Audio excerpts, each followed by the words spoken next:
Chapter 61 Identity. The lack of in-depth communication only means that they are not familiar with each other yet. Dad, can you guys stop standing here while chatting? There are so many places in the palace hall, why can't we sit down and chat? Wei said directly while standing beside her, already a little dissatisfied. What I'm saying is, King Changniu, please come in. King Cobra, please. The two of them were polite and then started walking towards the main hall. The interior decoration of Alabastus Royal Palace is not as luxurious as expected, but the simple and solemn architectural momentum still makes people feel majestic. After both of them sat down, Gagoya and Junhee stood directly behind the sofa where Changniu was sitting. The servants in the palace also immediately brought fruits and snacks. The kingdom of Alabasta has existed for thousands of years and is currently the oldest country in the world. I never thought that I would be lucky enough to be here as a guest today, Changniu said. King Changniu is too polite. Although Alabasta has existed for thousands of years, you have also seen that the entire country is no longer what it used to be. After it is in my hands, I, Cobra, will not be as big as King Changniu. I feel very guilty for being able to directly change the current situation of the entire country with my own power. Cobra did not lie, but expressed his inner thoughts. King Cobra, what you said is wrong. Our kingdom of True has reached a point where we have no choice but to make other changes in the end.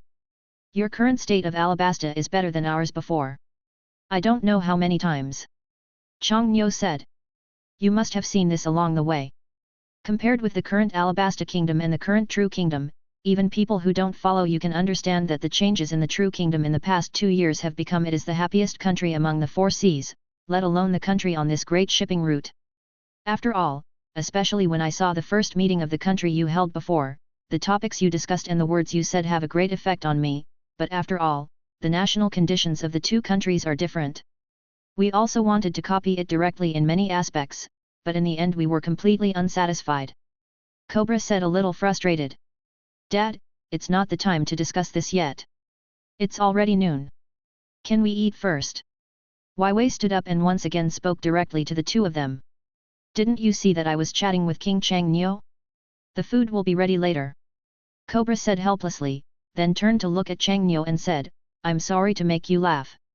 I am just a daughter. Normally I really doted on him too much, so I let him become so presumptuous, and I hope King Changniu doesn't mind. It doesn't matter, this is good. Changniu said, picked up the water glass in front of him and started drinking directly. But then, Wei looked at Cobra and said loudly in front of everyone, I will marry King Changniu in the future. He will definitely not mind my little temper now. Pfft. The water he had just drank had not even reached his stomach. After hearing this, Changniu was so shocked that he spat it out, and even his nose began to flow out. Last night in the palace over there, a few people were chatting and joking. It didn't matter. The important thing was what was the occasion now? When the kings of the 2 countries met, even Cobra was a little unbelievable when he heard this.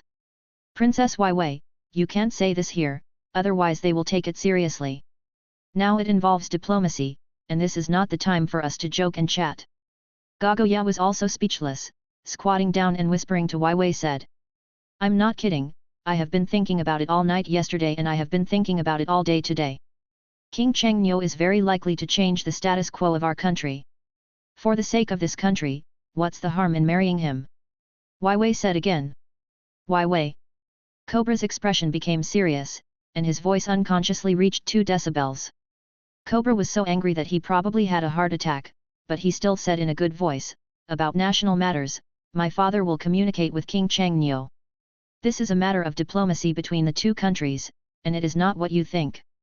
It's so simple, and Dad is also the king of this country, so I should be responsible for everything and it has nothing to do with you. Changniu looked at the father and daughter with interest. Although what Wei said was a bit shocking, it was indeed quite interesting. This sudden atmosphere instantly made the entire palace hall quiet for a while.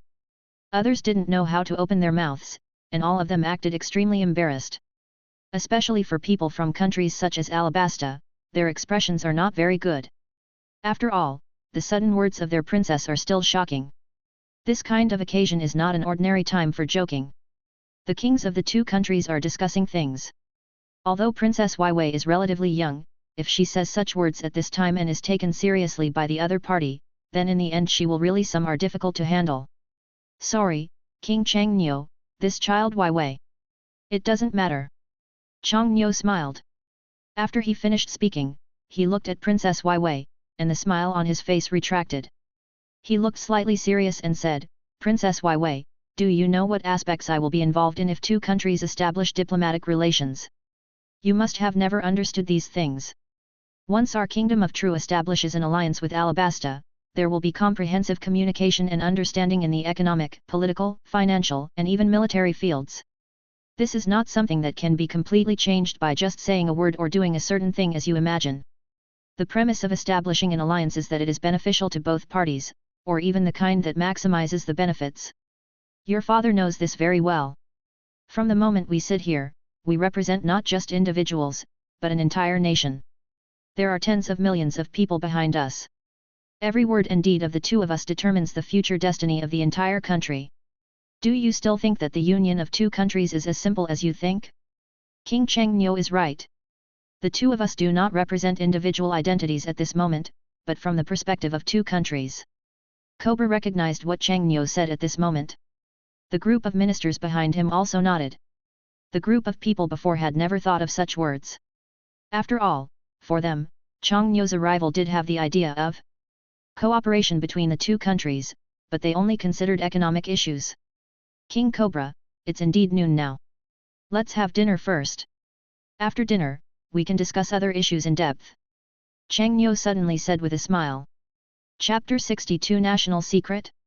It's already noon, and the meal hasn't started yet, so there's no need to discuss other things. Cobra also smiled. After all, this was the beginning of alleviating the embarrassing aspect just now. King Changnyo said that we should eat first, and then we can discuss the rest in detail. Cobra also said directly. No one cares about what Princess Vivi said now, even Cobra himself seems to have never heard it. To them, what Wai Wei said was just childish talk and no one would care. As for what the parties involved think, no one cares. Everyone stood up together and walked directly towards another hall. After going around a few corners, a room that didn't look very big appeared in front of everyone. Although this place is not very big, it shouldn't be a big problem to accommodate 100 people. In this room, what comes into view is a dining table more than 10 meters long, with a variety of food already placed on it. Changnyo and Cobra sat at both ends of the huge rectangular dining table, while the others sat down casually. In fact, such a feast is just a formality. The people sitting here may not even be able to eat the meal in the end. Even if there are so many delicious food on the table, for them, they cannot let go at all. The kind of hands and feet. Eating is just eating. No one said a word during the process, and there was no toasting or anything like that. The whole thing was very polite and elegant. Changnyo is inherently more delicate and handsome, and with the king's crown and elegant-looking clothes, he is quite different from Cobra. As a member of the royal family, you still have to perform where you should. It was an awkward meal. No one said a word during the whole meal, let alone Changnyo and Cobra. Even Princess Wai Wei, who always talked a lot, seemed relatively quiet during the whole meal. Half an hour later, after finally waiting for the meal to be over, without even taking a break, Cobra called out to Changnyo and said, King Changnyo, it's a rare trip to Alabasta for you. Why don't I show you around? How about a visit to our palace? King Cobra is very polite. Since you invite me like this, then as a junior, I should naturally comply. Changnyo said with a smile. This was actually his opportunity. Although the historical text in his previous impression was in this palace, he really couldn't remember the specific place. He just took this opportunity to go over and take a good look. When starting to set off, Changnyo even made a special look at Junhee. Without the need for words, the other party already knew what His Majesty the King was thinking. There were about 10 people in Alabasta, from the king to the ministers below. However, Changnyo from the Kingdom of True brought Gagoya and Shunye with him. The entire palace in Alabasta is relatively large. No one understands what King Cobra is thinking. It is obvious that the two of them have just met for the first time and have been in contact for less than 2 hours. It's so kind that one really has to think about it. After walking out of the palace hall, Cobra and Changnyo walked side by side. As for the ministers and entourage behind them, they were at least 10 meters apart. The two kings in front took this opportunity to talk about things, but as for those behind them, they naturally did not want to disturb them. King Cobra, I wonder what your views are on joining the world government. Chang Nyo said as he walked. None of them are in the mood to appreciate these beautiful scenery. Let's not talk about whether they are there or not. Even if they are, everyone has their own thoughts in their hearts and they are not in the mood to think about and watch these surroundings. Thing. From Cobra's side, Chang Nyo can at least get some inside information about joining the world government. Although he already has the eye of God and can see the overall situation of the entire pirate world, as a bystander and an actual person in this world, what he experienced was completely different, and he didn't even know how many changes there were. Cobra did not hide it. He turned to look at Chang Nyo, then thought for a moment and said, the world government is completely different now from before. It has even deviated from the track we expected before. For many countries, it is said that joining the world government is not a wonderful beginning, but even a nightmare. The world government currently has a total of 175 member states, but the number of countries in the world alone has reached nearly 300, not to mention those countries on the Great Route before and after. There are nearly more than 500 countries in the world now. However, among these countries, those who are willing to join the world government have more or less benefited from it. However, for those poor and down and out countries, joining the world government, which means having to pay a high amount of heavenly gold fees. For such a country, just this fee can plunge their entire country into a quagmire. Although it's not clear why you insist on joining the world government, I think you should have your own reasons. What Cobra said is more pertinent. Even though he is a member country of the world government, the only difference is that this country is the only country among all the countries that are members of the world government that does not need to pay the heavenly gold fee.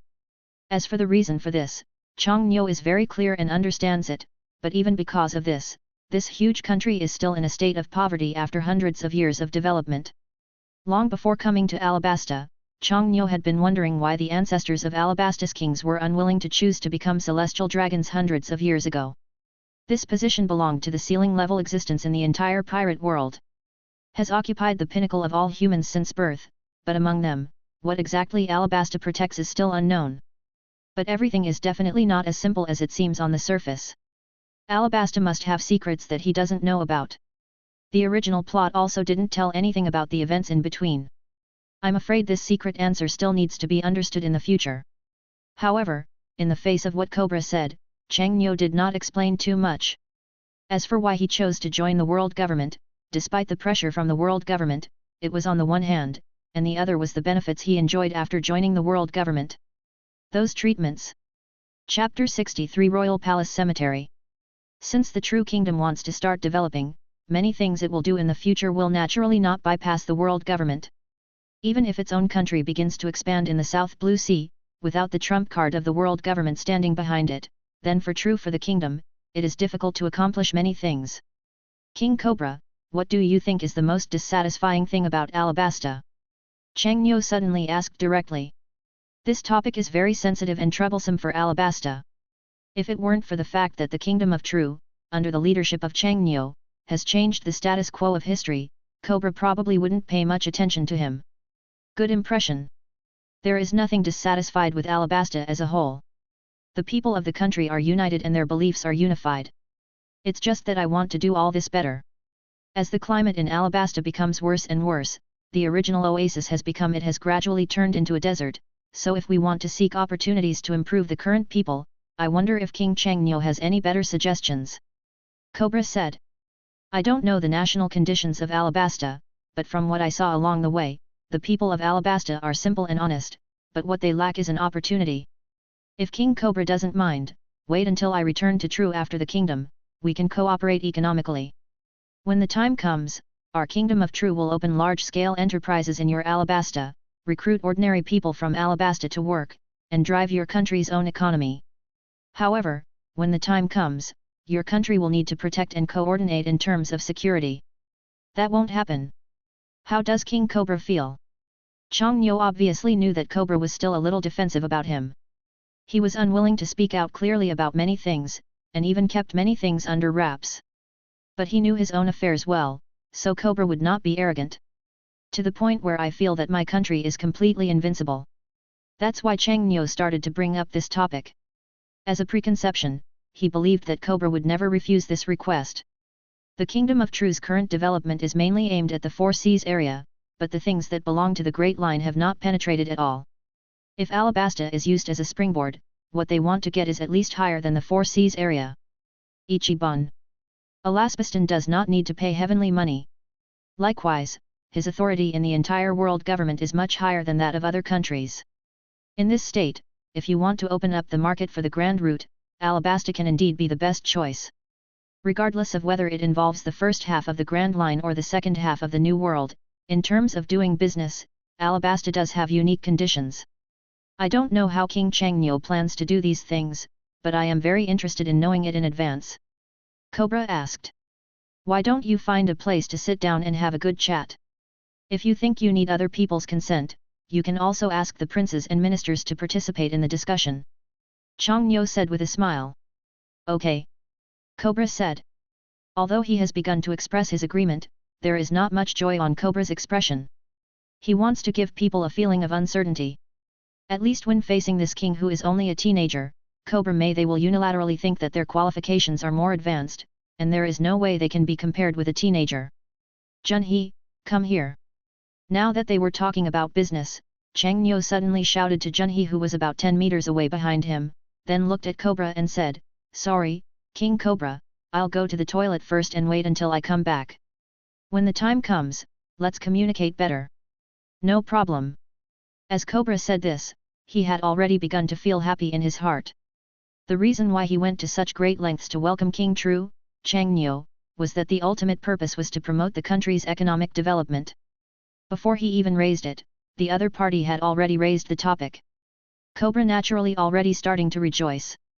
But what he didn't know was that after Changnyo left the sight of these people, he appeared in another place with Junhee in an instant. He used space jumping to take Junhee and suddenly appeared in an unknown area. This place was full of tombstones, but what was certain was that it was still within the scope of the royal palace of Alabasta. Junhee, the thing I need you to do is in this area, but under which tombstone it is, you need to find it yourself and don't make any noise. That thing is a boxy object. You probably can't understand the text above, and he's in the tomb. After I found it, I tried to find a way to rub the text on it. I didn't rush to destroy it. I only remembered this when I came here. The historical text cannot be destroyed at all. If things are not urgent, try not to choose to act at night. The Alabasta Palace is not as simple as you think. Changnyo said quickly. In his impression, Alabasta's strength is not as simple as it seems on the surface, but he still doesn't know the deeper things. Even if the royal palace of Alabasta is covered with the color of knowledge, the dangers that may arise from recognition are still not felt. Don't worry, Your Majesty, your subordinates will definitely do a good job in this matter. Junhee said with a serious expression. You can only rely on yourselves for the next thing. I can't provide any help. You must find this thing. After the text is rubbed, find me and talk about other things. Changnyo said. Okay. Changnyo looked around and after confirming that nothing was going on, he took Junhee out of the cemetery again. No one would have thought that the king of Alabasta would place a historical text in the cemetery, but this item is indeed one of the more important parts of the historical text. What he recorded was not a simple thing, but about the location of the ancient weapon Pluto. The matter ended soon. Junhee had already imprinted the place in his mind. The palace in Alabasta was such a big place. For him, if he wanted to find the cemetery he had just used space to jump to, it's not too difficult. It's just that the difficulty is that His Majesty the King actually allows him to move during the day. This is the situation that makes him a little confused. But since Changnyo can say such things, there must be reasons for his worries, and Junhee will not refute any doubts. Since coming back, Junhee began to simulate specific action plans in his mind. There were more than 20 members of the King's Guard who came with him. If they all took action together, it would only take half an hour to search the entire cemetery, but no matter how much I think about it, I know that this matter cannot be so easy and simple. Chapter 64 Business Cooperation. Changnyo reappeared and had a good chat with Cobra. If it weren't for Princess Weiwei being too young, Cobra would probably marry her to Changnyo. Ignoring what was going on behind him, Changnyo accompanied King Cobra to the palace hall and began to continue the topic he had not finished talking about just now. The ministers of the Kingdom of Alabasta were all accompanying him, and all of them were eager to know something. Originally, it was just to go to Marijoya to perform the ceremony of joining the world government, but I didn't expect to encounter such a thing in the middle. Sometimes it has to be said that King Cobra of Alabasta has a very keen sense of smell in some aspects. After everyone sat down, Chong Nyo and Cobra faced each other. No matter how they discussed this time, in the end it was just a preliminary agreement between the two kings. As for more detailed things, these would need to be communicated slowly by others in the future. His Majesty King True, His Majesty the King has just mentioned that you are interested in reaching preliminary economic and commercial cooperation with the country of Alabasta. I wonder if it is convenient for you to tell me the details. The Left Minister of Alabasta opened his mouth and asked. After Gagoya heard this, he quickly took out a notebook, holding a pen in his hand, and began to prepare to record what his king would say next. The other party also prepared a video phone bug for recording. After everything was ready, Chang Nyo looked at the others, then sat up straight and said, King Cobra, as I mentioned just now, our next two countries, True Kingdom and Alabasta, are only in economic terms. The exchanges do not involve the country's military, politics, or people's livelihood. Cobra listened and nodded directly. That. Just as Wai Wei was about to say something, Cobra immediately covered her mouth, his eyes filled with dissatisfaction. Little princess, this is not the time for nonsense. We either leave or sit here and don't talk. Gagoya reminded with a smile. Although these words sounded unpleasant, no one in Alabasta thought that what Gagoya said was wrong. In such a formal occasion, it was already against the rules for Princess Wai Wei to appear here at such a young age, and more importantly, she interrupted the other king when he was speaking. Sorry King Chang Nyo, please continue. Cobra didn't take into account Wai Wei's little mood and said with some embarrassment. It's okay King Cobra, then I'll continue. Chang Nyo smiled, not minding what just happened.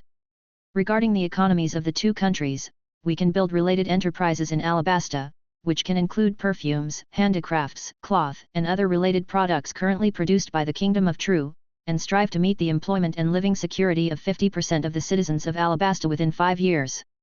To this end, we can provide information about your country's infrastructure construction, environmental transformation, seawater desalination projects and other basic livelihood projects that are beneficial to your country. Correspondingly, Alabasta needs to assist the Kingdom of True in creating sales channels and cargo security for the Great Line and the New World. The enterprises we build will work in accordance with your country's taxes and laws. For the specific infrastructure costs required, Alabasta can deduct taxes or pay directly. As for the remaining matters, relevant domestic personnel can be asked to communicate and process. Chong Nyo directly recounted the matter in slightly detail. Gagoya who stayed next to him kept recording, but Junhee behind him was already stunned.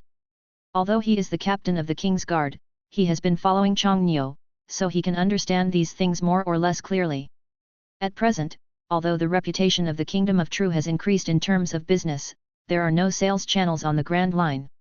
After all, the transportation costs here are completely disproportionate. Originally, they were still thinking that the main purpose of joining the world government was to be able to exercise sales rights on the Grand Line. However, in this case, for them, it would greatly save transportation costs and save a lot of people in terms of safety.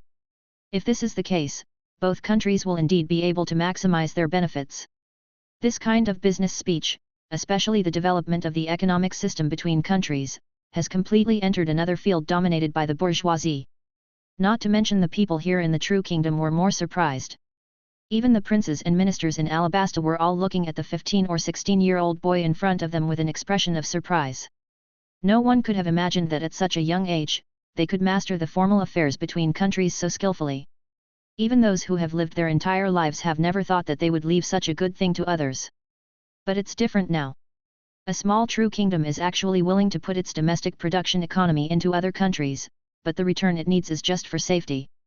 It is very incomprehensible that it is too one-sided and does not take this issue into consideration from the essence of the matter. For the country of Alabasta, it can at least solve the current situation of people's lack of food, but the benefits of the Kingdom of True are obviously greater. After Chong Nyo finished speaking, several ministers from Alabasta quickly withdrew to a relatively distant place, and then communicated in low voices. Cobra was also lost in thought. What Chong Nyo said was not unattractive, especially the current state of their country. If they really have these supports, they will definitely be able to change the level of the national economy.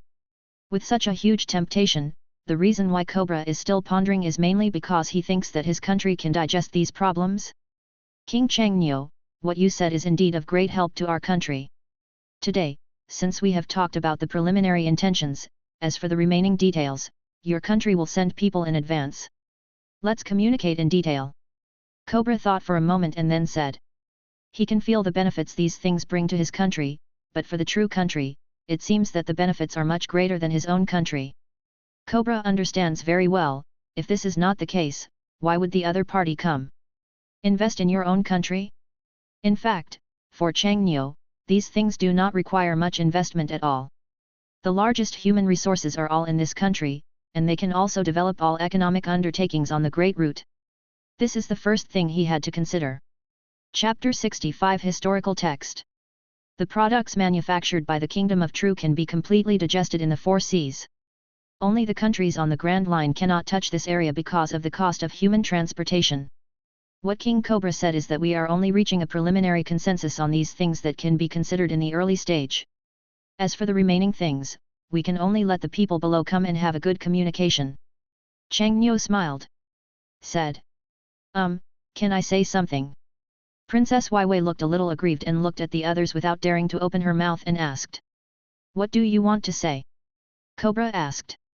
I would like to ask King Changnyo, these things you just mentioned seem to be only useful to the people of our country. They do not seem to have much benefit to our country as a whole. Weiwei asked. Maybe you don't understand yet. You will understand these things only after you really start to get involved in national affairs. Changnyo sighed and said with a smile. Weiwei, what King Changnyo said this time will have huge benefits for our country, and you have ignored an issue. Our country is not just a piece of land, or our royal family, the foundation of the country, it's those people. As long as their lives are better, it means that this country has become completely different. Cobra began to say earnestly. Really? But he hasn't said anything about the profit sharing after the sales of those goods. Weiwei asked curiously. Weiwei? Cobra roared seriously. When Changnyo saw this, his face turned cold. Cobra quickly stood up and said helplessly to Changnyo, I'm sorry, King Changnyo. Weiwei is not sensible. I hope you can forgive me. King Cobra, you need to know that if our Kingdom of True is willing to choose to cooperate, it is estimated that any country on the Grand Line will agree to this method. Gagoya stood up and said what Changnyo did not say. The remarks. Sorry, I understand. Cobra apologized to Changnyo again. Now that the previous matters have been settled, let others discuss the remaining matters. I will go and take a rest first. I hope we can have a good start. Changnyo stood up and said with a smile. Okay, Lan Mo, lead King True back to have a rest. Cobra shouted towards Lan Mo at the door. Before leaving, Changnyo nodded politely. After Changnyo and others left, Cobra was speechless and looked at his daughter helplessly. If what she said just now was because of Changnyo's concern, then there would be no need to continue talking about this matter. Dad, it seems I didn't say anything wrong, right? Weiwei said with an aggrieved expression, as if she thought she had said something right. National affairs are not as simple as you think. You are still young now.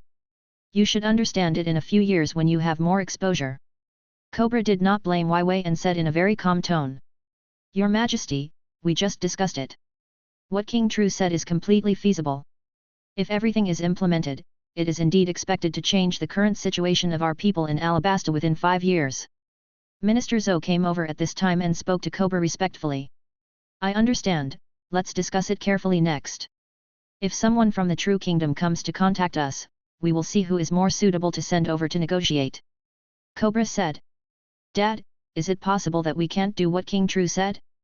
Why do they have to come to our country to do it? Weiwei asked again. If our country had this strength, we would have started doing these things long ago. It is precisely because we do not have this strength that we need to cooperate with the Kingdom of True. Cobra said. All right, I got it. There's one more thing you need to know. Although you are still young, every word, every move you make, after sitting here, represents our entire country. No matter what happens in the future, don't use your words. It will cause huge losses to the country, and may even cause a war between the two countries. I hope you can understand this. Cobra said again with seriousness. They shouldn't be that stingy, right? Weiwei asked. Princess Weiwei, it seems that you have not learned about the specific situation of the True Kingdom. King Changno has only been in power for 2 years, and now he has completely changed the situation of the entire country, and he was previously in a neighboring country. The Roha kingdom had also become the territory of the true kingdom half a year ago.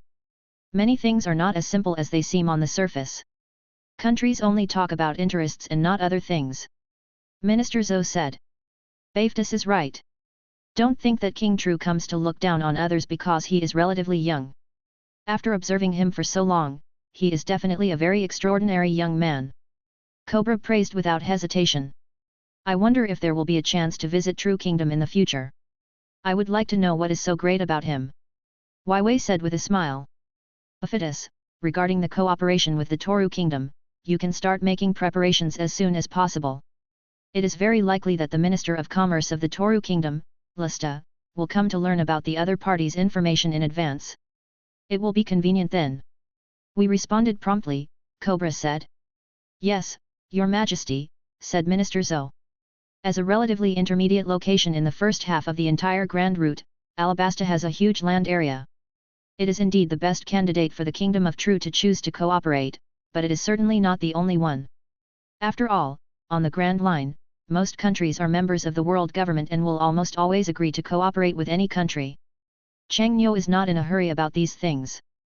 The Kingdom of True is currently developing rapidly. In the short term, he can choose a station on the Grand Route. It can also be eased for a few years before proceeding. Changno, who returned to the place arranged for him to live, did not lie down to rest. Instead, he began to observe the situation in the entire Alabasta royal city with his own sense of knowledge and domineering. As his strength grows, he can now control everything within a 10-kilometer radius. What worries him more is the current sand crocodile, which has actually come to the country of Alabasta in this timeline. The only thing that can be explained is that Robin, who currently understands the text of history, has now become his subordinate. Although Changno didn't care much about these people, he had at least explained that the historical text of the Alabasta Palace must be dealt with as soon as possible. Chapter 66 The Four Emperors pattern is established. Sitting in the room, Changno has been thinking about the next thing. The first task at the moment is to quickly find the location of the historical text. Although everything has been confirmed, the follow-up is not particularly clear so far. While he was deep in thought, Gagoya suddenly opened the door and walked in. He said to Changno, Your Majesty, this is today's newspaper. I think you will be more interested in the contents. Gagoya said, holding a thick stack of newspapers in his hand. What makes me? Before Changno finished speaking, he had already seen the content displayed on the front page of the newspaper. The first page is impressively the New World Sea pattern is decomposed, and the era of the Four Emperors has officially arrived. When he saw this content, Changno smiled and took it with interest. At this point in time, this matter should indeed have happened. I wonder what the New World is like now? Nowadays, the level of curiosity about this kind of thing is very high. The only thing that can be thought of is a fight between them. But the strength has really reached this level, and there is no need to start a big fight at all. Gagoya, close the door. Let me take a closer look at this more interesting thing. Changno said with a smile. Oh. After Gagoya turned around and closed the door, she went straight to sit next to Changno. She didn't read the content carefully just now, but this kind of thing is really not very common in the New World. Especially with such big news now, things about the New World that are rarely exposed to usually become the front page of the entire newspaper this time. Changno looked at the photos of several people on the front page. Their names were attached below, and even the amount of the reward was marked. The first one is a white beard. This obvious sign can be seen at a glance. Moreover, in the entire sea, he is already the undoubted emperor, and no one can shake his status. Big Mom, who is ranked second, already looks much happier. As for the remaining two, Kaido and Shanks, the overall trajectory is exactly the same as the original plan, with no difference at all. The appearance of everyone here is very recognizable. Being able to put these people on the front page of the newspaper is indeed a major event in the pirate world. With the formation of the Four Emperors, one can already imagine how lively the New World will be, at least that's what it looks like now. At the same time, one doesn't know how many pirates will flood into the New World in the future. Your Majesty, who are these four people? Gagoya asked. Half a year ago, a batch of our goods was robbed, and it was this guy who did it. Changno said, pointing to Shanks's head. Doesn't that mean the other party is very powerful? But what are the four emperors? Gagoya asked again. The new world is very big, much bigger than we imagined, but under such circumstances, there are several groups of them in the waters of the new world, carving up the area belonging to the new world, and even the navy cannot participate. What do you think? Chang Nyo said. So powerful? It seems that I can't get the goods from our ship. Chang Nyo was speechless. Is now the time to consider this matter? The red-haired pirates have now become one of the four emperors of the new world, which already shows how strong the other party is. Let alone goods, even if it is other things, they will not come back now. Chang Nyo looked at the newspaper and fell into deep thought. He did not expect that such a big change would occur in the new world at this time. But then there were more questions. The appearance of the four emperors must have been decided years ago. As for why it was only reported now, no one knows. The news is big news, but for them, these things are currently out of their reach in a short period of time, so naturally they don't need to pay too much attention. What Chang Nyo can think of is that the Shishibukai system may also be coming down.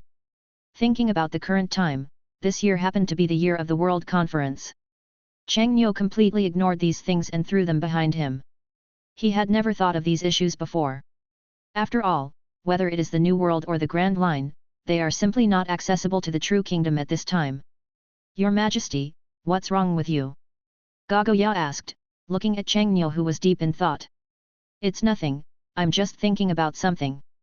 Chang Nyo said, lowered his head and read the newspaper again, and suddenly a wicked smile appeared on the corner of his mouth and said again, it seems that not only will there be changes in the new world, but also changes will occur on the Great Route. It will appear soon. For the development of our kingdom of True, the next few years will be a golden period. Why do you say that?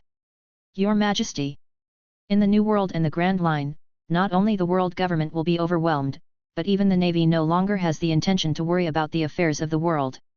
We must step up our pace and layout. I will inform Luosta later and tell him to step up his efforts to handle everything. The next era that belongs to our kingdom of True is about to come. Chang Nyo stood up suddenly and even said with a little excitement in his heart. Okay, Your Majesty, but what should I tell Lhasa? Gagoya asked. Just inform him directly that the time has come. Chang Nyo said in a low voice. The new world has been divided up by the four emperors. Both the navy and the world government are probably in a state of distress at the moment. Most of their military strength should be stationed in the new world. As for those on the Great Line, their strength the powerful ones will definitely be transferred back, so as for the remaining ones, they are either people fishing in troubled waters or trying to make money. Chang Nyo became more and more excited as he thought about it, wishing he could go to the new world to make a fuss, but he knew the seriousness of the matter. When others were worried, it was the beginning of his own fortune. After being excited for a while, Chang Nyo put away his expression and moved his heart, and became calm again. He sat there and started reading the contents of the newspaper. Although he has a clear understanding of what will happen in the future, he really doesn't know much about how those four guys became the four emperors. But it can be seen from the contents of the newspaper that these four people are really fierce. It's just that according to Chang Nyo's current strength, if he had to fight with these guys, he probably wouldn't be a match for 10 of them. Chapter 67 Shishibukai System. After all, the combat experience is there and there is no way to compete with it. But for them now, they are completely out of reach. Chang Nyo will not be stupid enough to travel from all over the world to the new world to provoke others. Chang Nyo read such a thick stack of newspapers for nearly half an hour. After it was over, he sighed and leaned on the back of the sofa. Everything in the new world is still a bit far away for him. At least in recent years, Chang Nyo will not consider that area of the new world. Being able to gain a foothold in the world first is the short-term goal that needs to be achieved. Chang Nyo understands that its situation is not as good as imagined. Your Majesty, Luosta's reply said that it is necessary to start preparations for the fourth volume. Gagoya asked doubtfully. After all, she is not involved in any political affairs, so she has no idea what the so-called fourth volume is. Chang Nyo was silent for a moment after hearing this. The fourth volume is a plan to start large-scale exploration and transfer of mineral veins in other countries, because it consumes too much manpower and material resources, and if other countries are involved, it can easily lead to various wars. But now that things have reached this juncture, there is no longer any time to wait for them to hesitate. Reply to Luosta and tell him to be careful and start with the entire South Blue Sea countries. Chang Nyo said. Okay, Your Majesty. Gagoya said seriously. After Gagoya finished speaking, he left the room directly. Chang Nyo sat here alone, picking up the newspaper with interest and staring at the head of the four emperors. There is still a long way to go, and this time is just the beginning. The next day. Early in the morning, as soon as Chang Nyo walked out of the door, the scene in front of him immediately surprised him. Cobra was already waiting at the door. Looking at it like this, he didn't know how long he had been standing at the door. King Cobra, why are you here? Chang Nyo said with some surprise. Although he didn't get up very early, it wasn't too late either. But how could he not be surprised when he saw Cobra at this time? Haha, King Chang Nyo, I am naturally waiting for you here. Cobra said with a smile. Your Majesty, King Cobra has been waiting for you for nearly half an hour. Gagoya said with a smile. King Chang Nyo, have you read yesterday's newspaper? Cobra asked. After seeing it, I was a little shocked, but I think it's quite normal. Besides, what happened in the New World will not affect the first half of the Great Route, let alone the Sahai area where we are.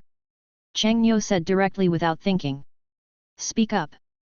That is indeed what you said, but at least on the surface it is, but from other aspects, whether it is the 4 sea areas or the first half of the Grand Route, there may be many more problems. Cobra said, then looked at Chang Nyo and said again, how about dining together? Okay. Chang Nyo did not refuse. This time he also wanted to learn from Cobra some secret issues about the world government, as well as possible problems on the entire Grand Line. Cobra has been the king for so many years. Although he does not manage his country very well, Cobra is still better than Chang Nyo in terms of sensitivity in many things. Read lat.st chapters at no, v, e, l, bin/c/o/m only. The breakfast preparation is relatively ordinary, almost like a family meal.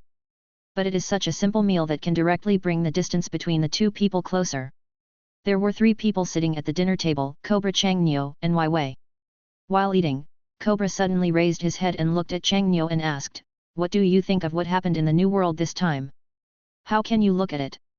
Anyway, just look at it like that. These things will not affect our kingdom of True in a short time. Although the Navy will transfer its elite troops to the New World, the pirates staying in the 4 seas will not so powerful as imagined. The only thing that may be more influential is that it may create a larger wave of pirate groups. If it is not controlled, the number of people who will become pirates from all over the world may be unimaginable. Chang Nyo said. You are right, these things will indeed happen, but the situation in this world is very likely to change. A few days ago, I received information about the World Government meeting issued by the World Government to start on July 1 this year. Among them, there is a decision, which is to let all World Government member countries vote to decide whether to use pirates to punish pirates. Maybe you don't know about this, and we don't know much about the more detailed things in it. It seems to be about the decision of King Shishibukai. Cobra said as he ate. No matter what the situation is, using so-called pirates to punish pirates will not be believed by anyone.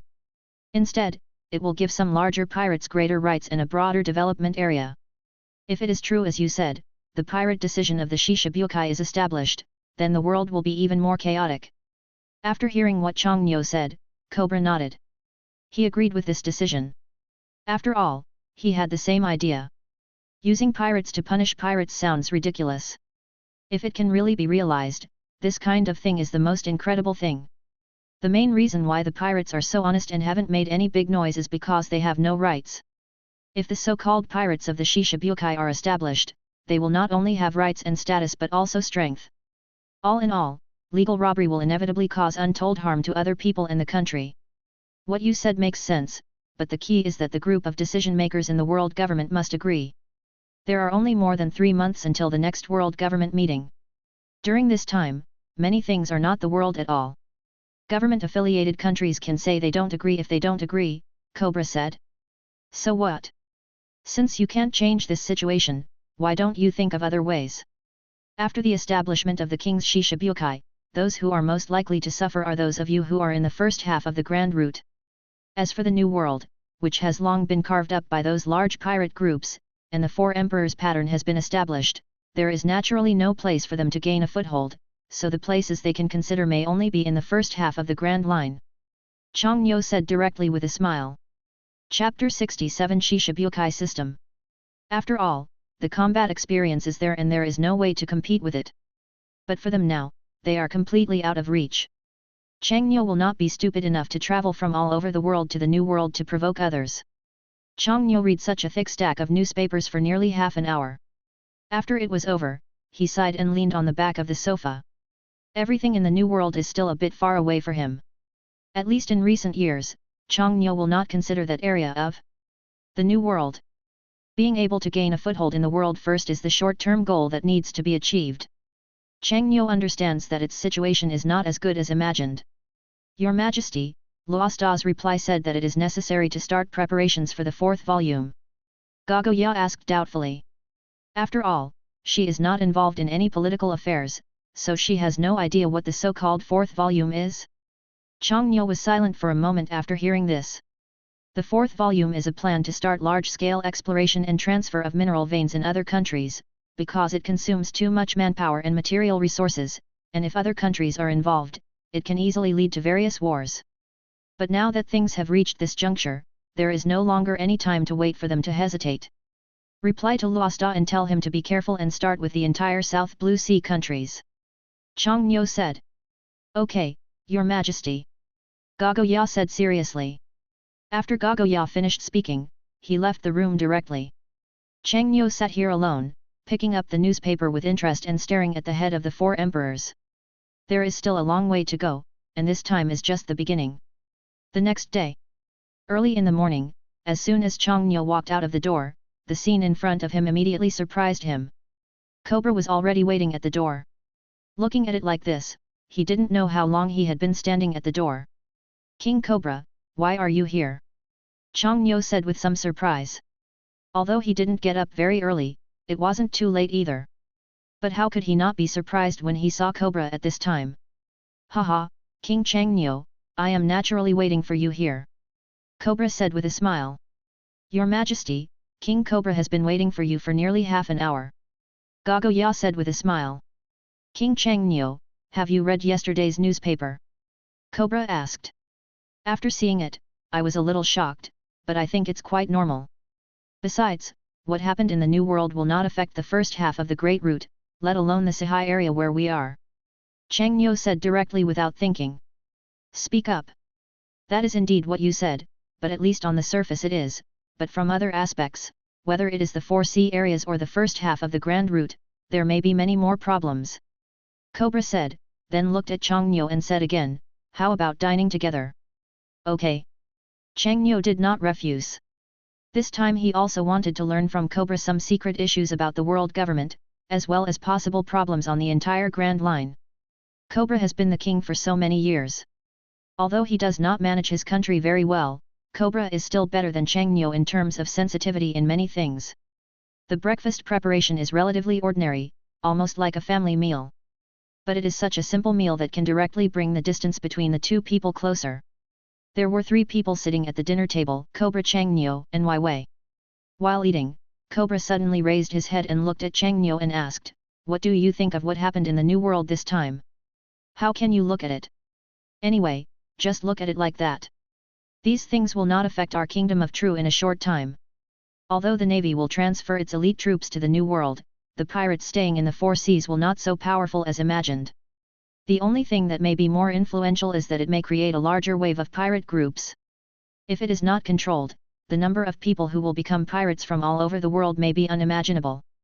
Changnyo said. You are right, these things will indeed happen, but the situation in this world is very likely to change.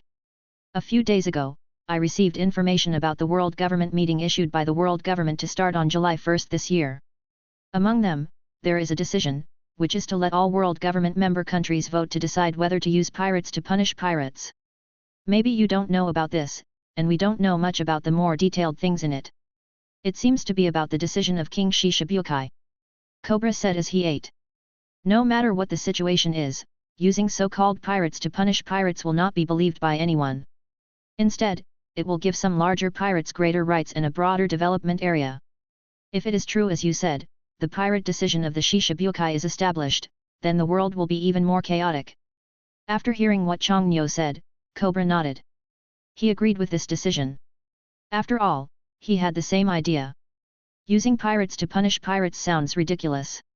If it can really be realized, this kind of thing is the most incredible thing. The main reason why the pirates are so honest and haven't made any big noise is because they have no rights. If the so-called pirates of the Shishibukai are established, they will not only have rights and status but also strength. All in all, legal robbery will inevitably cause untold harm to other people in the country. What you said makes sense, but the key is that the group of decision-makers in the world government must agree. There are only more than 3 months until the next world government meeting. During this time, many things are not the world at all. Government-affiliated countries can say they don't agree if they don't agree, Cobra said. So what? Since you can't change this situation, why don't you think of other ways? After the establishment of the King's Shishibukai, those who are most likely to suffer are those of you who are in the first half of the Grand Route. As for the New World, which has long been carved up by those large pirate groups, and the Four Emperors pattern has been established, there is naturally no place for them to gain a foothold, so the places they can consider may only be in the first half of the Grand Line. Chang Nyo said directly with a smile. Chapter 68 Crocodile. Isn't he just a pirate? What's so scary? We in Alabasta have 600,000 kingdom troops. How can we worry about a pirate?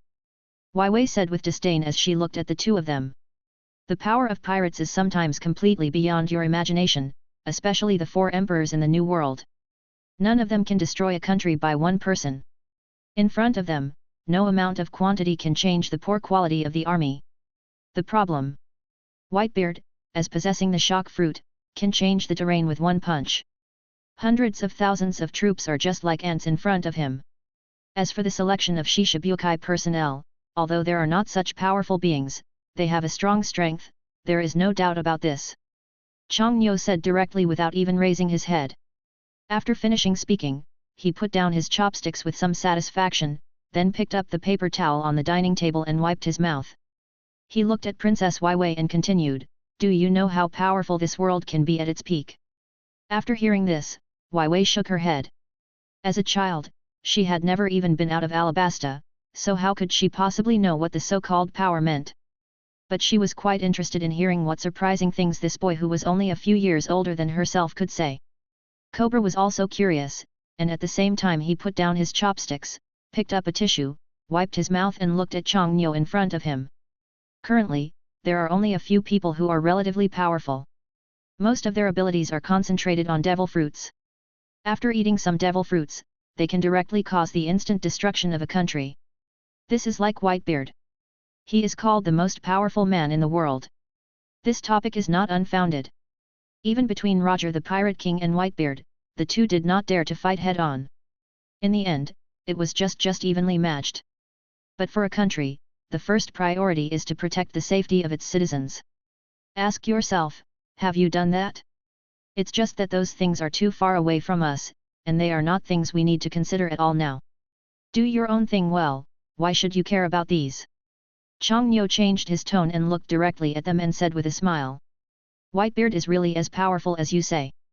Then he can do whatever he wants. Wei asked with her eyes widened. I don't know the specifics. After all, I haven't been to the New World, but from some aspects, if he wants to do something, I'm afraid he really has a chance to do it. Chang Nyo said.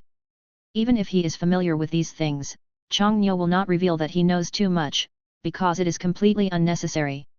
But while they were chatting, in a quiet place, June and a man were searching for something in the cemetery in the palace.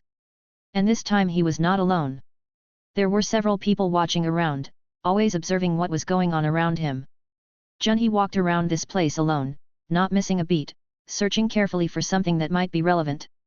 But this cemetery is really not small. If he only relies on himself, he doesn't know how long it will take to finish it. But this kind of situation can only be done by one person. Junhee searched for each other next to the tombstones, and at the same time tested the condition of the ground under his feet with his feet. Now that he has eaten the devil fruit and has the ability of the silver moon wolf, his sense of smell and hearing have exceeded the limits of human beings by many times. You can get feedback on the situation below the ground by chopping your feet. So even if he were to explore the entire cemetery here alone, it would not be a very strenuous task. I came here early in the morning and searched for nearly half an hour. Fortunately, there were almost no guards around. As long as it didn't cause too much noise, no one would come here at all. June and Captain, someone is coming. While he was still searching, a member of the guard who was observing at the edge shouted to Junhee in a low voice for the first time. After hearing the sound, Junhee's face suddenly became serious, and then he disappeared into a cemetery in an instant. He hid in a relatively private place, and the others also hid, wanting to see who would come to the cemetery at this time without any problems. But while they were observing, two people came to this royal palace cemetery quietly and somewhat furtively. The person who came was not wearing the uniform of a palace guard, and he might not be a member of the palace at all. They were two completely unfamiliar faces, a man and a woman. It's him. Junhee was hiding in the dark, and suddenly he saw the man's face. Who is this guy? He knew very well that there was currently crocodile with a bounty of 81 million Baileys. As for the other person, there is no need to think too much. The only woman who can follow Crocodile to this place is Robin. Junhee did not miss each other's every move, and the others were always keeping orders. As long as there was any trouble, they would rush directly to subdue the two of them. It is obviously not the first time these two guys have come here. Looking at their relatively skillful walking route, it is obvious that they have been here many times. Thinking of what Chongnyo had said, Junhee's face was as gloomy as snow, and even murderous intent had begun to show. He didn't believe that these two people came to worship anyone. If their purpose was the same as his own, then Junhee would never let them leave this place alive. In the sight of these people, Crocodile led Robin very skillfully to a tombstone. He looked around and then touched the part of the tombstone that was supposed to bury the dead. In the place, a long tunnel appeared. After the two people entered, Junhee appeared quickly, and he followed directly in without waiting for the door to close. As for those people outside, they continued to observe every move outside. Who? In the underground space, as soon as Crocodile walked in, he seemed to feel a figure moving quickly in front of him. He glanced around the underground palace, his eyes' expression was very cold and he was very wary. President, what happened? Robin stood next to him, looking at Crocodile's expression at this moment, his face also became serious, but he still asked with some doubts. Did you feel something was wrong just now? Crocodile asked in a low voice. President, please don't scare me. This place is also the cemetery of all the kings of Alabasta. When you say this, it suddenly makes people feel a little scared. Robin said with a smile on his lips. Chapter 69 Seriously injured with one punch. He didn't take Crocodile's words to heart at all. After all, he stayed in the underground palace, a place where few people usually came, let alone such a secret place. Perhaps Crocodile also felt that he was dazzled, so he continued without paying too much attention, it's okay, let's go. However, at this moment, Junhee had already reached the deepest part of the underground palace, and in the main hall of this huge underground palace, he had already discovered what His Majesty the King had asked him to look for as soon as he entered. A square historical text is placed in the hall of this underground palace. It is about 5 meters high. After hundreds of years, except for a little dust on it, there is no other sign. The most important thing is the text on it. Even after so many years, it is still clearly visible, as if it has not experienced any weathering and corrosion. Before Crocodile and the others came down, Junhee quickly found a place where he could hide his figure. He wanted to see what the hell these two guys had in mind. Crocodile led Robin and walked straight towards the historical text. When he saw the square historical text in front of him, Crocodile couldn't help but get excited in his heart. Robin, please explain what's above. Crocodile asked anxiously. There is no way to explain all the words above, but most of them are still clear. It mainly talks about the location of the ancient weapon Pluto, but there are many words that I haven't studied thoroughly until now. It will take at least a while. Robin said with a smile. She touched the boxy historical text with her hand, as if she was feeling the charm of the words on it. Junhee, who was hiding in the dark, heard that the historical text that Robin said was about the ancient weapon Pluto. His whole body seemed to be uncontrollably excited. His eyes instantly turned red and he clenched his fists. Who is it? If you have the guts to hide here, why don't you dare to come out? Crocodile felt something strange again and instantly looked in the direction of Junhee. Although he saw nothing, he still roared in that direction. It's just that this time Junhee didn't intend to evade anymore. He jumped down from the top of the underground palace with red eyes. When he found out that someone was really staying here, Crocodile could no longer hide his shock. He was even curious about the identity of the other person. But when he saw Junhee's red eyes, even Crocodile realized that something didn't seem right. "Who are you? Why do you stay in this underground palace?" Crocodile asked. "Before you ask me, should you first explain the purpose of your coming here? I didn't expect you, little girl, to be able to recognize the historical text. It's really surprising." Junhee's evil smile, coupled with his red eyes, gave people an overall eerie feeling. "Since you don't want to give your name, then you will." As soon as Crocodile was about to use his ability, Junhee disappeared from the spot instantly. When he reappeared, he punched him in the stomach with a domineering attitude. The powerful impact instantly caused Crocodile to fly dozens of meters away, and then hit the wall hard before coming to a stop. But at this moment, a huge and deep human-shaped dent has appeared on the wall. With his domineering attitude, Crocodile at this time is not Junhee's opponent in any aspect. Even a natural ability user will have no effect on being beaten passively. "Crocodile, do you feel that in the first half of the Grand Line, natural abilities were already invincible?" Junhee said with disdain on his face. For a relatively famous pirate like Crocodile, his abilities, including every move he makes, have long been announced, and there is no privacy at all in terms of his strength. Seeing this scene, Robin was so surprised and panicked that he even lost control of his body and sat directly on the ground. She was very clear about the abilities Junhee used just now. These were obviously the skills he saw used by the Navy when he was a child. They couldn't be said to be exactly the same, but they were almost the same. The fear in her heart directly defeated her reason. Robin sat on the ground and did not dare to move. She even felt as if her life had come to an end. But when Crocodile came down from the wall at this moment, blood was already flowing from the corners of his mouth, and he looked injured at first glance. In the first half of the Grand Line, the natural Devil Fruit ability was indeed invincible if one did not understand Haki. But now Crocodile's ability is in the Kingdom of Toru, even a random member of the King's Guard is invincible. You can have a good time with him. Not to mention Shunye, who is the captain of the King's Guard, the most powerful man in the Toru Kingdom besides Changno. "Who are you?" Crocodile asked again. "You don't have to worry about who I am, but what I can tell you next is, when life comes to the end, why do you have to think so much?" Junhee is really murderous at this moment. He has seen the appearance of Pluto with his own eyes. However, this guy is following in Pluto's footsteps, which will definitely bring unimaginable crisis to his country. Although he doesn't know what Pluto is, Junhee knows very well what His Majesty the King said. If the news about Pluto is leaked, the Kingdom of Toru will be completely reduced to a scorched earth.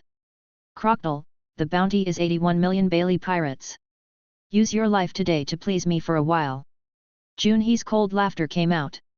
When he originally thought Crocodile could use hard steel, he didn't expect this guy to fly over with a sand blade, and he quickly escaped from here. He didn't hesitate at all, and even his companions gave up and ran towards the top of the underground palace. Once on the ground, there is no way to do anything. If the Alabasta King's guards are attracted, no one will be able to explain why they are here. Junhee was not in a hurry to chase the guy, and even didn't want to chase him at all. Now Robin, who can understand the text of history, has been paralyzed here in fear. Whether Crocodile is still at the scene is completely unimportant now. Chapter 70 The Hardness of Historical Text. Junhee calmed down his inner emotions, and his eyes began to change from blood red to normal color. Facing Crocodile who had already escaped, he just showed a mocking expression. Looking at Robin who was still sitting on the ground, Junhee slowly walked in her direction. "Can you understand the historical text?" Junhee asked in a cold voice. Robin was in a panic at the moment. He could no longer hear any sounds from the outside world, and even his body could not help but tremble. But she still nodded obediently to express her approval of this matter. "Read what's above." Junhee continued to ask in a cold voice. I can't recognize the whole thing," Robin said tremblingly. "Just tell me the location of the ancient weapon Pluto above, and you don't need to worry about the rest." Junhee asked. "The South Blue Sea, an island shaped like a wine jar," Robin said. She didn't know what the man in front of her wanted to do. Whether she had the same purpose as Crocodile, but in order to survive, she could only tell the truth. Junhee thought about the shape of Batlila for a while. After a while, his face turned pale, mainly because what Robin was talking about was Batlila Island. Bang!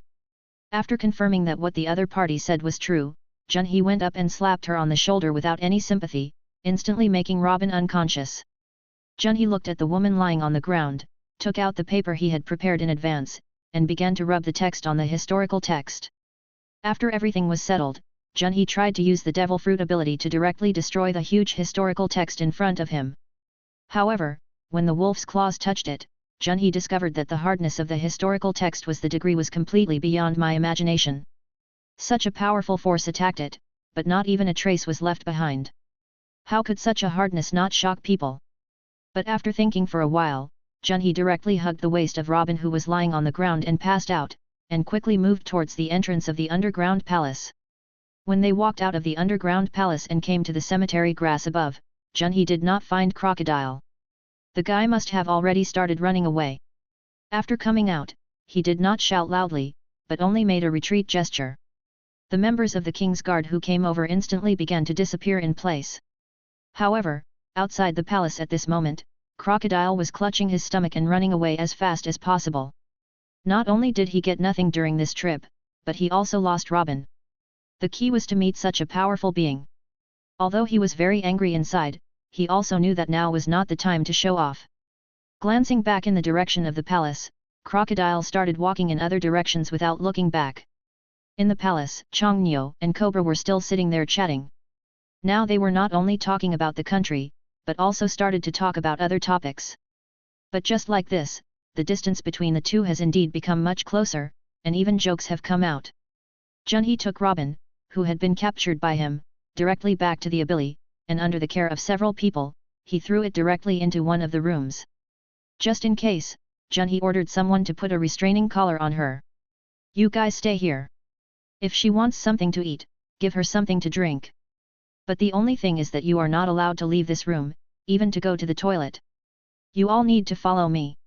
If this woman runs away, if it falls, you guys won't have to stay here anymore." With the seriousness in Junhee's words, the few members of the king's guard who followed him naturally understood how important this woman was. Any one of them can crush Robin, let alone 5 people guarding here. If it is true that 5 people can't even look down on a woman, then it would be really embarrassing for this matter to spread. Besides, there are more than 5 of them on this ship now. There are at least 50 or 60 people on the ship's entourage and operators. Although Robin has the devil fruit, he can't use any of his abilities now. "Come out. Jasmine, you are responsible for taking care of the woman inside. Before His Majesty returns to the ship, try to meet all her requests as long as they are not excessive." Junhee shouted while looking at a girl standing on the deck nearby. "Hey? Me?" This little girl named Jasmine was obviously at a loss.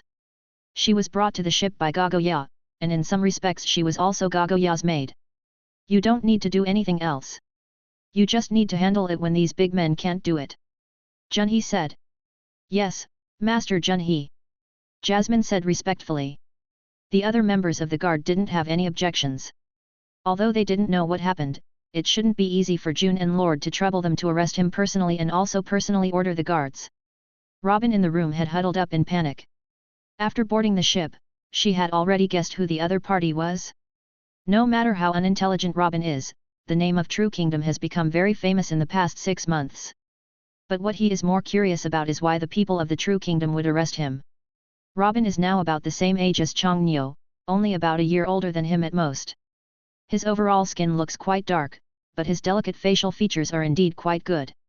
She was squatting alone in the corner of the wall, and she was constantly thinking about how to leave this place. After all, this was how she had been living her entire life. But this time was completely different from usual. Before, she met almost all pirates, but this time she met a country's guard, and the opponent's strength was beyond her imagination. In her impression, Crocodile, she has already encountered relatively powerful beings, but in the hands of this group of people, she couldn't even survive a punch. "What are you thinking about? Don't worry, come over and have something to eat." While Robin was still thinking, Jasmine walked in with a plate of food. Looking at Robin squatting in the corner, Jasmine said in a very calm voice, "Can you let me go?" Robin looked at Jasmine and suddenly opened his mouth and said this. Chapter 71 The Caught Robin. She put on a pitiful look, but Jasmine just smiled, and her voice was still sweet and said, "This can't be done. Besides, I don't have the strength to let you go." Lord Junhee has already given instructions, but don't worry, they are all very good and will never do anything to you. Then may I know why you arrested me? Robin asked again. I don't know about this kind of thing, but our king is very good. Even if you are a pirate, he may not hurt you. The navigator on our current ship was also a pirate before. Look, it's fine now.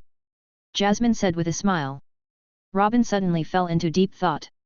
She had always relied on her ingenuity and a mind that no one believed in, and she had overcome the dangers she had experienced over the years one by one. But the situation she encountered now, completely different from before. While Robin was deep in thought, Jasmine said softly to her, "Eat something quickly, otherwise it will get cold." The biggest advantage of the restrained collar is that it suppresses the ability of the devil fruit. The ability user can still live independently like ordinary people, and will not be paralyzed like the sea tower stone. After arranging the plates, Jasmine glanced at Robin with another smile, then turned around and left. Robin was still huddled in the corner, perhaps so that she could find some comfort and security. No matter what choice she made in this small room on the ship, Robin was certain of one thing, that she would never get out of this room. Recalling the scenes in the past, Robin's always strong defense was completely broken at this moment, and tears still flowed down somewhat unsatisfactorily. After Jasmine came out, she looked at the people guarding the door without saying a word, and she also had no sympathy. As the morning passed, Chongnyo and Cobra chatted for a long time, but most of them just talked about family matters and did not discuss any national affairs. After noon, Chongnyo stayed alone in the room. As soon as he sat down, he softly shouted toward the door, "Come in." Junhee stayed outside, but didn't knock on the door. Chongnyo had already sensed the other party. When he was sure that everything was okay, he started shouting. Then, when the door to the room opened, Junhee walked in with a calm face. When he saw Chongnyo, he bowed respectfully and said, "Your Majesty, the thing has been found. Have you made any rubbings?" Chongnyo asked with a smile. "The thing is here," Junhee said, and then took out pieces of paper from his arms. The historical text is too large to be printed on a single piece of paper, so it can only be processed in batches. After taking them all out, Junhee deliberately put them in their original appearance. Looking at the dense content on it, and the words that he didn't recognize at all, Chongnyo stood up and looked at the content. "System, scan text and translate." Chongnyo directly shouted to the system in his mind. As soon as he finished speaking, the system prompt suddenly appeared, "Ding, the scan is completed, and the interpretation requires 10 million belly. Do you want to pay for the translation?" Grass. Chongnyo couldn't help but started scolding him. How could he still ask for money in such a situation? Pay. In the end, Chongnyo had no choice but to confirm silently. Payment successful, translation successful. Chongnyo ignored the system prompts and looked at the translated content. It indeed contained the contents of the ancient weapon Pluto. What has been recorded from the beginning is not only the origin and manufacture of ancient weapons, but also their power, and more importantly, the location recorded later. This thing can't be more detailed. Chongnyo clenched his fists when he saw it. "Your Majesty, we encountered an unexpected situation today." The sand crocodile also appeared in the underground palace. His subordinates escaped after seriously injuring him. They only caught a woman who seemed to be able to interpret the content on it. Seeing that Chongnyo had been staring at these things for a long time, Junhee said directly. "Really? Where is he now?" Chongnyo asked. "There are people watching on the abbey now," Junhee said. "You did a great job this time," Chongnyo said with a smile. "But Your Majesty, my subordinates were not able to destroy the historical text. That thing is too hard. Even if I use all my strength, I can't get even the slightest scratch on it. It's normal, otherwise this thing wouldn't have existed for thousands of years." Chongnyo didn't mind because of this matter. After all, if the historical text could be destroyed, it would be gone 800 years ago. "Your Majesty, this thing. It doesn't matter, now you have done a very good thing. Currently, there is only one person in the world who can interpret this thing, and she is the woman you caught. Let's go over and have a look later. Your mission has been completed. As for the rest, there is no need to worry about it for the time being." Chongnyo was talking when he suddenly felt the movement outside, so he said calmly, "Someone is coming. You go back first. I will go to the ship to take a look after the problem here is solved." "Yes, Your Majesty." As soon as Junhee's voice fell, the door of the room was pushed open directly. With the help of the push, Junhee disappeared into the room. The person who walked in was Wai Wei. As soon as she came in, she could not wait to look at other places in the room. I clearly heard a sound in your room just now? Why is there no one there? Wai Wei asked curiously. How did you come? Chang Nyo said while still cleaning up the historical text rubbings spread on the ground. Why can't I come? This is my home. Is there any place I can't go to? Wai Wei opened her mouth and sat down on the sofa. Stand up. Chang Nyo scolded her directly, because at this time, sitting under Wai Wei's butt, there was something that Chang Nyo had placed there. Facing such a little girl, even if Chang Nyo didn't want to say anything, he couldn't help it at this moment. This was also the first time in the past few days that Chang Nyo showed such an expression. He was obviously angry with the inexperienced little girl in front of him. But Wai Wei didn't seem to care at all. After getting up, she looked at the historical text rubbings that Chang Nyo had packed away, and wanted to grab it directly to see what it was. But before she could touch them, Chang Nyo angrily shook the rubbings in his hand. In an instant, all the rubbings turned into powder. Chapter 72 Chang Nyo's Anger. This time, Wai Wei was really frightened. Although this is your Alabasta palace and your place is right, the moment I move in, I have the temporary rights here. With your unscrupulous behavior, could it be that you want the Kingdom of True to start a war with you, Alabasta?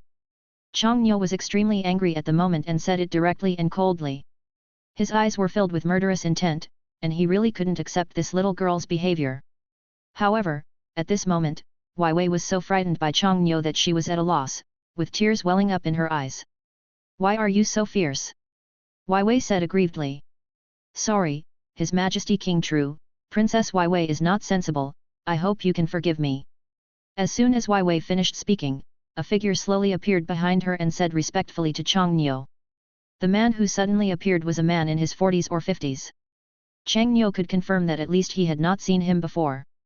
Even when he appeared, he did not sense his figure at all.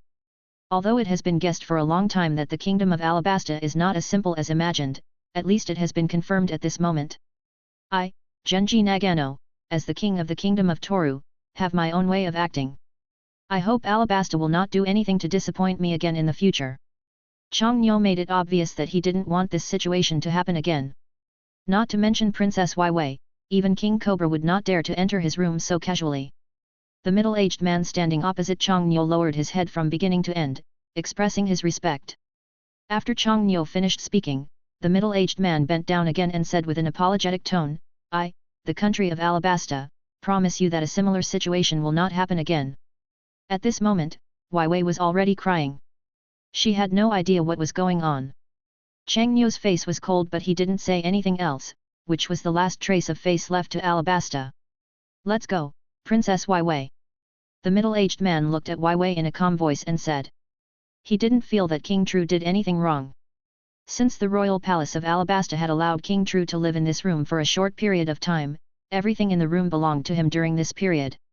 They were in charge of management, and their own princess entered the room directly without permission, and there was no respect at all in terms of words or behavior. Chang Nyo didn't feel that he was overdoing it by arguing with a child.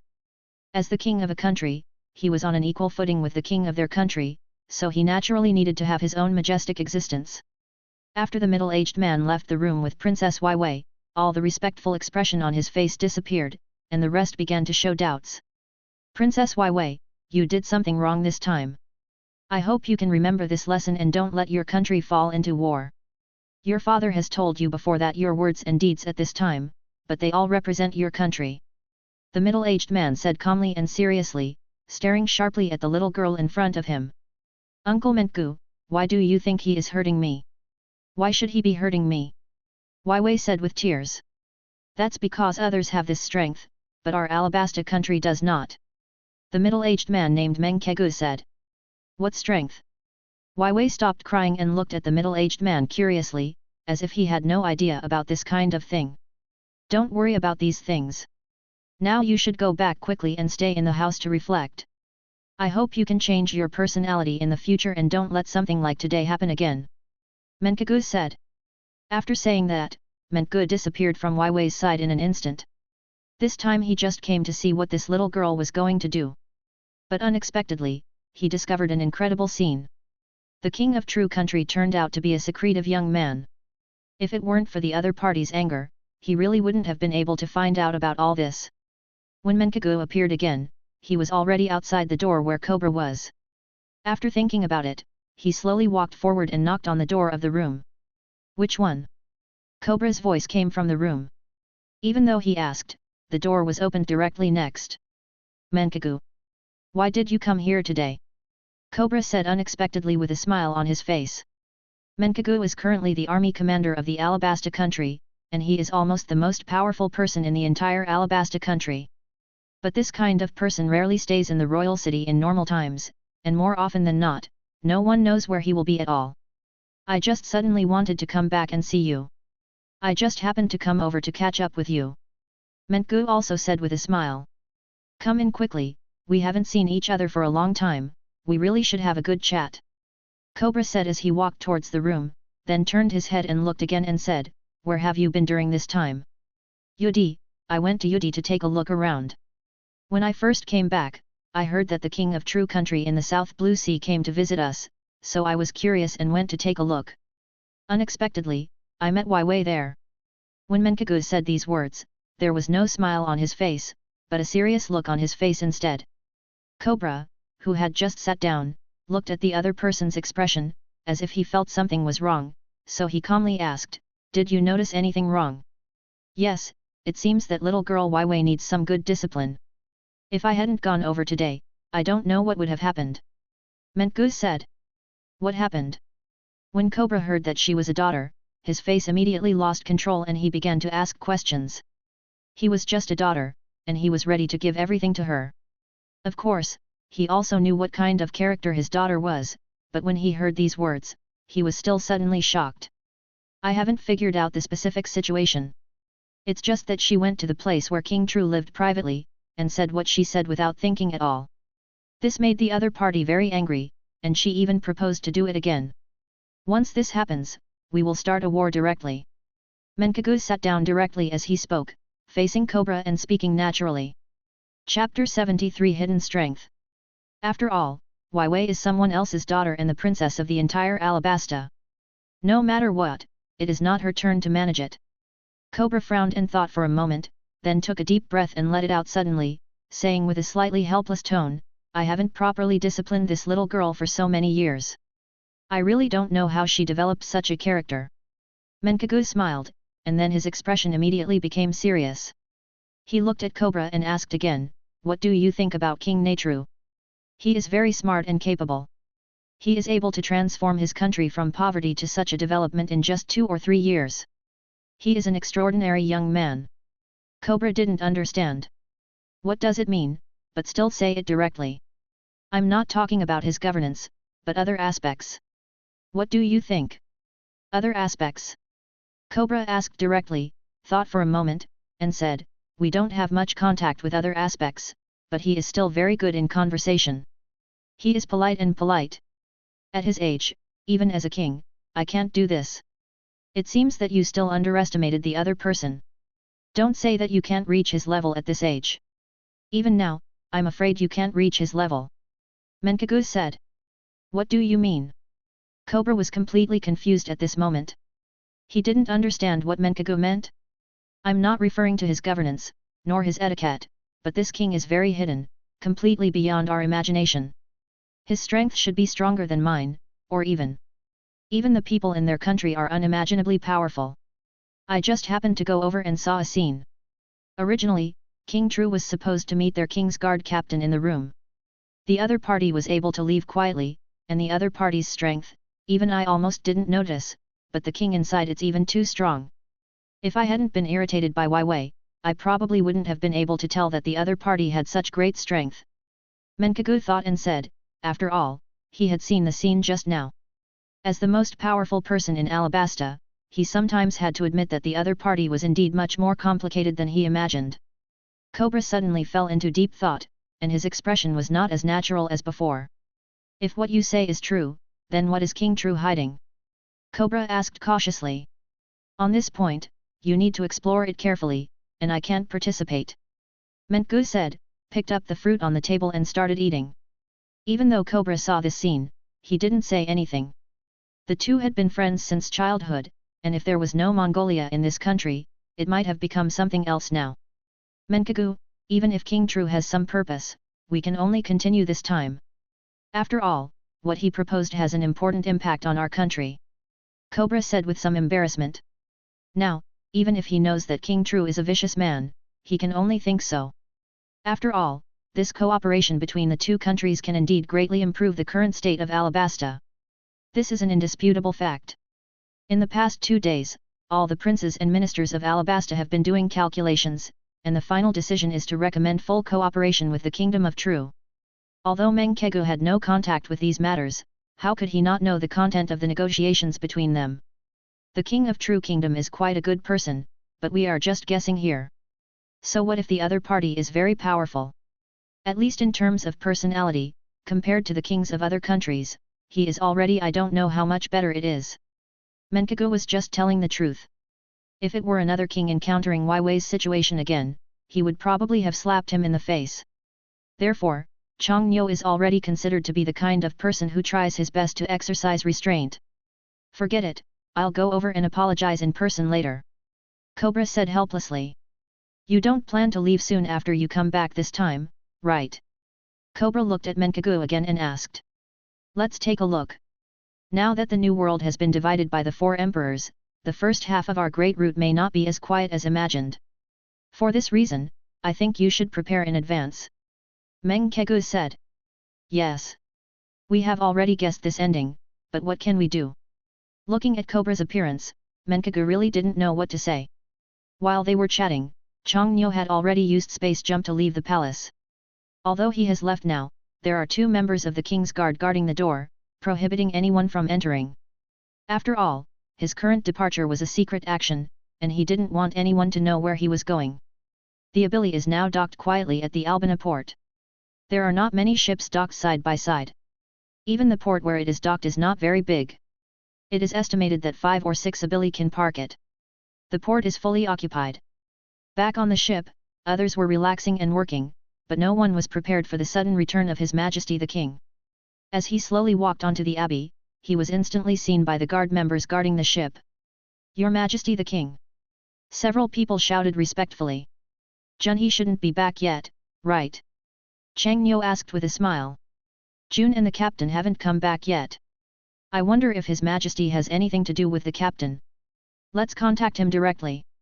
No need, where is the woman he brought back? Chang Nyo asked. It's normal that Junhee hasn't returned here yet. After all, the guy just came out of the palace for a few minutes, and he just followed him and left shortly after. But for a person who uses space to jump and run with 2 legs, I don't know how big the difference is. After hearing what Chang Nyo said, the 2 escort members hurriedly gave guidance and said, Your Majesty, the people brought back by Jun and the captain are in the room in front. The Abri is a 2-story ship, so according to the guard's guidance, Chang Nyo can clearly find out which room he is referring to. Chapter 74 I Know Everything. Looking in the direction of the room, Chang Nyo smiled slightly and walked directly towards the room without saying anything more to the guard. When the 2 guards saw this situation, they did not open their mouths. Instead, they stayed in their positions and continued to observe the surrounding situation. Standing at the door of this room, Chang Nyo paused for a moment, and then knocked on the door politely. After waiting for a while, there was still no movement in the room. At this time, he slowly opened the door. What comes into view in the room is just a bed without any decoration. On the table towards the entrance, there is a complete lunch box, but there is nothing missing in it. Robin was still staying in the corner at this moment, maintaining his movements for so long, just to find a better sense of security. Chang Nyo walked in slowly and saw Robin squatting in the corner. He didn't say anything immediately. Instead, he opened the door directly to prevent the other party from mistaking it for other bad things. While opening the door, Chang Nyo began to explain, Nicole Robin was born in O'Hara, West Sea. He is known as the son of the devil. He was wanted by the Navy at the age of 8 and has a bounty of 83 million Baileys. He is also the only person in the world who understands the true text of history. After Robin, who was squatting in the corner, heard what the other party said, the fear in her eyes became more and more obvious.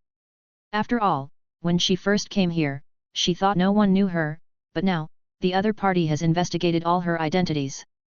Clearly, when he no longer understood the specific situation, all Robin had was fear. Don't wonder how I know this, and I'm not even remotely interested in your bounty, nor in you or myself. It's just that you know too much about some things, so you're here. Chang Nyo turned around, took 2 steps in Robin's direction, then sat directly on the chair in the room, looked at the other person and said, "What exactly do you want to do?" Robin asked shakily. "You must have deciphered the historical text in the Alabasta cemetery, right?" Chang Nyo asked calmly and curiously. "Historical text? Is it possible that you arrested me because of this incident?" "Maybe it is, maybe it is not, but I don't want the things recorded above to be spread. The ancient weapon Pluto, I already knew where he was a few years ago, but what can I do? Do you know why I have to coming to Alabasta? My initial purpose was just to destroy that piece of historical text, but in the end I discovered that the historical text is harder than we imagined. But thinking about it from another perspective, since the historical text cannot be destroyed, then wouldn't it be enough to destroy a person who understands the historical text?" "You say so, Robin." Chang Nyo's calm words sounded like a bolt from the blue to Robin's ears. "The other party is different from those pirates. The purpose of catching him is just to exchange for the bounty, but their purpose is very clear, just to kill him." Thinking of this, Robin couldn't help but start sobbing, and a feeling of fear and powerlessness instantly filled his body. "Who are you?" Robin still mustered up the courage to ask. From his clothes, Robin could tell that the man sitting in front of him was definitely not simple. After all, he was the only one in the room from morning to now. Except for Jasmine who came twice, the rest of the people just stood guard at the door. He was the only one who entered the room and talked to himself. "Me. I am the king of the true kingdom, and the place recorded in the historical text is within my country," Chang Nyo said with a smile. From the outside, Chang Nyo gave people the impression that he was a gentle and easy to get together kind of person who could make the other person put down their guard. But now Robin didn't feel this way at all in his heart. Why did I do nothing and so many people wanted to kill me? What did I do wrong?" Robin stood up suddenly, looked at Chang Nyo sitting in front of him, and roared completely. "You know, sometimes you are not guilty at all, but what you know has made it the starting point of crime. O'Hara is like this, and you are like this too. There are too many people in this world who don't want to let the secret be made public, but you insist on studying the contents of the historical text. Even if you know these things, what can you do? What can we do if we thoroughly study the blank 100 years of history? In this world, there is only one more important thing, and that is strength. As long as you wait until you are strong and fear no one, no matter what you do, no one will say that weakness is the original sin. The kingdom of Toru understands the truth very well, which is why I will choose to destroy the historical text at all costs. If the news of the existence of the ancient weapon Pluto is known to the Navy or the world government, even if it is known to the pirates, can you imagine what kind of disaster will happen to our kingdom of True? O'Hara has learned a lesson from the past, and there is no way I would let my kingdom face it again." Chang Nyo's expression was also full of gloom, but he still said calmly. The guard standing outside did not hear a single word. After Chang Nyo entered the room, he had already used space enchantment to block all sounds and perceptions. "Why do you know about O'Hara? That's not what you should be. You don't mean that it should be blocked by the Navy. No one in the world should know about it. Why do I know so clearly? To tell you the truth, I know a lot more than you think, including how you survived. I know this. What happened in O'Hara didn't just happen to you. In the same year, our Kingdom of True was also staged a massacre by the Navy that was no less than that of your O'Hara, which is the Batlila Island you see. Just because the wife of a pirate king was there, more than 2,500 pregnant women on the entire island were slaughtered. So what is the final reason? It is because we are weak, have no strength and no status, so we face such a choice. What you think you see is just what you see. What you can't see, the darkness and filth behind it, is far more serious than you think." Chang Nyo said. His whole person was still extremely calm, but he was still very angry inside. He was angry not only about this world, but more importantly about the rules of this world. Chapter 75 O'Hara's Secret. Chang Nyo calmly clenched his fists, but he didn't know which direction to use his strength, so he could only bury all his resentment in his heart. Robin can be regarded as a person with the same problem. The destruction of O'Hara and the massacre on Batlila Island are just a hint of this dark world. Seeing Chongnyo's appearance, I don't know why. Robin didn't seem to have the initial fear in her heart. She slowly sat on the edge of the bed, suddenly feeling some sympathy for the king of the country sitting opposite. Although your country has suffered the same treatment, at least you still exist. You have made this country countless times better than before. But what about O'Hara? He has been completely lost in history. Who still remembers this place now? Robin whined. So this is what I want to do. When I gain a certain level of strength in the future, I will definitely rewrite the rules of this world. At least I will not let the rich gain power, the powerful gain power, and the powerful destroy all sentient beings. Chongnyo said domineeringly.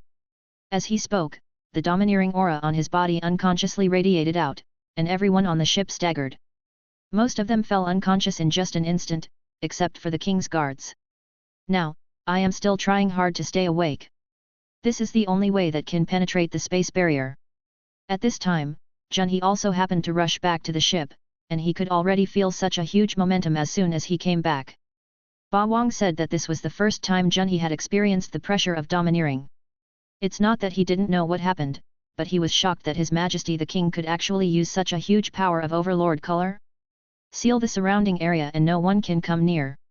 Junhee immediately shouted to all the members of the King's Guard. The others didn't need to say anything, they already felt the seriousness of the situation and immediately began to disperse around, not just on this ship. June and I stood guard outside the room where they were, fearing that this matter would spread. Just look at the 4 emperors of the New World today to know how big a sensation the overlord's haki can cause. The world government and the navy will never tolerate the appearance of such a powerful person. If the domineering spirit of 1 in a million people appears in the person of His Majesty the King, then as a group of subordinates, they should naturally protect them with their own lives. The 2 people in the room looked at each other, and they could see angry expressions in each other's eyes. After all, what they had experienced was almost the same.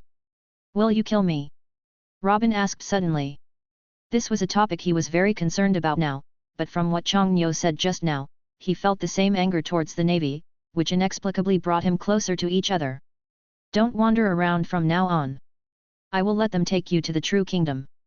Live there well from now on. Don't think about leaving. Otherwise, for the sake of the country's security, I will do whatever it takes and I will really kill you. Chongnyo closed his eyes, sighed and then said calmly. After getting this answer, Robin finally breathed a sigh of relief. At least this time, he didn't have to worry about the end of his life. Although they had never been to True Country, she had read about some of the developments there. If they really lived there, at least they would no longer have to worry about the feeling of living a wandering life. After a moment of silence, Robin suddenly smiled and said, Okay. After you go to Toru Kingdom, study your devil fruit abilities. Don't worry about how much impact it will have there. You can already become a doctor at the age of 8. If you find the past boring, you can be responsible for education in the future. Chongnyo thought for a moment and made arrangements. Robin is a genius that O'Hara rarely sees in a century. At the age of only 8, he has already mastered all O'Hara's knowledge. That place has always been famous for literature, and it can be regarded as a cultural holy place in the entire pirate world. Aren't you worried that I, a pirate, will lead the people of your country into mischief? What about pirates? The real worry in this world is never pirates. Take a good rest and don't think too much during this time. Don't show your face when you stay here, let alone cause us any trouble. Chongnyo said in a calm voice. Can I ask you something? Robin suddenly said. Just tell me what you want to ask. I want to go back to O'Hara. Is that possible? Reason. There are still many secrets there that are impossible to discover, and I want to take those things away with me. I used to become a pirate and wander the sea, but it seems that there is no need for it now, right? After listening to what Robin said, Chongnyo smiled slightly. He didn't refuse, but he didn't express his agreement clearly either. Robin himself probably doesn't know why he has always been wary of everyone, but he can't be wary in front of Chongnyo. Not only because of the other person's appearance, but also because he looks very quiet. It feels like it doesn't make people wary at all. Let's wait and see. At least we can stabilize first. This time we are going to Marigio to attend the ceremony to join the world government. July is the world government meeting. At least during this period, there will be no time for anyone to accompany us.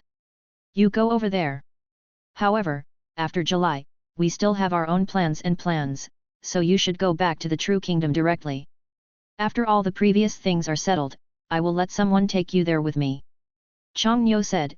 After all, taking her to O'Hara was something that could be done easily, but at this moment there was really no way to do it.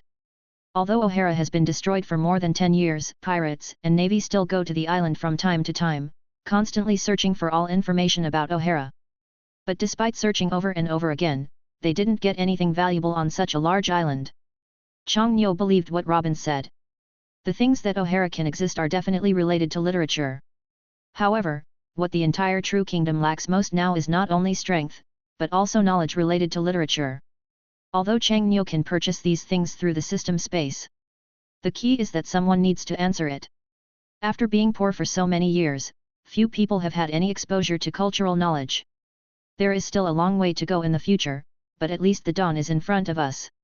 Chapter 76 Give a place to stay. The entire ship is now on alert outside, but the atmosphere inside the ship has relaxed a lot. At least Robin wasn't as cautious and fearful as he was at first, but he was still a little uneasy. She sat on the edge of the bed and looked at Changnyo face to face. As a king, not to mention that the two of them were about the same age, Robin still had a good impression of him after spending such a short time together. What kind of country is the Kingdom of True? Robin asked suddenly with some anxiety. Changnyo smiled and said, the Kingdom of True is a very ordinary country. No matter how I explain it, it may not reach the level of reality. Besides, the entire Kingdom of True is in the midst of constant changes. I don't know exactly how far it has reached. When you arrive, you can observe it with your own eyes. Aren't you afraid that I will cause dissatisfaction with the world government or the navy after I go there? Listening to Robin's words, Changnyo said nonchalantly, what's the harm in being discovered? I am an ominous person. It seems that I can be discovered by others no matter where I go. Robin began to talk about her past, completely letting go of her guard against Changnyo. This was perhaps the most relaxed and secure time she had felt in the 10 years she had been on the run. The current Robin has no quality at all in terms of clothing or hairstyle. His skin has been tanned during the period of time he spent in Alabasta. It can be said that the whole person has no sense of beauty at all. Changnyo listened patiently to her recounting her past, and every scene of the past was completely retold. Robin shed tears. This was due to her unwillingness to live in the past, and more importantly, she felt helpless and lonely living alone. Looking at Robin's appearance, Changnyo didn't make any expression or attitude. After the other party spoke for nearly 10 minutes, he finally started to stop talking about his past. At this time, Changnyo just said comfortingly, the past is in the past. There is no need to hold on to it anymore. A new chapter can be opened in the future. After saying that, Changnyo waved his hand, and the space barrier that enveloped the room disappeared instantly. Even so, Robin, who was sitting on the bed, didn't feel anything unusual. However, when the space barrier was removed, Junhee, who was standing outside the door, sensed everything that happened in the room in an instant. He was very aware of His Majesty the King's methods, so he didn't react much. He just glanced in the direction where they were and then continued to guard his position. Junhee, come in. Changnyo sat in the room and shouted outside. His Majesty. When he walked to the door, Junhee stood outside and shouted respectfully. Find 5 members of the King's Guard and send her to the Kingdom of True. Changnyo said. Junhee was stunned for a moment when he heard this, and then looked up at Robin who was sitting on the bed looking at him. He hesitated for only a moment and immediately replied, Yes, Your Majesty. The other thing is to make arrangements. We will start setting off tomorrow morning and we will not stay in Alabasta. Changnyo said again. Should we notify other people in the country to come to Alabasta for docking? Junhee asked. No need for now. Our Kingdom of True is not in such a hurry yet. Let's wait for a while, at least wait until we return from Marijoya to discuss it. Changnyo said. Okay, Your Majesty, I will take care of it immediately. Junhee said. They originally planned to stay in Alabasta for a while, but they didn't expect that the matter would be solved so easily. Now there is no need to stay here any longer. After all, the living experience in this place is not as good as expected. Not to mention that the environment here is relatively hot. More importantly, Changnyo feels very uncomfortable living here. Just stay here and don't run anywhere. Wait for our King's Guard members to send you back. Changnyo turned to Robin and said. I see. As soon as Robin finished speaking, Chang Nyo disappeared from his seat in an instant, as if he had never appeared before. Robin's eyes were shocked for a moment, but she turned to look at Junhee who had brought her over. He didn't seem to be surprised or shocked at all. It was obviously not the first time this happened. He is a devil fruit. Don't know what you shouldn't know. Although I don't know what His Majesty the King told you, although the true kingdom is relatively cheerful, there are some bottom lines that must not be touched. What we hate most are betrayers. Junhee looked at Robin and said with a cold voice. He doesn't have a good impression of this woman yet. Not to mention that she was a pirate before. Junhee has already started to be wary of this woman since she was able to know the text of history and threaten his country. I just want a place to live, and I don't have too many other ideas. I hope so, stay here well, someone will escort you directly to the true kingdom at night. Junhee said. Then he turned around and left without any facial expression. Robin didn't mind the other party's attitude. Anyway, compared to those he had interacted with before, Junhee already had a better attitude. Thinking about the sadness he had experienced in the past 10 years, Robin, who was sitting on the bed, showed a rare smile. Chang Nyo, who returned to the Alabasta Palace, sorted out his emotions. Sitting on the sofa, he picked up the previous newspaper again and looked at the photos of the 4 emperors on it. Then he put it on the table in front of him and pointed at it with his fingers. There was constant beating on it. He thought for a while, but at this time, the guard standing outside the door gently knocked on the door where he was. What's up? The voice came from the room. The guard outside did not open the door, but said directly through the door, Your Majesty, King Cobra of Alabasta sent someone to invite you over. I know, just a moment. Chang Nyo said, then slowly stood up and tidied his clothes. Even if Cobra doesn't come to look for him, Chang Nyo will choose to find him. After all, he will leave soon, and business is more important. Before leaving, I must ask Cobra about the eternal record pointer that directly reaches Marie Joya. If there is no such thing, there is no telling how long it will take to reach that place. Chapter 77 Farewell. After staying for only a few minutes, Chang Nyo opened the door to the room and saw the servant sent by Cobra standing at the door. Hello King True, Our Majesty the King invites you to the hall. The servant said respectfully after seeing Chang Nyo. No problem, just lead the way. Chang Nyo said calmly. Hearing this, the servant smiled respectfully, and then began to walk in front quickly to lead the way for Chang Nyo. Although I have been here for 2 days and visited the Alabasta Palace once, the rules are still here after all. As the king of the true kingdom, Chang Nyo represents his country in every word and deed. Even if he knows how to take these routes, and even if they are not far away, he must need the servants of the kingdom of Alabasta to follow him, in case something happens. Some bad things, if no one else is around, it will be really hard to explain. When Chang Nyo followed the servant to the door of the Alabasta Palace, the servant said respectfully, His Majesty King True, His Majesty is already waiting inside. Please come inside. Chang Nyo didn't even look at the other party, and then began to walk towards the palace hall. As soon as he entered the door, Cobra saw Chang Nyo arriving and immediately stood up from the throne to greet him. There were only 3 people in the hall, one was Cobra and the other was Princess Vivi. As for the remaining person, he was the Alabasta Army Commander Menkagu. King Chang Nyo, you are here. I wonder if it will disturb your rest. Cobra stood up to greet him and said with a smile. Menkagu did not continue to sit there, and stood up to greet him with a smile. Only Princess Weiwei, a child, continued to sit in her original position, almost ignoring Chang Nyo's arrival. King Cobra, look at what you are saying now. There is nothing to disturb you. Even if you don't send someone to find me today, I will need to come to you next. Chang Nyo said with the same smile. Looking for me? Is there something wrong? Cobra asked quickly. It's just some small things, but I don't know why King Cobra came to me for this. Seeing the smile on Chang Nyo's face, Cobra suddenly felt a little embarrassed, but he still hurriedly smiled and said, King Chang Nyo, please take your seat first. Following Cobra's guidance, Chang Nyo was not polite and sat opposite Menkagu.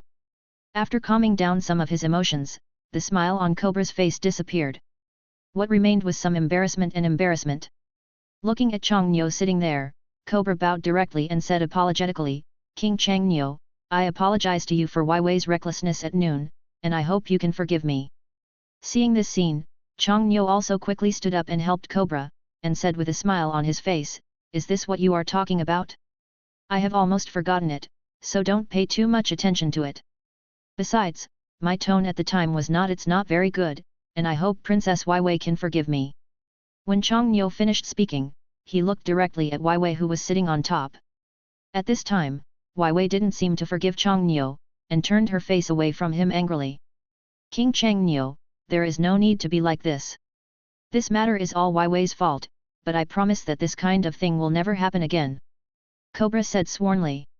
If Chang Nyo spoke out his inner thoughts at this moment, he would probably be able to spit on Cobra's face. Chang Nyo stood there and thought to himself, your daughter is like that.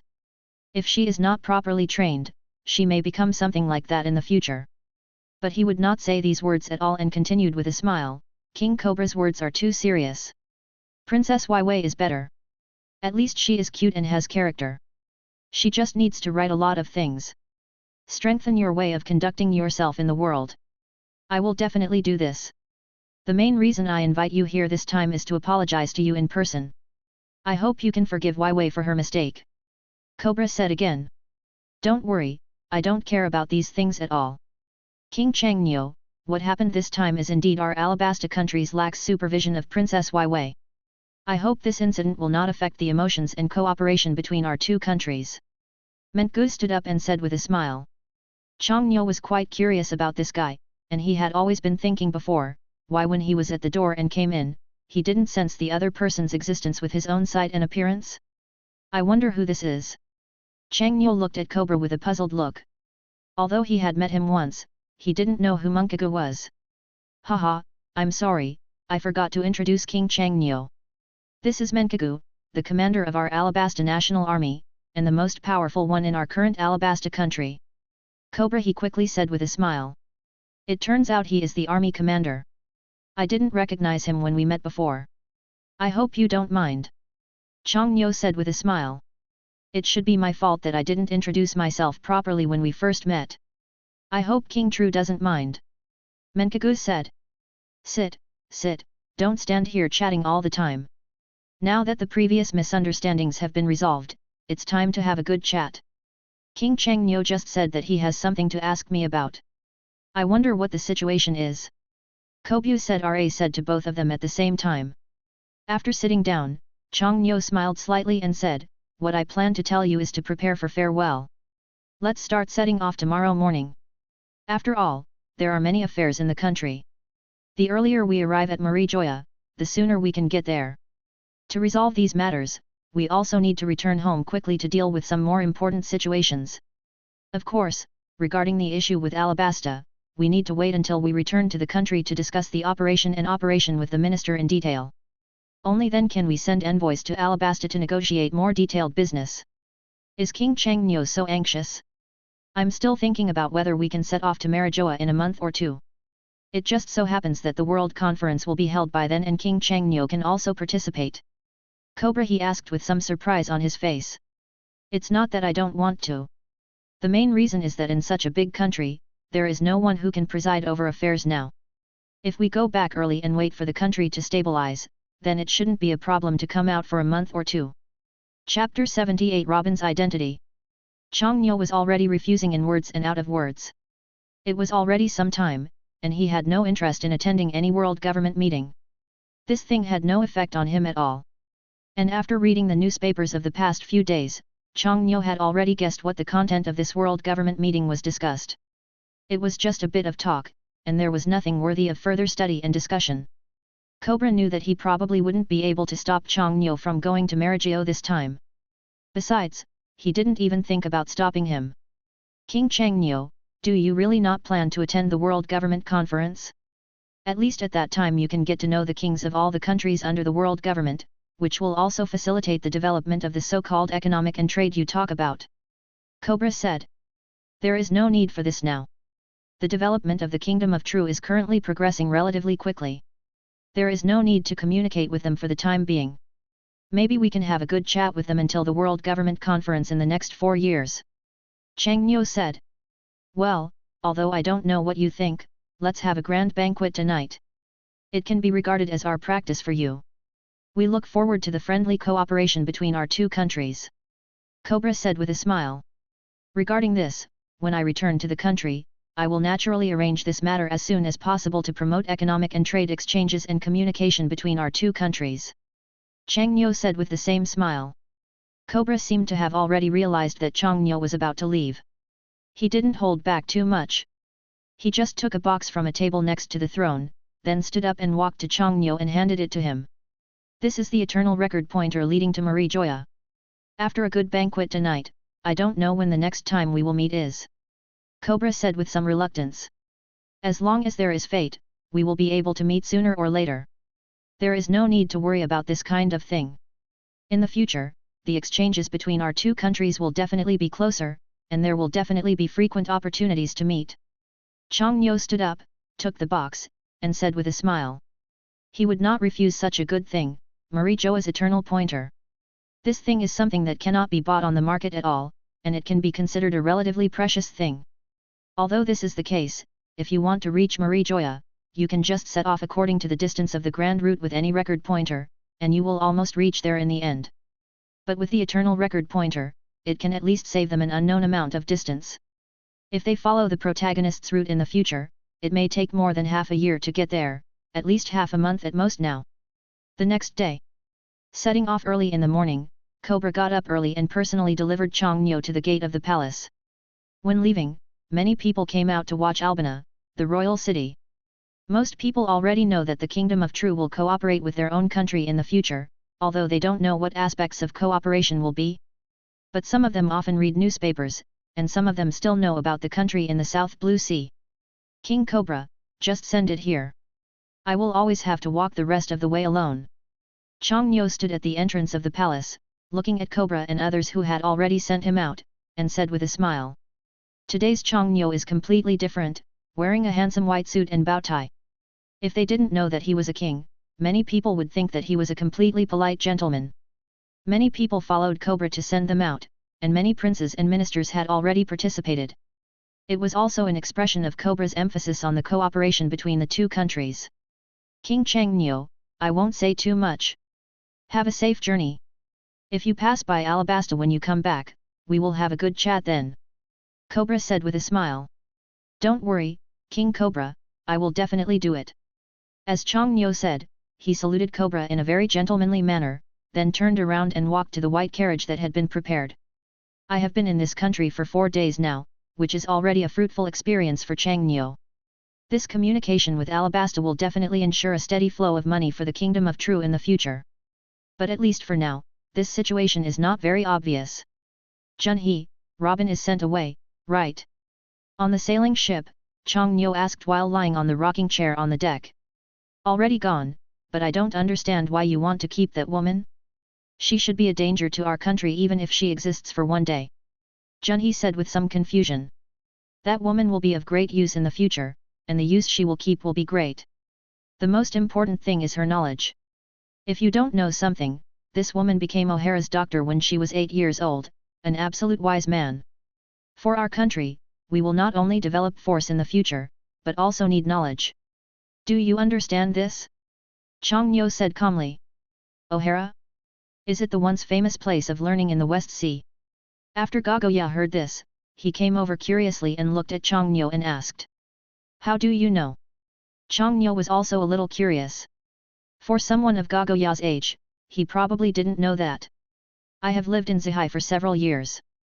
Naturally, I have heard of this place, but I have never visited it. Later, I heard that there was a natural disaster in that place and no one survived. Seeing Gagoya's somewhat regretful look, Chang Nyo and the other two were really speechless. It is indeed the place you are talking about, but O'Hara did not encounter a natural disaster, but a man-made disaster. The Navy's touching demon-slaying order directly turned the entire O'Hara into a dead place, and Nico Robin was the only one who survived. Son of the devil! Hearing what Chang Nyo said, Gagoya shouted in surprise again.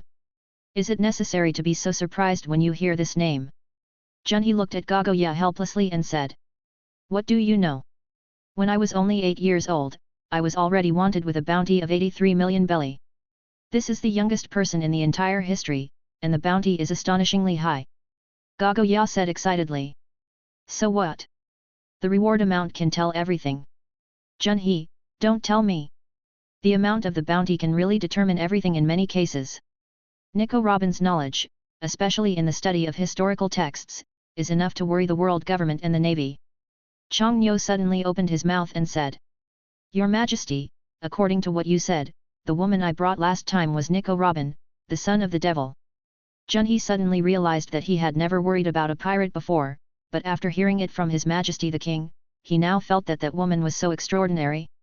Gagoya also looked at Chang Nyo expectantly, and the two of them looked more curious. "You are right that the woman is Robin. The woman you call the Devil's Son has been offered a bounty of 83 million baileys since she was 8 years old. But so what? For me, I never care about these things. Instead of paying attention to this, why not think about how to deal with those celestial dragons after thinking about Mary Joa?" Chang Nyo leaned directly on the recliner and swayed leisurely as he spoke. "Dragon people, this is indeed a relatively big problem," Gagoya also said with one hand holding his chin. "They are all very clear and understanding about Mary Joa. Who in this world doesn't know the name Tianlong? Gagoya, have you sent all the information to those Tianlong people who asked you to send people to investigate?" Chang Nyo asked calmly. "There is no specific information about other people yet. There is only information about the woman Furbana who was investigated before. The others have not been investigated for the time being. Besides, aren't we mainly visiting her this time?" Gagoya asked. "What use can she be? Forget it, let's wait until Mary Joa comes to tell us the details." Chang Nyo didn't care about these things. It didn't matter whether the items he carried on the ship were given away or not. They were just for some form of expression. In the current holy land of Marie Joya, the ghost knows which celestial dragon has the final say. Anyway, there are almost thousands of celestial dragons. Chang Nyo doesn't want to kowtow to so many people. This is a place that damages his face. But if you go to Marie Joya, you will have to face these things sooner or later. The people living there are all those celestial dragons. You may not know how many people you need to meet if you turn your face. With the eternal record pointer in hand, the road to Marie Joya is indeed much faster than expected. At least there is no need to worry about any detours in the middle. It leads directly to the other side in a straight line. The rest is completely out of their consideration. "Your Majesty, can I go to the Chambord Islands nearby? I heard that it is the most prosperous place in the entire Grand Line." Gagoya asked expectantly. "There's nothing to see there. If you encounter a celestial dragon, you have to kneel down wherever you go. It's really frustrating." Chang Nyo yawned and said nonchalantly. "At that time, let Junhee accompany me. After all, you need to enter Marie Joya, but we can't enter that place. I'm afraid it will be boring to wait for you outside. Instead of that, it is better to go to Shampoo Circle. Gagoya, if you want to go, go, and don't drag me along." As soon as Gagoya finished speaking, Junhee, who was sitting next to him, immediately raised objections. He didn't want to follow this woman to visit the Chambord Islands. Junhee was not that curious. "Why are you so excited? Accompanying me is giving you a chance. Aren't you curious about what's in the Chambord Islands? It's called the most prosperous place. Isn't it nonsense?" Gagoya said again without giving up. "It is indeed the most prosperous place, but the same place is also the most chaotic place on the entire Grand Line. That place is beyond your imagination. On the entire sea, the darkest and dirtiest place is also the place of Chambord. It's just that we didn't have much time this time, otherwise I really wanted to go to Fishman Island and see what the beautiful mermaids there look like." Chang Nyo leaned on the recliner and closed his eyes and began to imagine the state of Fishman Island. It is estimated that every man would have such thoughts. "Your Majesty, where exactly is Fishman Island? I've only heard of it, but no one has ever gone there and come back, let alone talked about this issue." Junhee asked. "The Fishman Island starts from the Shampoo Land. He coats the ship from the Shampoo Land 10,000 meters underwater. As long as the navigator has outstanding abilities, he can almost reach the Fishman Island under the sea. For those pirates, the only way to the New World is Fishman Island." Chang Nyo still said leisurely with his eyes closed. "Mishman Island. I'm also looking forward to it." Gagoya said. "So since there is a Fishman Island 10,000 meters underwater, doesn't it mean that the legendary Sky Island 10,000 meters above the sky should also exist?" Shunye suddenly asked. "What you said is right.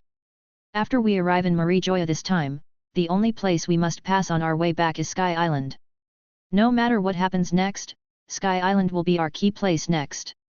After Chang Nyo heard the word Kangdeo, his eyes suddenly opened, and then he sat up directly and looked at Junhee and said with a gloomy face.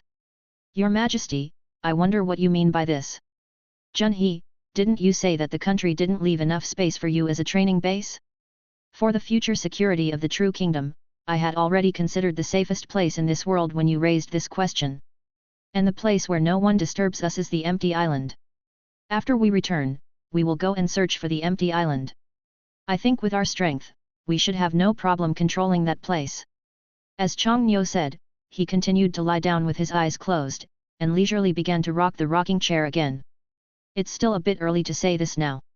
I have already made plans in my heart about the content.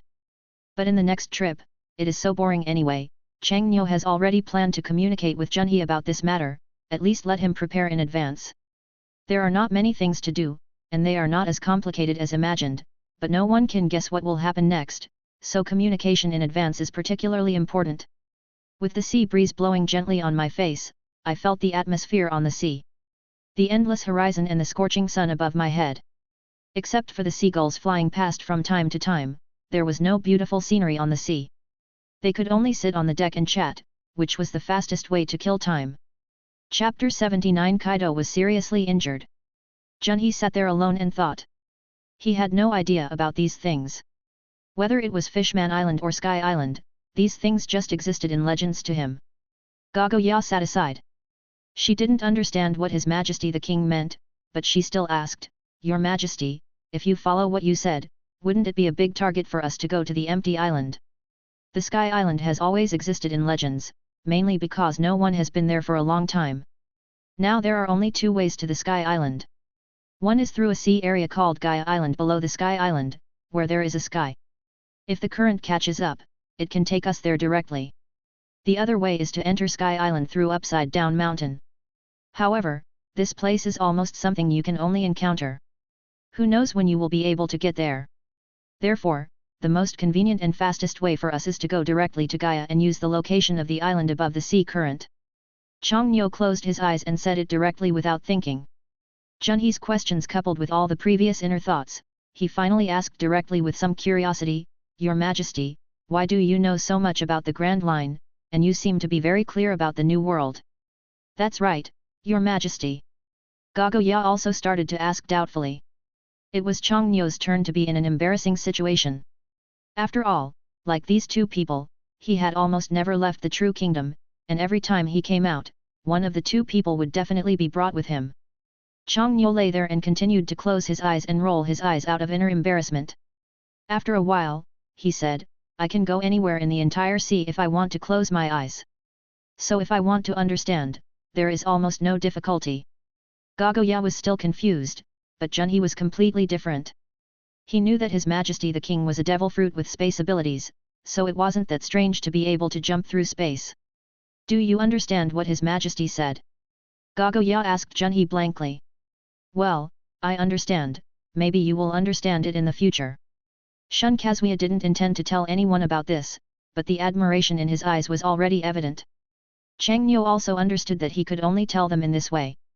It was impossible to tell them that he had the eye of God and understand the entire process of the entire pirate world, right? This answer to the two people's inquiries was considered impeccable. Devil fruits with space-based abilities have almost infinite possibilities, but Chang Nyo has not yet reached the ultimate level of development capabilities of this devil fruit. The more advanced devil fruits you want to awaken, the difficulty is almost beyond everyone's imagination. In the world of pirates, even the natural devil fruits can actually achieve the second stage of awakening.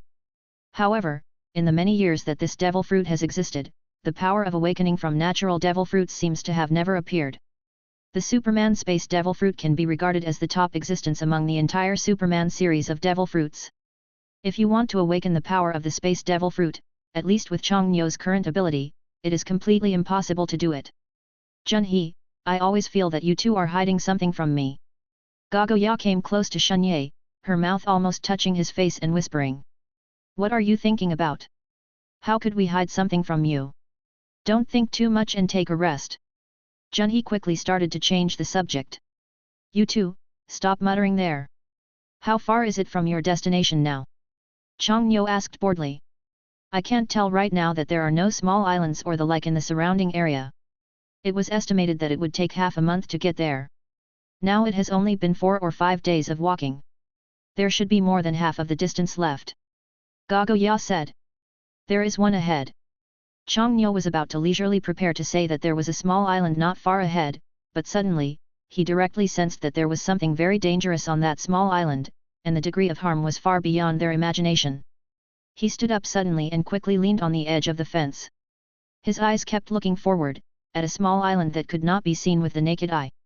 Gago Ya, tell Barlow to turn and start sailing to the right to avoid the area ahead. Chang Nyo suddenly shouted directly at Gago Ya. Gago Ya was stunned for a moment, but he immediately started to get up and follow Chang Nyo's instructions. Junhee also quickly got up and climbed to the edge of the fence, and also used the color of knowledge to start sensing forward. However, his strength was not as good as Chang Nyo at all, and he could not sense anything about the island above. Your Majesty, what happened? Junhee asked worriedly. Kaido. Chang Nyo said to himself, and then started to ask with some confusion, why is he in the first half of the Grand Line? Kaido. Junhee also repeated. Seeing the alert expression on Chang Nyo's face, Junhee immediately became alert. It's been discovered, Junhee, tell Barlow to set off the boat to the west. You don't need to wait for me for the time being. Chang Nyo said with a frown. Your Majesty, if you don't want me to accompany you, if you are here alone. If I want to leave, no one in this world can stop me. Just follow the orders. Your most important task next is to protect the safety of this ship. Chang Nyo directly interrupted what Junhee was about to say, and then said with a slight smile. What Chang Nyo said was not wrong. With the spatial ability of the devil fruit, as long as he didn't show off his strength, no one in this world could keep him. Your Majesty, don't worry, your subordinates will take good care of the people on board. Junhee said seriously. I hope it's as you said. Chang Nyo smiled. As soon as he finished speaking, a huge stone flew towards the abbey. The size of the stone was almost as big as his entire ship. Chang Nyo stood on the bow of the ship without any panic and waved his hand casually. A blue light curtain appeared in front of his body. The huge stone came and hit the light curtain. At that moment, it disappeared directly. But when the boulder appeared again, it had already deviated from the ship by about 500 meters, and then fell heavily into the water. The others didn't know what happened, so they could only do what Chang Nyo ordered. In this way, it can be regarded as directly deviating from the route to Marijoya, but there is nothing that can be done. After solving the problem with the boulder, Chang Nyo also disappeared on the ship. When he appeared on the island, he saw this huge figure, which was indeed no different from what he had guessed. In front of him was an extremely tall and burly man with black hair shawl, a pair of long dragon-like horns, a beard as long as a dragon's beard on his mouth, and a dragon scale tattoo on his left arm. The upper body is naked, within it also looks quite domineering. Oh ha ha ha ha. I really didn't expect that an ant would dare to appear here. Kaido's voice sounded quite rough, and his powerful aura directly pressed on Chang Nyo. Mr. Kaido, I don't mean to offend you. I don't know where I offended you. Please forgive me. Chang Nyo directly made a gentleman's salute, and then endured Kaido's suppressed momentum. The entire island is not particularly big, but Kaido is the only one on the island. Either he is waiting for something, or there is something that others don't know exists here. It's just that Chang Nyo never imagined that the 4 emperors of the New World would actually appear in this place. Chang Nyo raised his head and took a look. The scars on Kaido standing there were obviously new, and he seemed to have been seriously injured. Boy, having the courage to come face to face with me, Kaido, is enough to gain my approval, but it is not enough to escape from death easily. I didn't expect to meet you. I don't want to expose this place yet, so only by asking you to die can I feel more at ease. Kaido opened his eyes that looked bigger than a cow, and said to Chang Nyo with a stern look and a ferocious expression. As soon as he finished speaking, Kaido's attack rushed directly towards him. With just one punch, the hilltop where Chang Nyo was originally located was instantly leveled to the ground. Such a powerful attack is really a bit unflattering. Facing such a person, even Chang Nyo couldn't help but frown. Although he possesses space system abilities and has improved his combat experience in the past 2 years, compared with someone like the other party, he is obviously not even the slightest bit worse. Fortunately, Chang Nyo dodged relatively quickly, so there was nothing to talk about with someone who started fighting right away. But taking advantage of this opportunity, Chang Nyo also wanted to know how much he weighed. Seeing an opportunity, he quickly used his ability to jump in space and punched Kaido. But such an attack was instantly blocked by the opponent, and the two parties' haki directly clashed. Kaido's haki was black, while Chang Nyo's haki was blue. The thunder and lightning caused by the conflict between the overlord color and the domineering energy began to spread around the island in an instant. The seawater around the island has even been forced back by the momentum of the two people, and the shocked look in Kaido's eyes at this moment was also expressed unabashedly. He didn't expect that the little guy in front of him could possess a domineering aura that was unique among millions of people. The key was that he was still so strong. Boy, I didn't expect that your strength is quite good. It's really surprising that someone like you can appear in the first half of the Grand Line. Kaido showed a sinister smile, with the corners of his mouth raised slightly, but his expression looked even more frightening at this moment. Mr. Kaido, I didn't mean to offend. I didn't know you were here, and I hope you can forgive me. For this reason, we are willing to offer 1,000 jars of fine wine to express our apology. And after leaving here, he will never talk about meeting Mr. Kaido. Chang Nyo's eyes were wary, his fists clenched, but he still said respectfully. Times make heroes. Chang Nyo understood this truth very well. In terms of strength, he was no match for Kaido. He can delay it for a while now, at least to ensure that the personnel on the abbey can evacuate outside the safety zone. He didn't expect that he would meet Kaido in this place. This was the biggest crisis he had ever encountered in his life. He couldn't get through it and had to fight hard. Ahem. After both parties stopped their hands, Kaido suddenly coughed violently at this moment. Looking at him, it was obvious that he had been seriously injured, and he didn't know who in this world could hurt him so seriously. Chang Nyo saw everything, but he had no rush or idea to take action at this moment. Looking at the entire pirate world, Kaido's combat power has exceeded many people's imagination. Even if he is seriously injured now, Chang Nyo has no confidence that he can inflict serious damage. Boy, do you think I will believe your nonsense? But I like your attitude, Mr. Kaido, but I didn't expect that little guy like you actually knows me. Kaido's sharp eyes stared directly at Chang Nyo standing in front, as if the other party would directly kill him if he said something wrong. Kill. As soon as Kaido finished speaking, a figure suddenly appeared from his side and attacked Kaido at an extremely fast speed. Several powerful attacks hit Kaido's back in an instant, tearing apart the earth with them. Kaido didn't even dodge, he still stood there, as if these attacks had no effect at all when they fell on him. Junhee, step back! Chang Nyo shouted anxiously when he saw this scene. When the figure fell, a man in the form of a human wolf stood behind Kaido. This wolf had a blue mane, blood-red eyes, a mouth, and fangs. It also exuded a faint blue light, and had 2 hands. His sharp nails were at least 20 centimeters long, and he stared directly at Kaido standing there with a prepared expression. Mr. Kaido, I'm very sorry. This is my subordinate. Please forgive me for my rudeness. Junhee's appearance was something Chang Nyo didn't expect. Ha, the animal-type phantom beast, the wolf fruit, is in the form of the silver moon wolf. It's really surprising. When did such a character appear on the Grand Line? From now on, why don't you two follow me, Kaido? Kaido looked at the two of them with a smile and said. Chang Nyo stood there and took a deep breath. Junhee also came to his side at this moment. Why are you here? Didn't I ask you to escort them away from here? Chang Nyo asked with a cold voice. Barlow has already taken them away. I am worried about His Majesty's safety, so I came here. As Shunye spoke, he began to be wary of Kaido, who was standing not far away. Chapter 80, Sinking the Island with One Move. Kaido's huge height gave people a sense of oppression, which made them feel suffocated. Faced with such an injured person, Chang Nyo couldn't think of any better way. Act according to the opportunity. Chang Nyo whispered to Junhee. Now it was not a matter of blaming him for why he came over suddenly.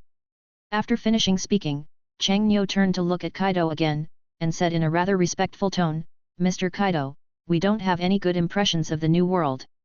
We would rather stay in our quiet corner. At the same time, we are very grateful to Mr. Kaido. It's an honor for both of us to be invited. Then you are going to refuse my invitation?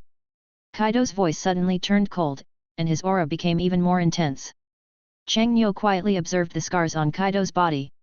The repair of the scars on Kaido's body was rapidly recovering at a speed visible to the naked eye. With such a powerful physical ability, if they spent a little more time with him, then the two of them would. There is no way out. If it's rejection, I wonder what Mr. Kaido means. Changyo stared at the other party quietly, and the aura of king on his body was also exuded at the same time, and the domineering aura between the two parties collided with each other. The collision between the momentum directly produced a bursting sound, and the sea water at the edge of the island was once again forced back. What if I say, join or die? Kaido said. If we weren't forced like this, then the two of us would have to fight to the death to experience Mr. Kaido's strength. Changyo did not give in at this moment, his eyes were cold, and he once again strengthened his domineering look. At the same time, the demon sword Muramasa slowly appeared next to him. Perhaps at this time, Muramasa had also sensed the danger his master was encountering. The sword was emitting red light, which was actually much more powerful than before. Changyo had already guessed why Kaido was seriously injured. He must have just come out of Impel Down City, otherwise he would never have imagined who could beat him like this at this time. You actually dare to challenge me, so I will satisfy you for once today. Kaido directly raised his right hand, coupled with his huge figure, but fortunately there were no weapons around Kaido, so he could only rely on his own strength to fight. The only difference is that even though Kaido is a devil fruit user, he does not dare to show his true form at this moment. Once he attracts the navy due to this situation, even though he cannot be killed, he can still cause unlimited damage. Trouble.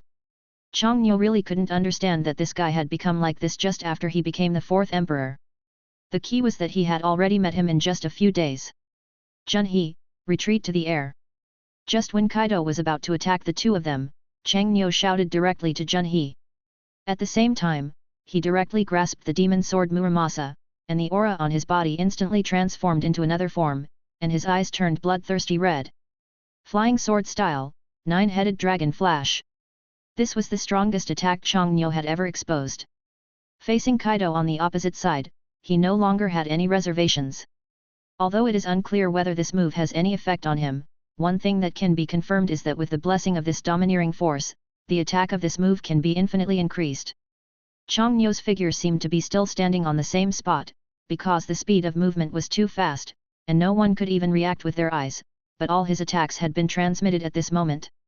Nine-headed dragon flash is a fast attack method, but its shortcoming is also relatively obvious, that is, it needs to accumulate power before attacking.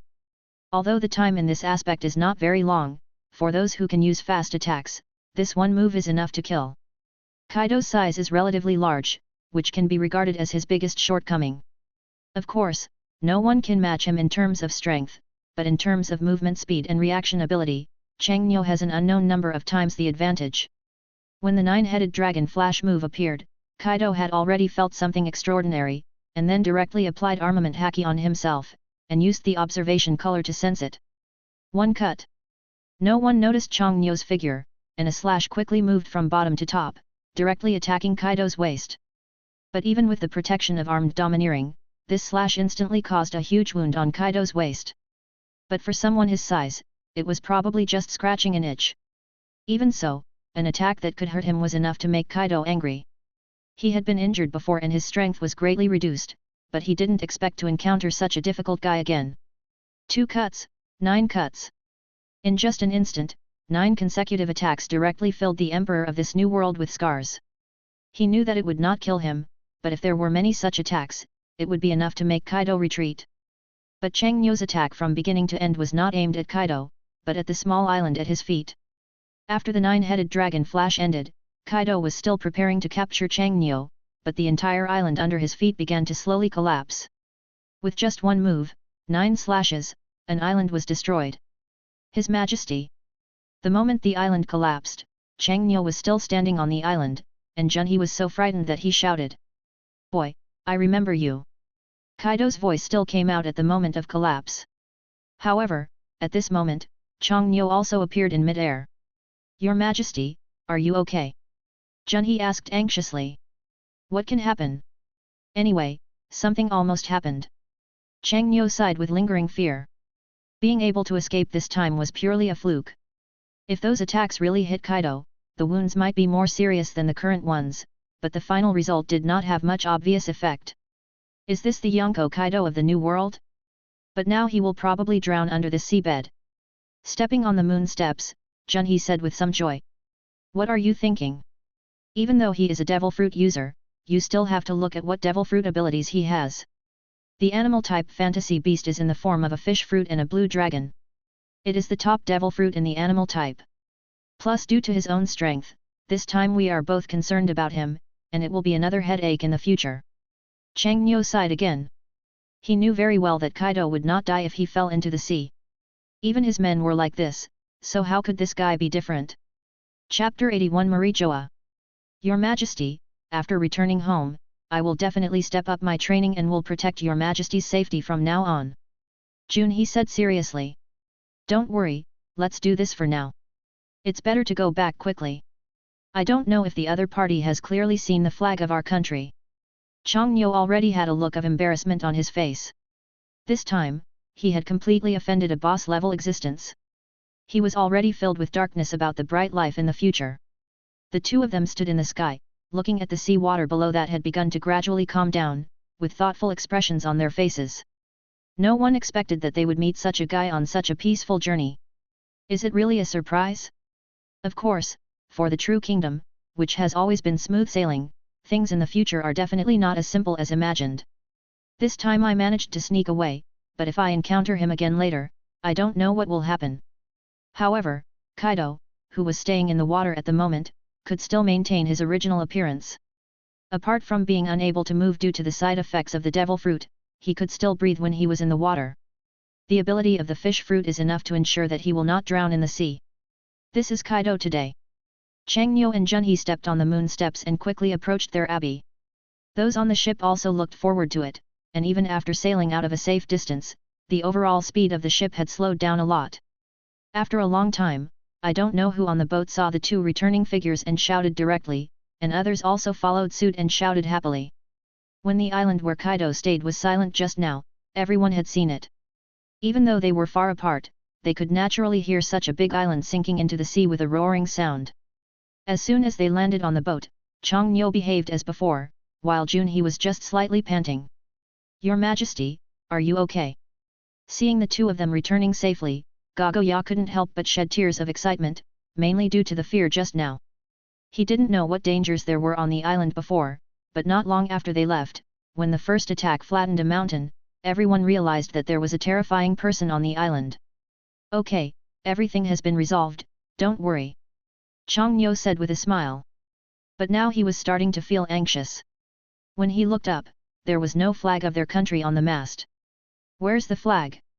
Chang Nyo looked at Gagoya in surprise and asked. That's right, where's the national flag? Junhee couldn't help but get excited. I'm sorry, Your Majesty. We encountered strong winds 2 days ago, so we took it down when we were furling the sail. Maybe they forgot to install it. I'll give you the order right now. Barlow said quickly. Haha, Junhee, now it's impossible for that guy to know which country we are from. Chang Nyo suddenly became happy. At least you can be sure that this time it will not have any impact on your country. If Kaido knows about the situation in his country, no matter whether he has the intention to deal with people like him in the future, it is always a risk lurking in the dark. The smile on Junhee's face became obvious. He quickly walked to Barlow and hugged the little man. Barlow, you have really done a good thing this time. Stop pretending to be the national flag and quickly follow the direction of the eternal record pointer and head towards Marijoa. Junhee said with a smile. Everyone else is confused now. They don't know what happened? But the two of them didn't say anything, and others wouldn't bother asking. The incident of meeting Kaido passed perfectly. Even though more than 2 hours had passed, Chang Nyo still couldn't help but feel panicked. It's not that he hasn't encountered anything. If he comes into contact with the other party, he can accept it no matter what the situation is. If he can't beat him, he can at least run away. But if someone cares about his country, then according to Kaido's strength, to what can you do to resist when the time comes? Lying on the lounge chair, Chang Nyo was basking in the sun leisurely on the surface, but countless thoughts were already swirling in his heart. At least this time he has made up his mind to do something. 10 days later, Marijoa was already in sight. It was located at the top of the Red Earth continent. Even though it was 100 miles away, his location could be clearly seen. It is a place like this that makes countless people in the world complain. It houses the biggest worms in the world, but everyone dares to be angry but dare not speak out. The current near Marijoya is very calm, there is no wind at all, it is almost infinitely close to the state of a windless zone.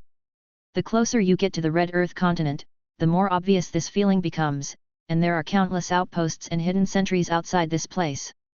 Let me inform you, everyone must not cause any trouble during this period. Chang Nyo stood on the edge of the ship and gave instructions to the people behind him. He didn't want to cause a bigger crisis by accidentally causing some trouble.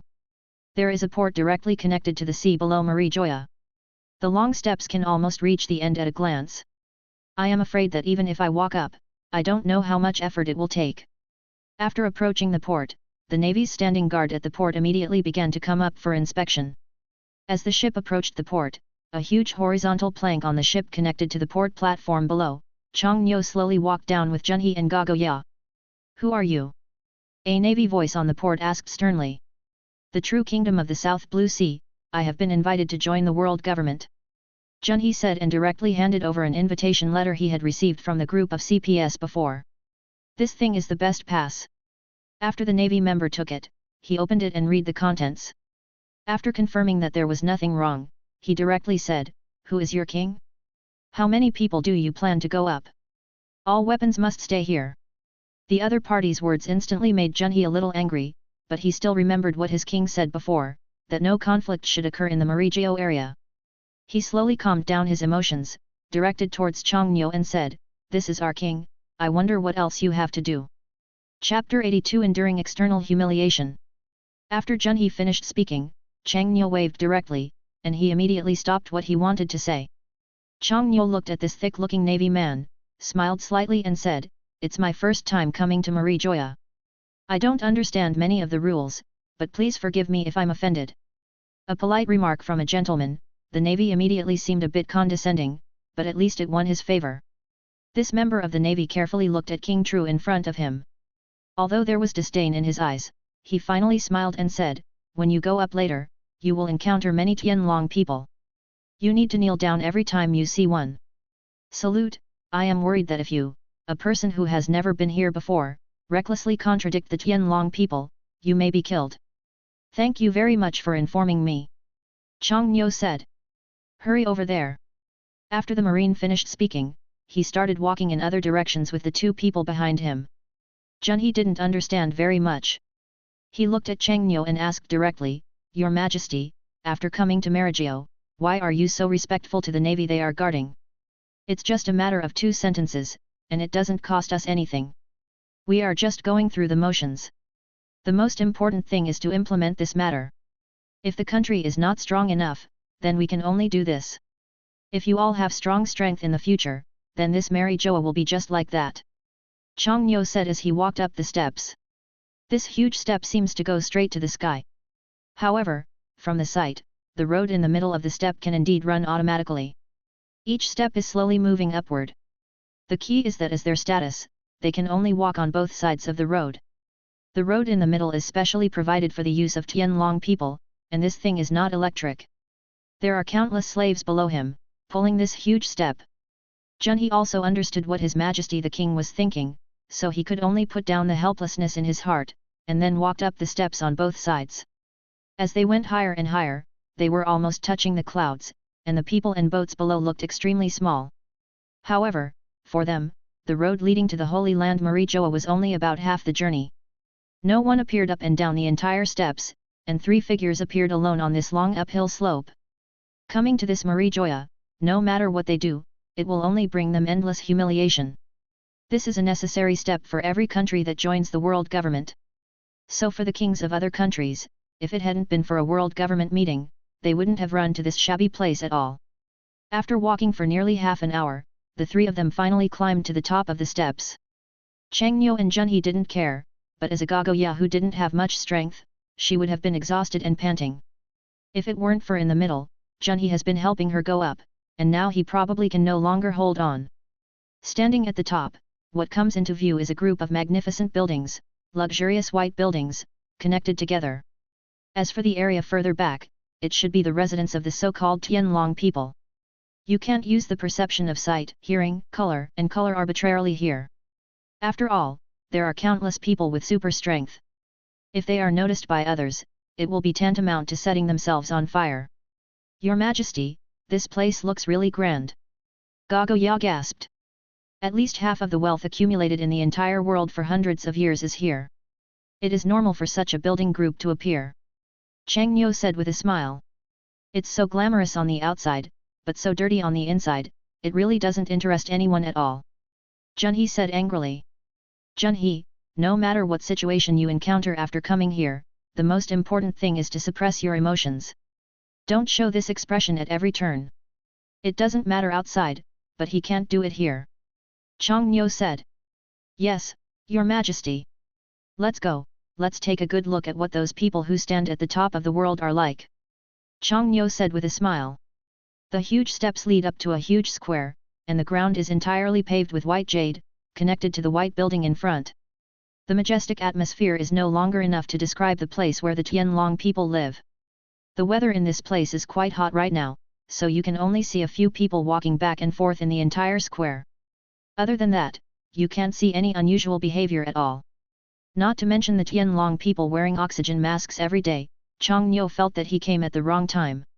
It wasn't until they got closer to this building that seemed to have 6 or 7 floors that there were slowly more people here, some wearing navy uniforms and some other things.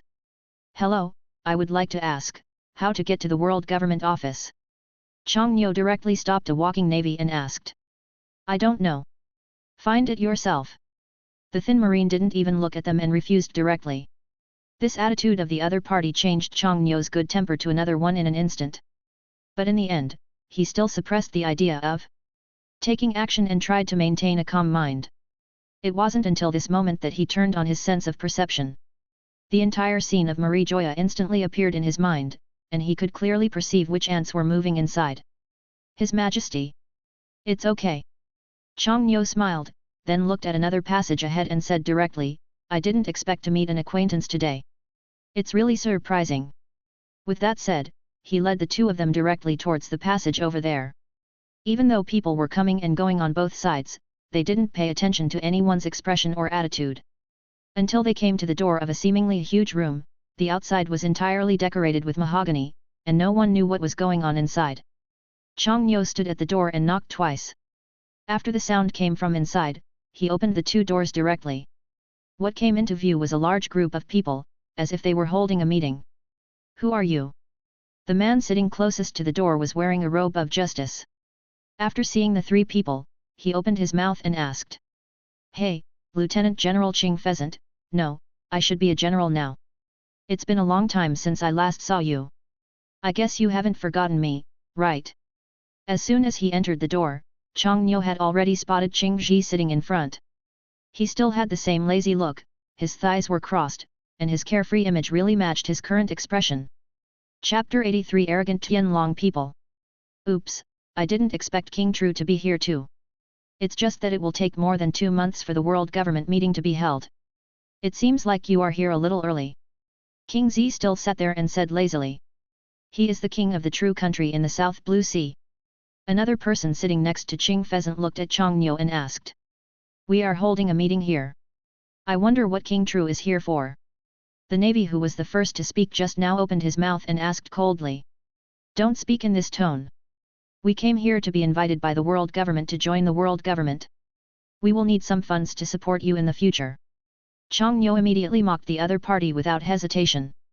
There were at least a dozen people sitting in the room. Without thinking too much, they already knew what they were going to discuss. It was nothing more than about the meeting held by the world government in more than 2 months. But this time he happened to come to this place by chance. But no one would have thought that this group of Navy people, who would not be treated well outside the Navy, would actually go to Marie Joa for a meeting? If you join the world government, just join the world government. Then why are you here? Boring, I really don't know what you are thinking. I must not be able to find the place. Did I just come across you? Chang Nyo said with a smile again. Oops, it's another headache.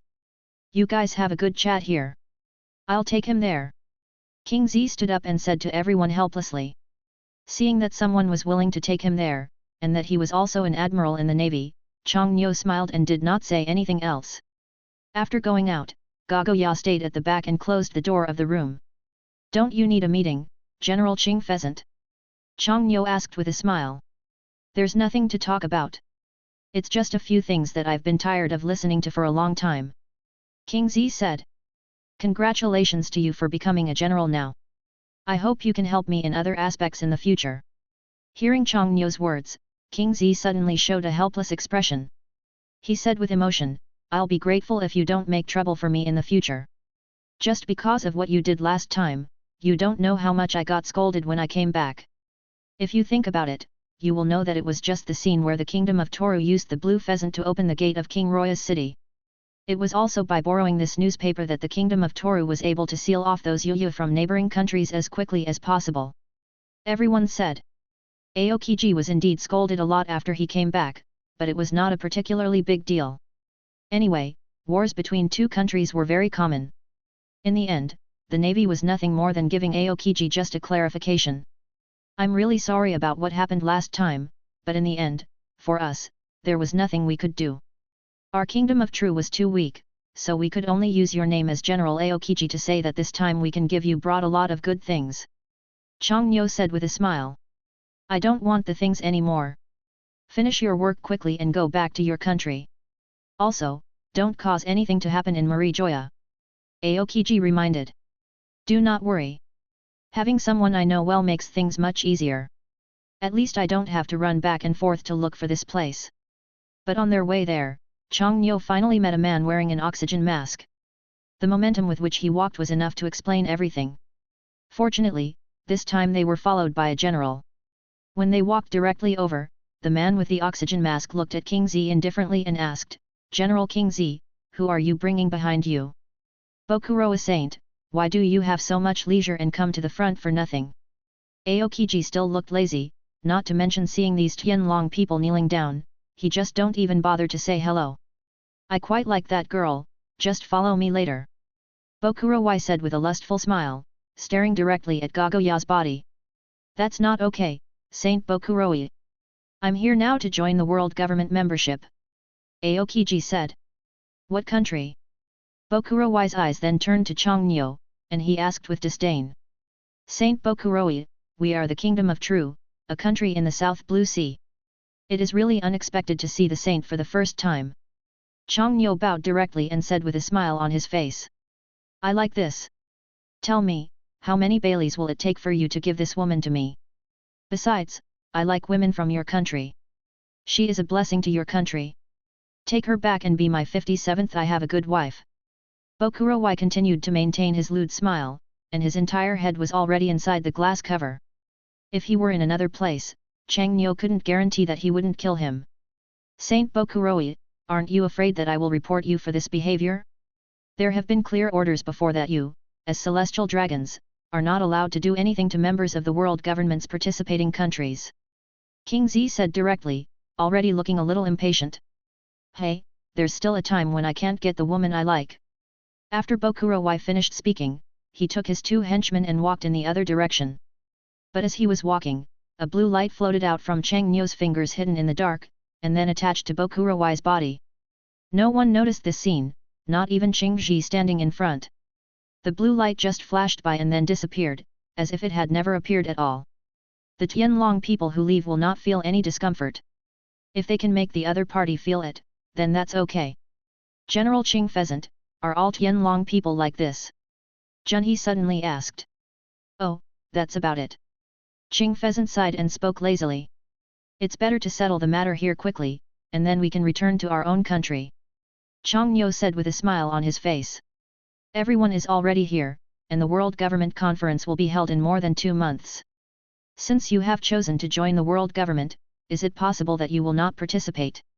Aokiji asked curiously. Aokiji has long guessed that the Toru Kingdom will definitely join the World Government. After all, his country is not as simple as it seems on the surface, and Aokiji is very clear about these. Chapter 84 No Chance with the World Government.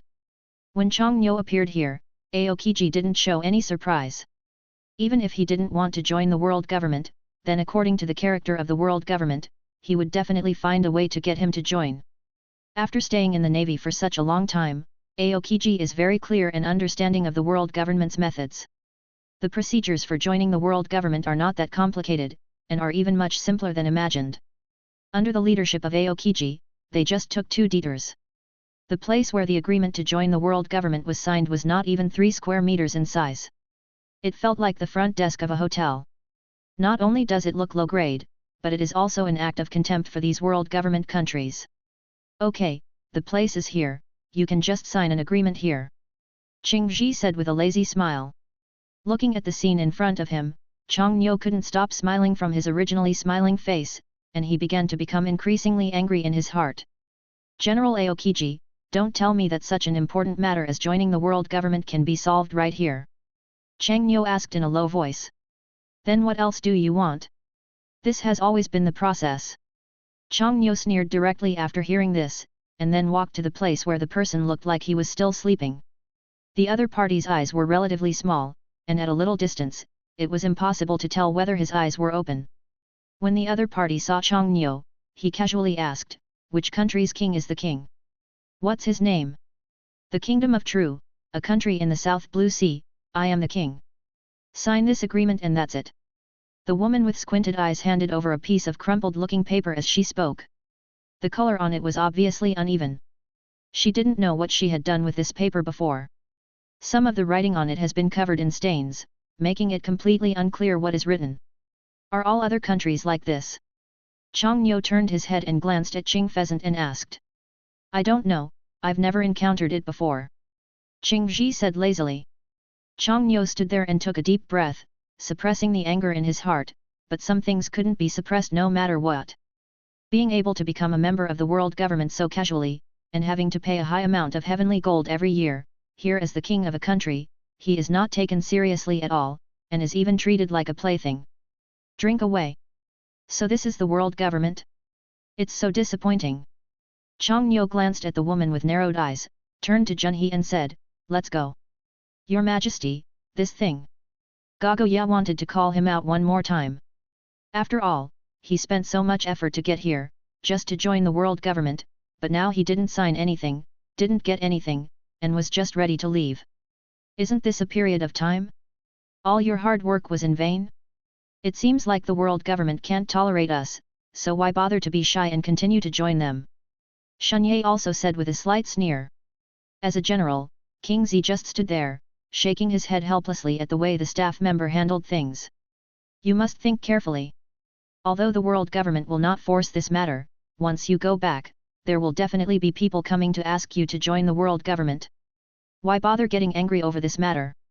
Listening to what Qing Pheasant said, Chang Nyo was finally angry. He looked at him with cold eyes and said, as long as the situation we encountered today changes even slightly, I will not hold the current attitude. As a naval admiral, I believe you have your own opinion. After saying that, Chang Nyo turned around and walked outside. The last thought left to him by the world government disappeared in an instant. Before, he thought that joining the world government would be beneficial to the development of his country's business and economy, but now that he sees this situation, he no longer has any good feelings about it. There are so many models for business development. In this dark world of pirates, there is no need to choose an above-board path. King Zi did not stop Chang Nyo from leaving, nor did he say anything. After all, this kind of thing had nothing to do with him. When he reached the square paved with white jade, Chang Nyo looked back at the world government, which represented the top power in the world. The anger in his eyes made him want to be flattened. Your Majesty, what should we do next? Junhee asked. What do you think of this place? Chang Nyo asked with a slight smile. I don't think so. But when we come here this time, is it really okay to leave hastily like this? Gagoya suddenly asked. With so many countries joining the world government, why do we have to make ourselves a target? Well, aren't Baston just ready to cooperate with us? A sneer appeared at the corner of Chang Nyo's mouth. But Your Majesty, what if the CP department of the world government comes over again? Junhee asked worriedly. He still remembers how strong the CP group was, and he still doesn't know what kind of people will come later. For the Kingdom of Toru, the biggest advantage at present is that it is relatively far away from the world government. If it were not for the earlier incident with the Kingdom of Roha, few people in this world would have heard of this country. Chang Nyo seemed to have made a plan and sneered and said directly, let's talk about it when we get back. Whether or not we add the world government, there is no big change for us. However, the other party's attitude made me very annoyed. After boarding the ship, tell Ba Luo to leave as soon as possible, and I will take you to experience some more exciting things at night. Junhee looked confused, and then followed the figure of His Majesty the King without any further hesitation. Going down the long steps seemed particularly easy. After arriving on the boat, everyone else watched the three return with expectant expressions. However, the only word left to wait for is start sailing. Except for the three of them, no one knew what happened, but Chang Nyo glanced at Mary Joa above the red earth continent again, with a slight smile on his lips, as if he was planning something. This departure can be regarded as a complete break with the world government. Almost all previous plans have been disrupted. However, this rhythm is for the Kingdom of Toru to slightly change its strategy and direction, and it won't affect the overall situation. Chapter 85 Stealing the Celestial Dragon Treasure House. This time, the Abbey did not return along the original route, but set off in another direction from the Grand Waterway. This is something they have planned before. When the time comes, they will go directly to the area where the empty island is located. This is their most important strategic planning direction. In the evening, almost nothing could be seen on the sea, and the ship could only rely on the power of those sails to move forward independently. Your Majesty, are you looking for me? Junhee gently opened the door and walked in. After closing the door, he looked at Chang Nyo and asked. Didn't you alert others? Chang Nyo asked. Don't worry, Your Majesty, no one has been disturbed. Junhee said seriously. I'm going to a place with you later. There may be some dangers. I'd like to ask you in advance if you are willing. Listening to what His Majesty the King said, Junhee said directly and seriously without any hesitation, Your Majesty, even if you ask your subordinates to die, I will never frown. It's not that serious. He was insulted too much in Marie Joya today. I will take you to get him back. Chang Nyo said directly with a smile. He doesn't want anyone to know his ability now. The only person in the whole world who knows about his space ability is Shunye. Even when he met Kaido on that small island, Chang Nyo faced such a huge danger, and did not choose to expose it. As for the remaining people who knew his abilities, they have long since passed away. Although Junhee didn't know what his king was up to, now that he had said this, he had a look of expectation on his face. After Chang Nyo finished speaking, blue light condensed directly on his right hand, and then a blue vortex suddenly appeared in front of him.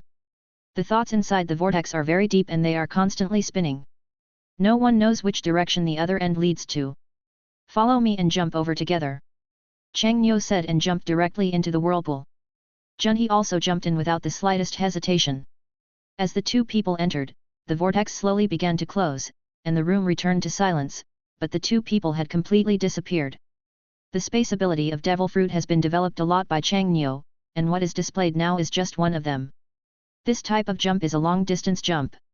He had already put the other end on the celestial dragon Bokuroa before, just to wait until night to visit Marie Joa. When he was in Marie Joa, Chang Nyo had already used his observation color to observe almost the entire situation in Marie Joa. At that time, he didn't notice that there were any particularly powerful people above him, so he was so relieved to take him with him. Junhee jumps over there. The space transmitted quickly, and two people appeared again walking directly from the vortex, but they appeared in a bedroom. The celestial dragon Bokuroa, who had looked down on the two of them during the day, was currently fast asleep on the bed. Junhee was afraid that he would cause some noise and wake the other party, but Chang Nyo didn't seem to have such worries at all. This group of Tianlong people actually wear glass covers even when they sleep, which makes people feel sick just looking at them. Walking to the guy's bed, Chang Nyo directly used his space ability to wrap Bokuroa's head. Within a while, he began to struggle violently, but the final result was still the same.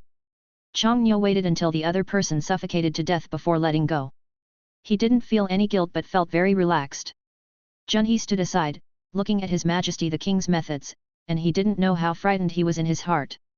After all, the people lying on the bed are Tianlong people. If one operation is not done well, the incidents and disputes caused will be beyond their imagination. A piece of trash. Chang Nyo looked at the dead Bokuroa and said with a disdainful smile. Your Majesty, you killed the celestial dragon. Junhee is still in shock. This is the inherent thinking in their hearts. The sacred and inviolable concept of the Tianlong people has always been imprinted in their hearts. But after seeing this scene, although Junhee felt very satisfied, the things that followed were really scary. What's there to worry about? Who would know it was us? Let's go. We're already here. Our journey of nearly a month cannot be in vain. Chang Nyo said, but Shunye didn't understand what he meant. When he first saw Bokuroa's death, he thought that His Majesty the King came here just to kill someone. Now it seems like something it's much more than that. Chang Nyo didn't talk too much with Junhee, and directly grabbed his shoulder and re-entered the space jump. When he appeared again, he was already in a warehouse. However, both of them were stunned by the scene in front of them. Here it is. Chang Nyo waved it casually, and a light blue barrier instantly enveloped the entire room, fearing that if June and this guy waited a moment, they might be tempted to attract other guards. Can you please stop making such a fuss? This is the warehouse of that guy just now. I don't know how much money there is here. Chang Nyo said calmly. Your Majesty, I have never seen so much gold, silver, and jewelry piled together in my life. The cost here is estimated to be at least hundreds of billions of belly rise, right? Junhee couldn't help but said excitedly. What do you think we bring all these things back? Didn't this set you up for nothing? Chang Nyo said with a smile. It's not in vain, but how can we take these things back? While excited, Junhee suddenly asked curiously.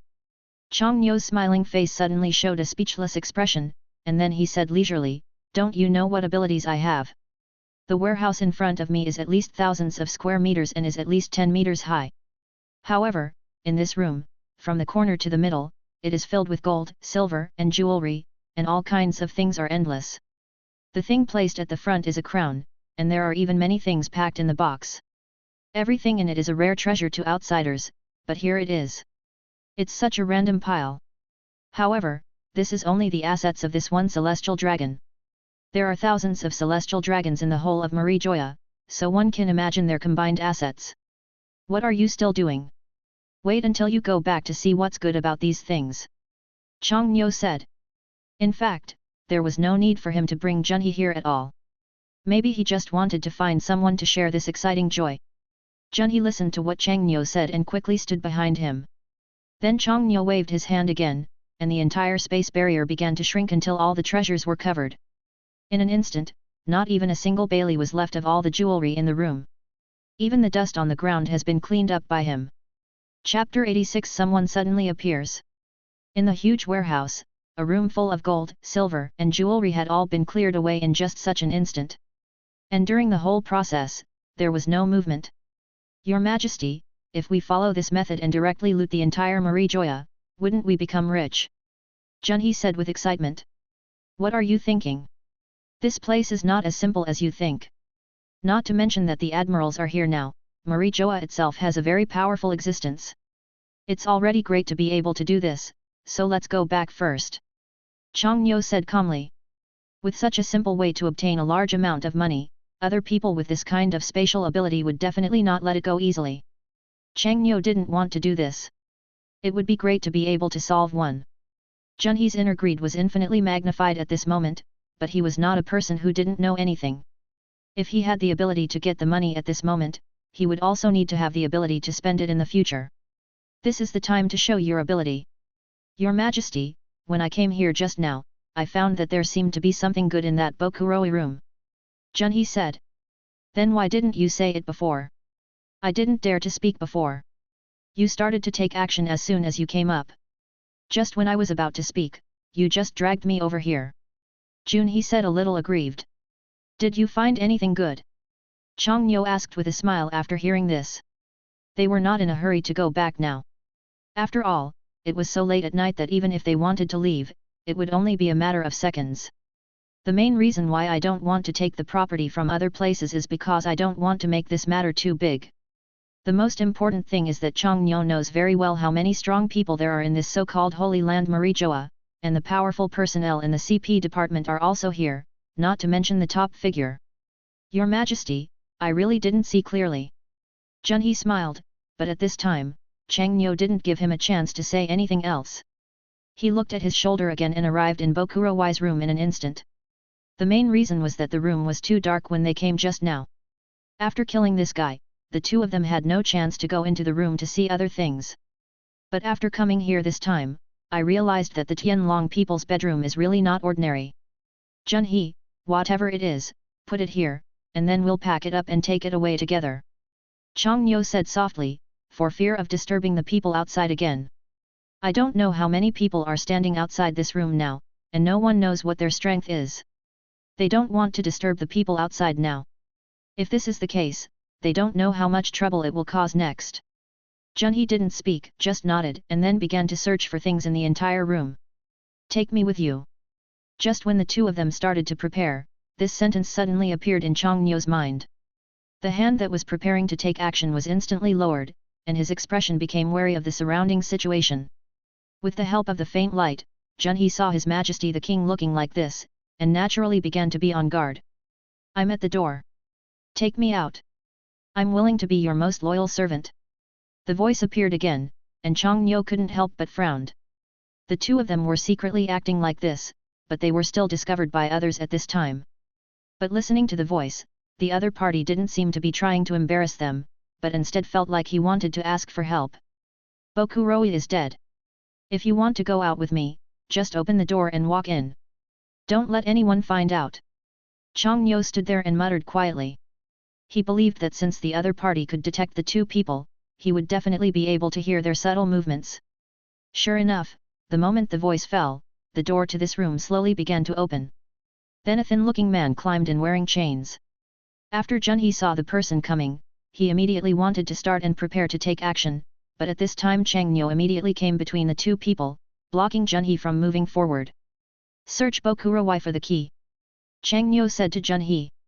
No need to waste your efforts, the key to control us has been thrown away long ago. The man lying on the ground said in a leisurely voice. Not only was his body covered with iron chains, he also had something around his neck that emitted blue light dots from time to time, and his hands were controlled by seafloor stones. There is almost only one answer to the fact that such a person can appear in Marijoya, that is, a slave. Why did you become like this? And why were you able to find us? Changnyo's eyes were sharp and he was wary of this guy. If he might have said something wrong, Changnyo wouldn't mind giving him a ride with his own hands. I am Abina, the former deputy leader of the Sunshine Pirates. I was captured and sold here 2 years ago. The man named Abina whispered. Now you have two choices. The first is that you have discovered us now, and you should understand the ending that awaits you. Another point is, as you said, give me your loyalty and I will take you out. Changnyo no longer wants to waste any time. Now that everyone has been discovered, no matter where they are, it is a relatively dangerous signal for them. Without any hesitation, Abina immediately lowered his head and said with some excitement, I am willing to offer my loyalty to my master, and please take me out of this hell on earth. Changnyo smiled slightly. As for Junhee, he was taking the time to pack up the things in the entire room. Regardless of whether the boxes on the shelves were useful or useless, he placed them all on the ground. Changnyo slowly squatted down and touched the green thing on Abina's neck with his hand. With only a click sound, the collar around Abina's neck broke. However, the blue light dots on the collar were still shining. This is what controls them. As for the chains on their bodies, it is not a problem for a few people. For the first time, he felt like he had regained his freedom. Abina was so excited that he almost couldn't control his emotions. He stood up, his mouth open, the expression on his face was very excited, but at this moment he also knew that he could not make any sound. Chapter 87 Arban. But as the chains on his body began to slowly fall to the ground, even when he stood up, he looked unkempt. In this dark night, it was impossible to see what his face looked like. Is it done? Changnyo turned his head and asked in a low voice towards Junhee. It's done, Your Majesty. The empty space in the room is now filled with various small boxes and exquisite furnishings. At least now they don't want to measure the value of these things. Time is not very abundant for them. Abina, let's go back in a moment. As for the sea stone handcuffs on your hands, the two of us can't help you get rid of them now, otherwise the noise caused will be too great. Changnyo said in a low voice. What the master said is true, Abina understands. There is nothing dissatisfying for him now. Since taking off the collar, he has felt like he has been reborn. The words of his new master moved him even more. Changnyo waved his hand casually, and the collected items that were originally on the ground disappeared instantly. As a newcomer, Abena did not feel any surprise. This matter should be taken for granted. We don't have much time now, hurry up and go. Chang Nyo said to the two of them, then waved directly, and the blue vortex in front of him appeared again. Before Abena left, he glanced at Bokuroyi who was lying dead on the bed. The anger in his eyes made him want to go up and cut the body into pieces, but he would not choose to do that again now. Junhee was the first to jump into the whirlpool. Abena looked back and jumped in soon after. As for Chang Nyo, he left a gift here before leaving. Their ship has been sailing, and it has been out of Marigio's control for a day now, and it is not going in the original direction. If it weren't for the signal to be received in the room, Chang Nyo estimates that there is no other way, just use the power of space to jump to this place. The three of them appeared again and had returned to the room on the ship. This moment was true freedom. In just an instant, they had jumped hundreds of kilometers. As for anything that happened on Marigioya, no one would think in their direction at all. The ship had already left in the morning, and no one would think about the people on the ship in the Kingdom of True, which was hundreds of kilometers away. After returning to the room, Chang Nyo finally saw Abena clearly with the help of the light. The other party was a man of about 30 years old. He looked very thin. Without clothes to set off his thinness, he would have turned into skin and bones. His face is dirty, his hair has been draped over his shoulders, and is very messy, covering most of his face. The grey clothes on his body are not sure if they are the original color, or if they have not been changed for a long time. Abena is still wearing seafloor stone handcuffs now, but judging from his appearance, this guy doesn't look like someone with devil fruit abilities at all. After all, the ability of Halo Stone can directly make devil fruit users collapse to the ground, let alone stand up and communicate normally. Your Majesty, isn't it too risky for us to take such a person away? Junhee said. Don't worry. Chang Nyo said, and then looked at Abena, who was now disheveled, and did not immediately remove the seafloor stone handcuffs on the opponent's hands. Now you can introduce yourself well. This place is at least hundreds of kilometers away from Marigioya and is completely out of control there. If what you tell us is true, then you will be free from now on. Live in this world again. Chang Nyo said calmly. After finishing speaking, he sat directly on a chair behind him, wanting to wait quietly for the answer Abena gave him. Junhee also looked curious and looked at each other with some caution. After all, this person was of unknown origin. Even a slave above Marigioya might have a special identity. Abena understood that he needed to explain his process properly, and he did not refuse. For the 16 or 17-year-old guy in front of him, Abena was very grateful to be brought out by the other party. Marigio's several years of slave life had worn away almost all the edges and corners of his body. Leaving that place had become his biggest extravagant hope of staying there, but even this extravagant hope could not be more elusive. Abena slowly knelt on the ground, but at this time, Chang Nyo said directly to Junhee next to him, look at him, he was once a hero, give him a chair, I don't want this behavior to become the life he will be used to in the future. Junhee didn't say anything and directly picked up a chair and placed it behind him. Abena still looked shocked. He has indeed become accustomed to this look.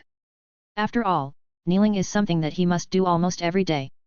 Even except when sleeping, his face can be facing upwards. The rest of the time, his whole face is always facing upwards. On the ground. Sit down, we don't have that many rules here, but I still hope you can explain your situation truthfully next. You should know what it means to take you out of Marigioya. This is definitely not a cost-effective business. Junhee said with a serious expression. My name is Abena. I was originally a member of the Grand Line. I have been sailing on the sea since I was born. It can be said that I have been a pirate since I was born. I started sailing independently on this sea when I was 14 years old. At that time, the entire sea was not as rampant as it is now. At that time, what we were chasing was only freedom and adventure. It was not until later that a dozen of us formed a pirate group called the Sunshine Pirates. But at that time, we were almost always walking on the road to the New World, and we never thought of hurting anyone. 12 years ago, just because I helped Roger escape once, the Navy started to put a reward on my head. The amount of my reward was 170 million belly. My captain at that time was named Menfu. Of course, he was also killed by the current Marshal of the Navy and the then Admiral Zifa in subsequent actions. 4 years ago, we were all captured by the Navy, but on the way back, we met the current celestial dragon Bokuro Y. That's why we have what you see today. All my partners couldn't stand the suffering and passed away one after another in the past few years. I am the only one left, lingering on. If I hadn't met you, the master, I would probably be the worst. I can only hold on for 2 more months. Chapter 88 Abana's Strength. Abana said with an angry expression, and the veins on his face were already exposed. If he were not too weak now, the domineering power he showed would definitely exceed the imagination of the two of them. Sea stone handcuffs can not only suppress devil fruit abilities, they are also harder than any handcuffs made of any material. You don't have to call me master from now on. I'm not interested in such a title. I'm not one of those scumbags from the celestial dragons. I am the king of the true kingdom in the South Blue Sea. From now on, you can call me the same as them. Chang Nyo said. As you command, my lord. Abana stood up and shouted respectfully. Now let's talk about your strength. You can stay outside Marie Joya to detect us in the room, and you can also directional sound transmission. What's going on? The reason why Chang Nyo was so curious was because he looked at the other person as if he was not a devil fruit user at all, but he was able to achieve abilities similar to those of a devil fruit. Your Majesty, my strength should be between the Vice Admiral and the Admiral. I am not a devil fruit user, but as long as I have cultivated Haki to a certain level, it will naturally be possible. Abana said. His strength is between a lieutenant general and a general. This kind of strength cannot be underestimated, but he never thought that the final outcome would be to become a slave of the Tianlong people.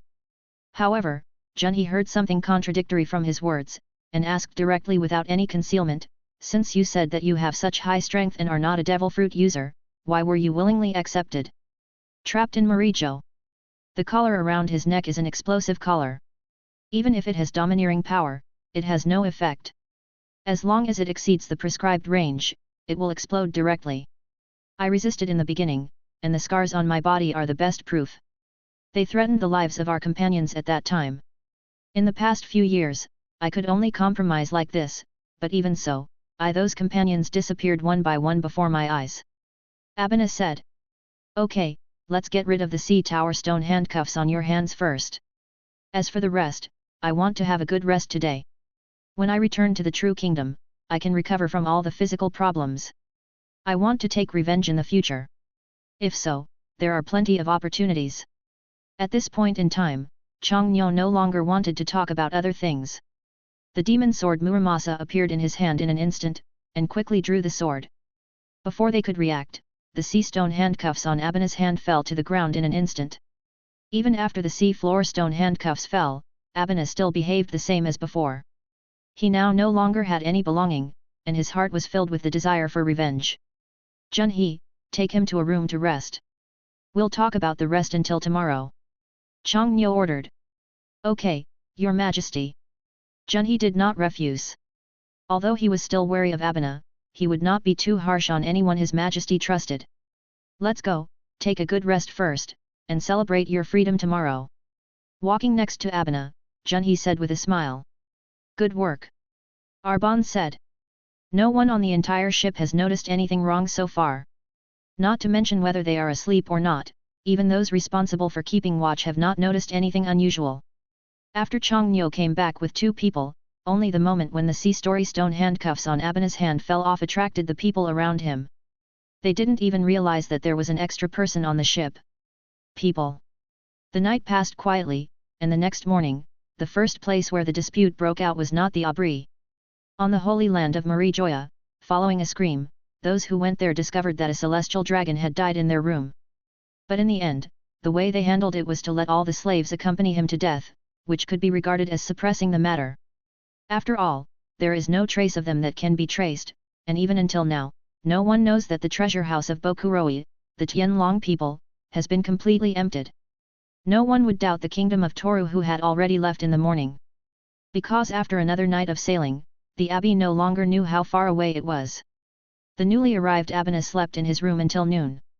This was the best sleep he had had in the past few years. There was no one to disturb him and he felt no pressure, which made him completely immersed in sleep. It wasn't until noon that Junhe went to call Abana, which was also to celebrate his new life. But when Abana appeared in front of everyone, everyone's eyes were full of surprise. When did there suddenly be an extra person on the ship? No one, not even the guards, knew this. Junhee, take Abina to take a good bath and change clothes. Why are you still looking like this now? The moment Abina appeared, Chang Nyo saw that he was still wearing the same clothes as yesterday. His unkempt appearance had not changed at all. He was still dirty and exuded an unpleasant smell. He frowned and said, "Sorry, Your Majesty, I will do it now." Junhee said quickly.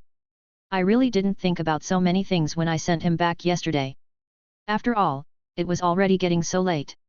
I really ignored this guy's unkempt appearance." After the two left, everyone else in the kitchen was still talking about it. There are several galleys on the entire ship.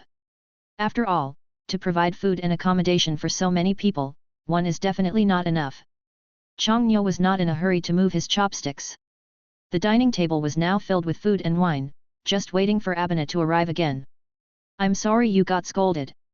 After Abina followed Junhee out of the kitchen, he said to him with a guilty look on his face. "Hey? It's true that I didn't do it right, and His Majesty was right." Junhee said with a bored look on his face. "That's it. I forgot to remind you yesterday, so it's not too late to remind you now. I don't want to hear about His Majesty's strength from other people."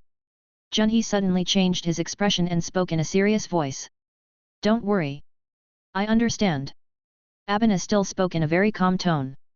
"There is a shower room in front of you. If you feel small, you don't have a devil fruit anyway, so you can jump into the sea." Junhee said with a smile, and then said with some envy, "It's really unpleasant to become a landlubber. I'm already starting to envy you. Are you also a devil fruit user?" Abina was obviously also a little surprised, because he didn't feel anything unusual about Junhee since the contact yesterday. "It's better not to worry about this and go take a shower quickly. I'll prepare clothes for you and leave them at the door. Then you can go directly to the restaurant and move faster." With that said, Junhee immediately headed in the other direction. There were a lot of clothes on the boat, whether for men or women, and these clothes were very high-end. Chapter 89 Kizaru arrives. When I was in Marijo, I planned to give it to someone I could chat with if I met someone with whom I could chat. However, I didn't expect that they would already start leaving Marijoa as soon as they arrived. This is indeed something that no one expected, but Marijoa's attitude has completely destroyed their determination to join the world government. At least their harvest this time was quite sufficient. Although they took a little risk, it was completely proportional to their income. It is estimated that if Bokuro-wise gold, silver, and jewelry were released, the ship might not be able to fit them. Chang Nyo put all these things in his own space, and no one except Junhee knew it at all. Nearly half an hour later, Abina came out of the shower. When he appeared in the restaurant again wearing the clothes provided by Junhee, everyone immediately showed another look of surprise. Even Chang Nyo, who was sitting in the first place, had to lament that people still need people to rely on clothes. Abina did not tie up his hair, and all the hair hanging down to his shoulders was combed back. The face is still a little thin, but the charm of a mature man still makes Abina full of domineering. Under the handsome suit, even those who had just met him suddenly did not dare to confirm that this was the slave he brought back from under the Mary Bridge. "Your Majesty!" Abina walked into the restaurant. This time, he saluted Chang Nyo respectfully and shouted. "Sit down, let's celebrate your new life today, and welcome to join our big family in the true kingdom. When you stay here from now on, you need to forget all your previous identities, and don't bring any past hatred or thoughts with you." Chang Nyo said. "Yes, Your Majesty." Abina replied. "Hello, my name is Gago Ya. I am now the king's secretary. I hope to take good care of you in the future." Before Abina sat down, Gago Ya immediately stood up and performed etiquette, saying with a smile. "My name is Barlow, navigator. From now on we will be partners. Don't be too formal," said the short Barlow. The other people also stood up one by one, and then introduced themselves enthusiastically. They have no curiosity about Abina's identity. No matter what he did before, they naturally don't need to worry about the previous things now that they have boarded the ship.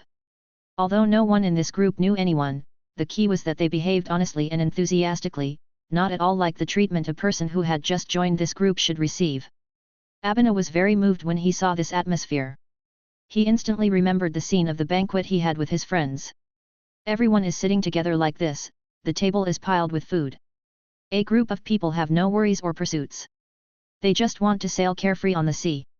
This is where they are most satisfied. But now, it has only been a few years, and he is the only one left to move forward alone. Fortunately, looking at these people in front of him, he has some recollection of the past. He straightened his clothes, then bowed to everyone and said, "My name is Abena, I am a swordsman. I am very happy for your warm reception." "Abena, you are actually a swordsman?" Gagoya asked in surprise. "What's wrong? His Majesty the King is also a swordsman, what a coincidence." Gagoya said with a smile on his face. "Sit down quickly, or the food will be cold if you don't wait a while." Changnyo didn't say anything as he sat there, he just opened his mouth and said. Looking at the delicious food on the table, Abena tried his best to restrain his current hunger and still acted normal. "Abena, don't be polite. His Majesty the King has arranged these in advance, so you can just eat them." Junhee said, sitting opposite Abena. "Thank you, Your Majesty. Then I'll be welcome." Abena said with a smile. As for his appetite, the next step was to subvert everyone's three views. Changnyo and his group almost didn't eat anything. As for the rest, they all fell into Abena's belly. Moreover, his belly was already stretched out as if he had been pregnant for 10 months. Not to mention the image he had maintained before, even the subsequent image had probably been lost. But after everyone finished eating, Abena stood there and took a sharp breath, and then his bulging belly deflated at a speed visible to the naked eye. "This is..." Junhee looked surprised at this scene. "What's so surprising? Isn't this one of the 6 navy styles? Or your skills are not up to par? Practice it after you go back."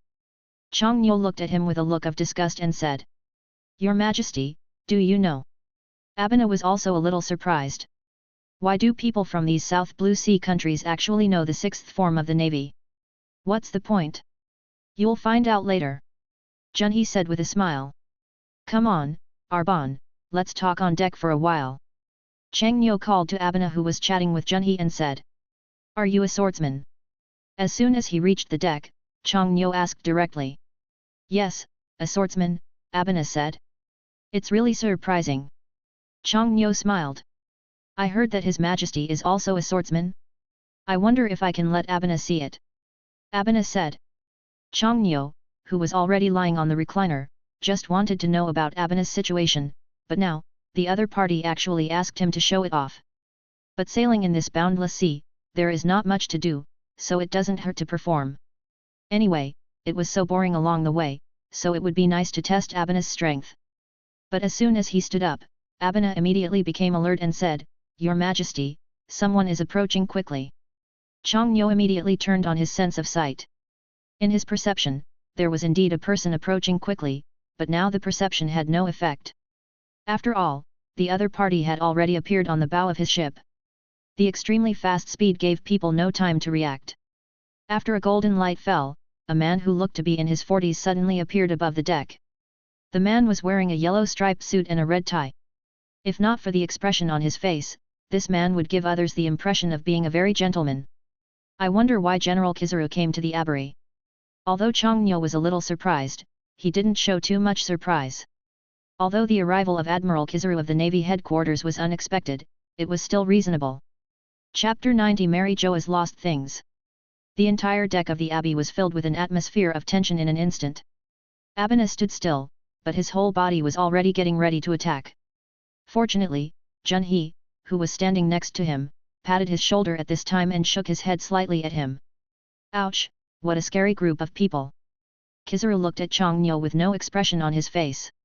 Instead, he looked at the other people seriously. The ship was still sailing, and Kizaru, the admiral, had no intention of getting off the bow. "General Kizaru, could it be that you wanted to go somewhere and got tired before landing on our ship?" Changnyo lay down on his recliner without caring, shaking his body and looking at the station. Kizaru said there. "King True, something happened on Marie Joya. Some things were stolen. I wonder if I can come to your ship to take a look." Kizaru finally smiled at this moment, but it was more like a threatening word. Although Abena is standing in front of him at this moment, even if the Tianlong people from before appear here, it is estimated that no one can recognize his current appearance. He has changed his appearance, and now even when facing the Navy Admiral, he does not bow his head or fear in the slightest. For others, however, it's more relaxed and comfortable. Chongnyo was lying on the rocking chair and did not take this matter seriously at all. The others were even less clear about what happened. Although there was suddenly an extra arbana on the ship the next day, they did not do anything. Suspicious, after all, His Majesty the King knows the other party. Facing the arrival of Kizaru, he was an admiral after all, and Nagano looked lazy. Only Gagoya stepped forward and said with a smile, "Mr. Kizaru, why don't you come down and have a glass of water?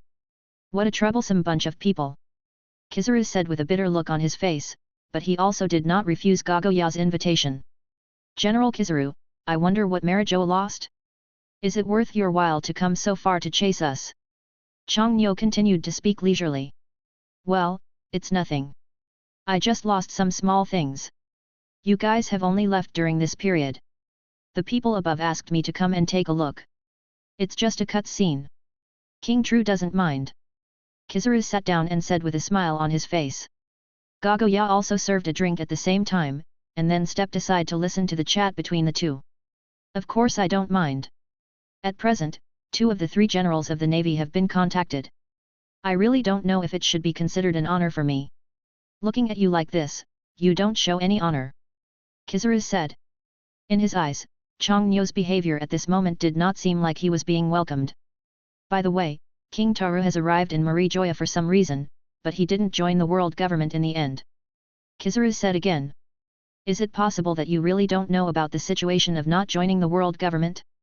General Aokiji was with me at that time, and he knows best about any situation encountered," Chongnyo said. "Then why did you leave in such a hurry?" Hearing Kizaru's questioning look, Chongnyo immediately sat up and looked at him calmly. "General Kizaru, don't say this casually. When did we leave Marijo in a hurry? Since we are insulted by joining the world government, it is natural that we should leave. Is it possible that we should also take a walk around Marijoya to see those high-ranking celestial dragons who kneel down every step they take?" Chongnyo was not only expressing the reality, but more importantly, he was mocking Kizaru. "Are all young people today so scary? Don't they save us any face by talking?" Kizaru said with a helpless expression on his face. "General Kizaru, all of us adhere to the principle of living in peace and harmony, and do not want to cause too much trouble for ourselves. You should know better than we need to say more about Marijoya's situation. His Majesty the King was humiliated in Marijoya and then chose not to join the world government, so it makes sense for us to leave by boat. The most important thing is that we left Marijoya yesterday morning. I don't know if something was lost there. When was it lost?" Shunye stood there, frowning and looking at Kizaru sitting there, questioningly. One sentence instantly left the admiral speechless. The time did not match up at all. All the things they were investigating were lost at night. So based on time, they had already left Marijo. The scope of jurisdiction is hundreds of kilometers away, and it is impossible for him to appear in Marijoya again. "Who is this?" Kizaru immediately changed the subject and looked at Abana and asked.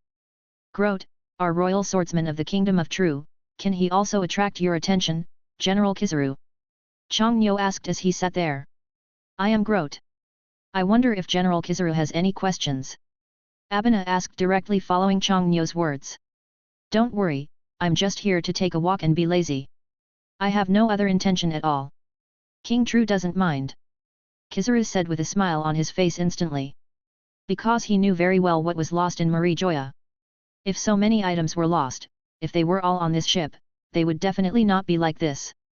Not to mention that those things can fill the entire cabin, even if they are stacked on the deck, they probably won't be able to fit them. However, there were not many people who could arouse suspicion about this matter. When he came, King Z reminded him that the people in the True Kingdom were not as simple as they thought. But if you attack a country without evidence and completely destroy it, let's say that if one person steps out, then the reputation of the Navy and the world government will plummet. As a naval admiral, Kizaru knew this very well. He didn't want to make the relationship too rigid. He just came to investigate and didn't pay much attention to other things. Looking at the expressions of everyone, Kizaru also knew that he would never gain anything from this trip. Even their performance was completely flawless, and he would not consider putting that matter on their heads. Since General Kizaru is here, let's take a good rest. It's a pity that we have just had a meal, otherwise we would definitely invite the general to have lunch with us. Chongnyo showed a regretful expression and made a tisk-tisk sound in his mouth. Chapter 91 The Cautious Kizaru. Kizaru is probably in a mood right now, wishing that the people aboard the Abili were all pirates, so that he could attack directly without any scruples. Chang Nyo's face from head to toe did not treat him as a naval admiral at all. His constant ridicule and sarcasm made Kizaru's already unhappy heart even more unhappy. The reason is that because I am a fast runner, I came here to investigate the affairs of the True Kingdom fleet, but I did not expect that coming here would be completely in vain. But facing Chang Nyo, Kizaru could only make a lazy look and said, His Majesty King Toru is too polite. There will be a chance for such a thing sooner or later. It is indeed rare to relax.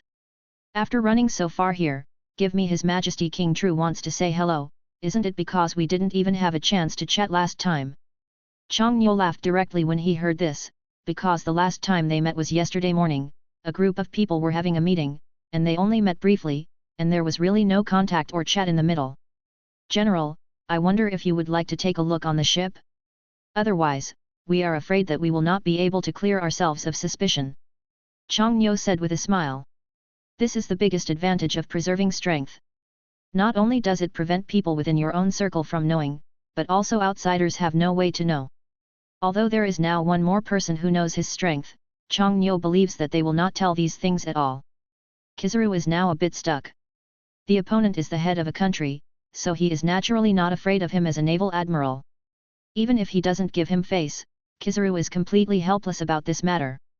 It's really embarrassing. Kizaru was quite speechless and helpless.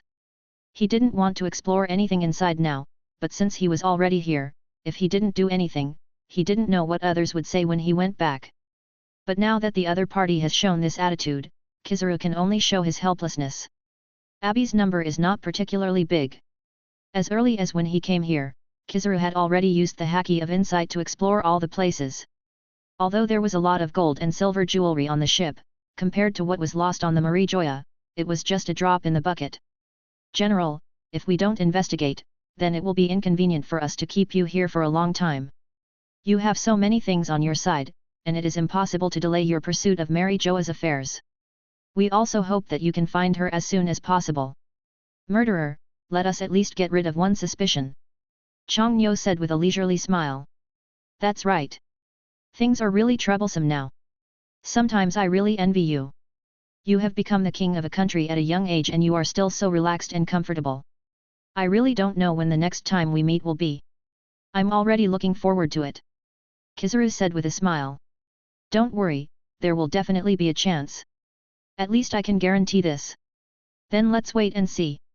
Kizaru stood up with a smile, and then his whole body turned into a stream of light and flew in the other direction. But when he left, the hull suddenly shook slightly. Most people would not pay much attention to this kind of thing. After all, there are too many cases of hull shaking on the sea, and even a small wave may cause this result. But wouldn't it be great if that was really the case? The effect of the shining fruit is great, its speed is unmatched, and most importantly, it's so cool. Chang Nyo lay on the recliner and looked at Kizaru leaving just now and said leisurely. Your Majesty, I didn't expect that someone could catch up after we were already so far away. Junhee also said. Admiral of the Navy headquarters? Has he climbed to this position now? It's really hard to imagine. If I remember correctly, this guy should be a disciple of Navy Admiral Zifa, and now he is on an equal footing with his master. Abina thought about the other party's situation and said. You are right. He is indeed a disciple of Black Wrist Zifa, but the only thing you said wrong is that the former has now left the Navy, and the latter should have just taken up the position not long ago. Chang Nyo said. It seems that the Navy has also undergone great changes in the past 2 years. Abina said. Abina, since you have been in the New World for so long, you should know the situation in the New World very well. Do you want to tell us about it later? Junhee looked at Abina expectantly and asked. I want to listen too, I want to listen too. Gagoya also came forward and looked at the two people curiously. Your Majesty, the damage to the hull should have been left by the Admiral when he left just now. We must find a place to repair it. While they were still chatting excitedly, Barlow hurried over and said. Is there something wrong with the main keel? Chang Nyo said a word, and everyone's eyes turned towards him. This thing is no joke, especially on this endless sea. If the ship sinks, no one will be able to get ashore. Your Majesty, how do you know there is something wrong with the main keel? Barlow also asked in surprise. You don't need to know this kind of thing anymore. The guy moved his hands and feet when he left. It seems that he was very dissatisfied with the chat we just had. Chang Nyo said calmly. But your majesty, the main keel is damaged, which means that the ship can no longer be used. So what should we do? Barlow said. Let's walk first. If we encounter any pirate ships along the way, wouldn't it be possible to continue to the next stop? Chang Nyo still said calmly. Even if he was angry in his heart, he could do nothing about it. The admiral of the Navy headquarters was now someone they could not afford to offend. But Chang Nyo never expected that Kizaru would be such a narrow-minded person. In this vast sea, the main keel of a ship is damaged. This is really a serious matter.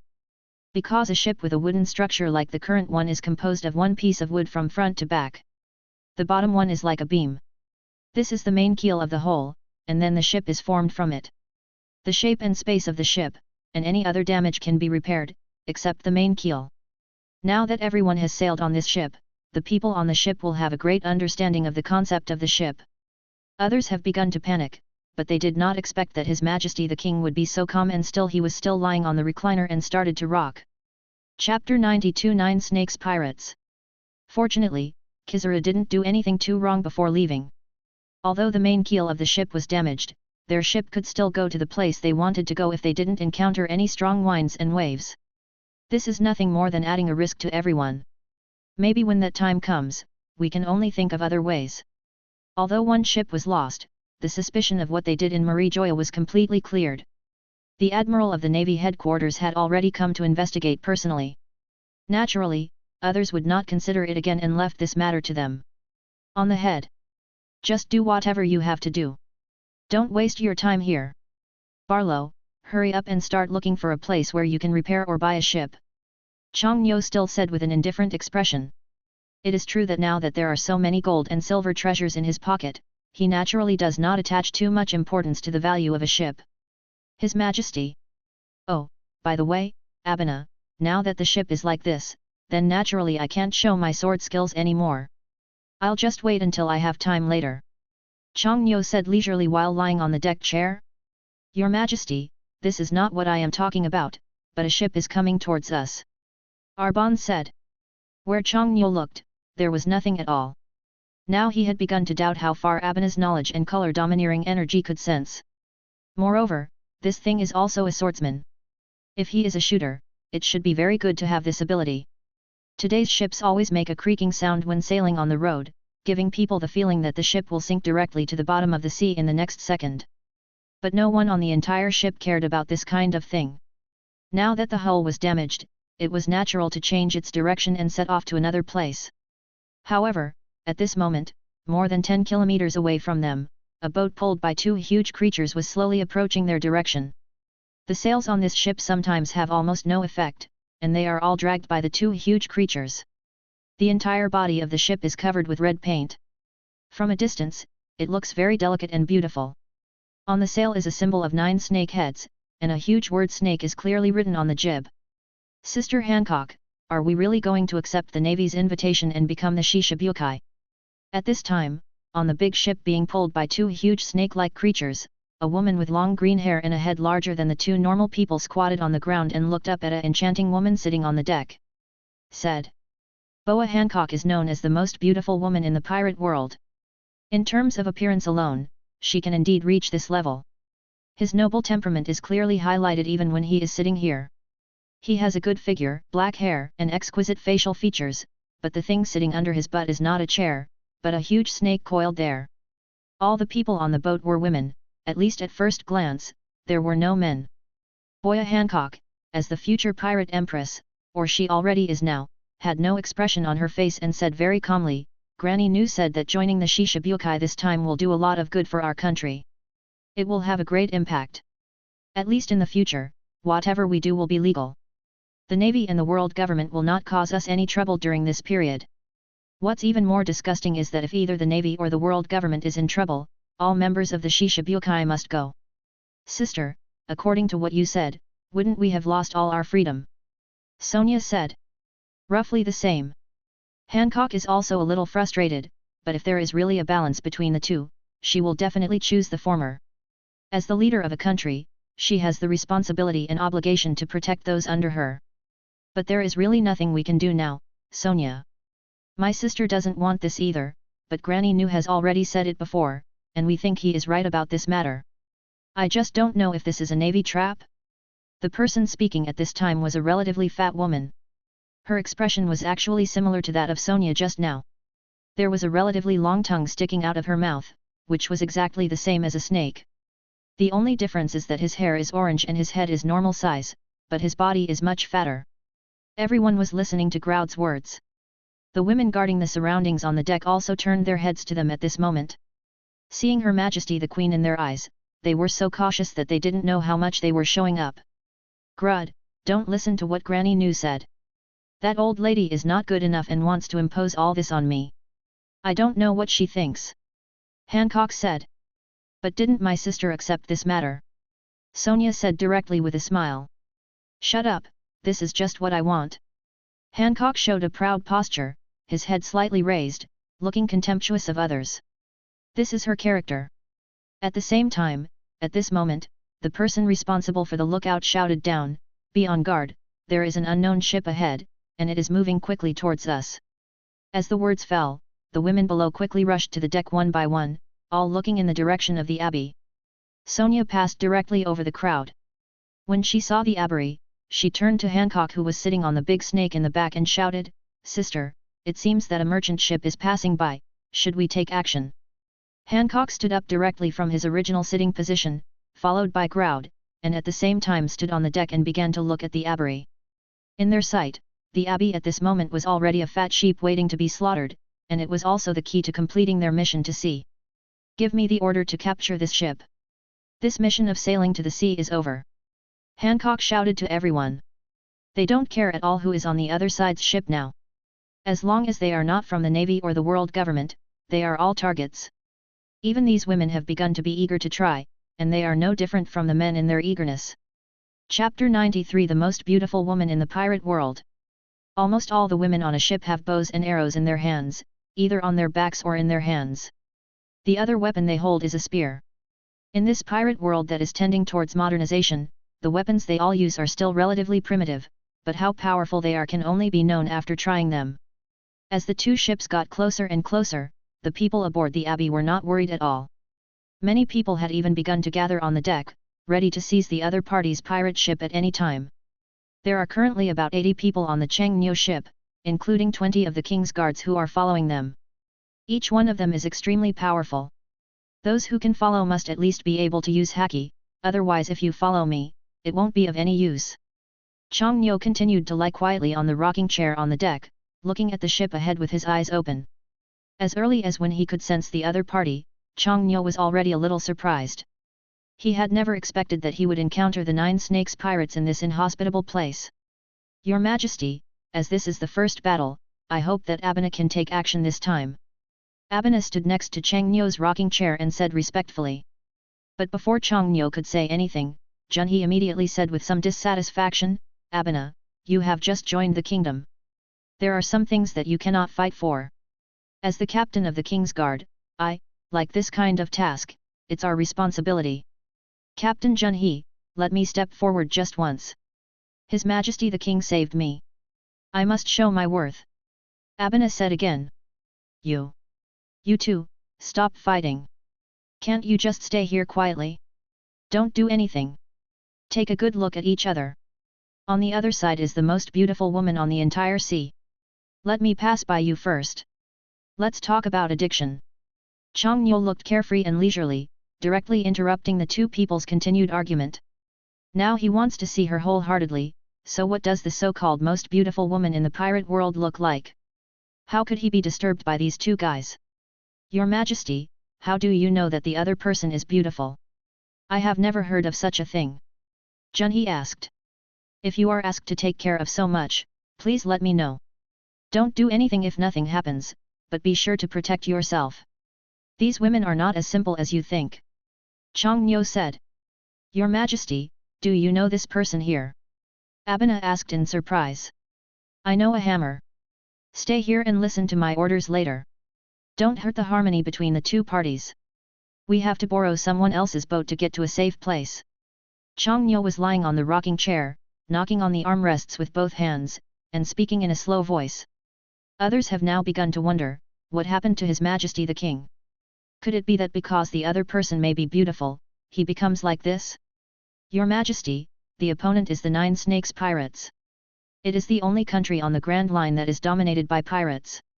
The most important thing is, the opponent's country is dominated by women, and they hate all men they see. Gagoya was a little jealous, holding a notebook and wearing black glasses frames, and introduced Chang Nyo seriously. You came too late with this news. You already knew it from the beginning. Boya Hancock, the pirate captain of the other party, is also the Empress of the Daughter Kingdom. And the other party currently also has Haki, knows armaments and knowledge, and has Overlord Haki. He is also a devil fruit user and has the ability to turn people into stone. Chang Nyo lay there and said leisurely. Several other people were speechless when they heard this.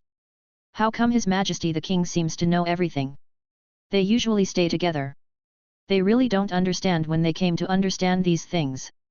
Okay, we will meet soon. Everyone, get ready to meet the savior who can help us next. Chang Nyo smiled slightly, then stood up and lay on the guardrail, supporting his head with both hands, and quietly looked at the pirate group in front of him who was not far away. At this moment, everyone on the Nine Snakes Pirates was surprised. Why did the other party come straight towards their ship? It was as if no one noticed the people on their side. Sister, should we attack with artillery fire first? Sonia asked. Everyone in the Nine Snakes Pirates is now on standby, and everyone is ready to attack. No need for now. Boya Hancock stood there, her eyes no longer the same as before. The most important thing was that she found that the people on the other side's ship seemed to be coming for people like herself. They didn't panic at all. From what they had seen and heard, they realized that there were not many people on the other side, and they were still lying on the deck guardrail looking towards them. Hancock didn't know why, but there was always a bad feeling in his heart. The distance between the two ships is only about a mile. If you have a good vision, you can vaguely see the figures on the other side's ship. On the Abbey, because they had received the order from His Majesty the King, all of them did not maintain any fighting status. Instead, after learning that the other party was from the Daughter's Kingdom, many people lay on the fence around the ship. Everyone looked at each other expectantly. Abena, you are a swordsman. After joining us, you have nothing to give as a gift. From now on, I will give you this sword. At the edge of the deck, Chang Nyo casually threw a long knife to Abena, which he had just purchased from the system space. The key is that what he purchased this time was the supreme sharp knife in the one-piece world. Because the current state of the world cannot be changed, the knife he purchased disappeared many years ago, and there is nothing wrong with it reappearing here now. But the price of this thing is indeed not cheap. One knife has already consumed more than 200 million belly. At least Chang Nyo is an absolute rich man at this moment. The gold and silver jewelry he owns, it is not worth buying another 100. Question.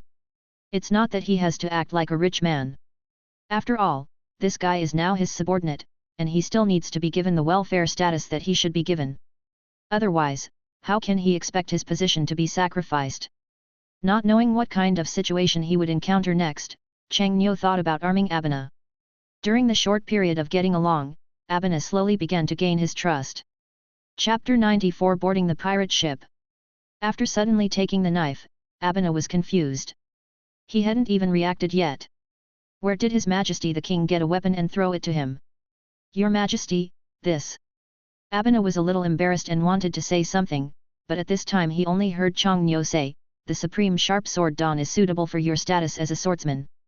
Although I don't know your attainments in swordsmanship, if you can't do it in the future, if you become a great swordsman, this weapon will really lose face. The supreme sharp knife. Abner was already a little at a loss. As a swordsman, he naturally understood the weight of the sword in his hand. So when he learned the name of this knife, he was quite surprised.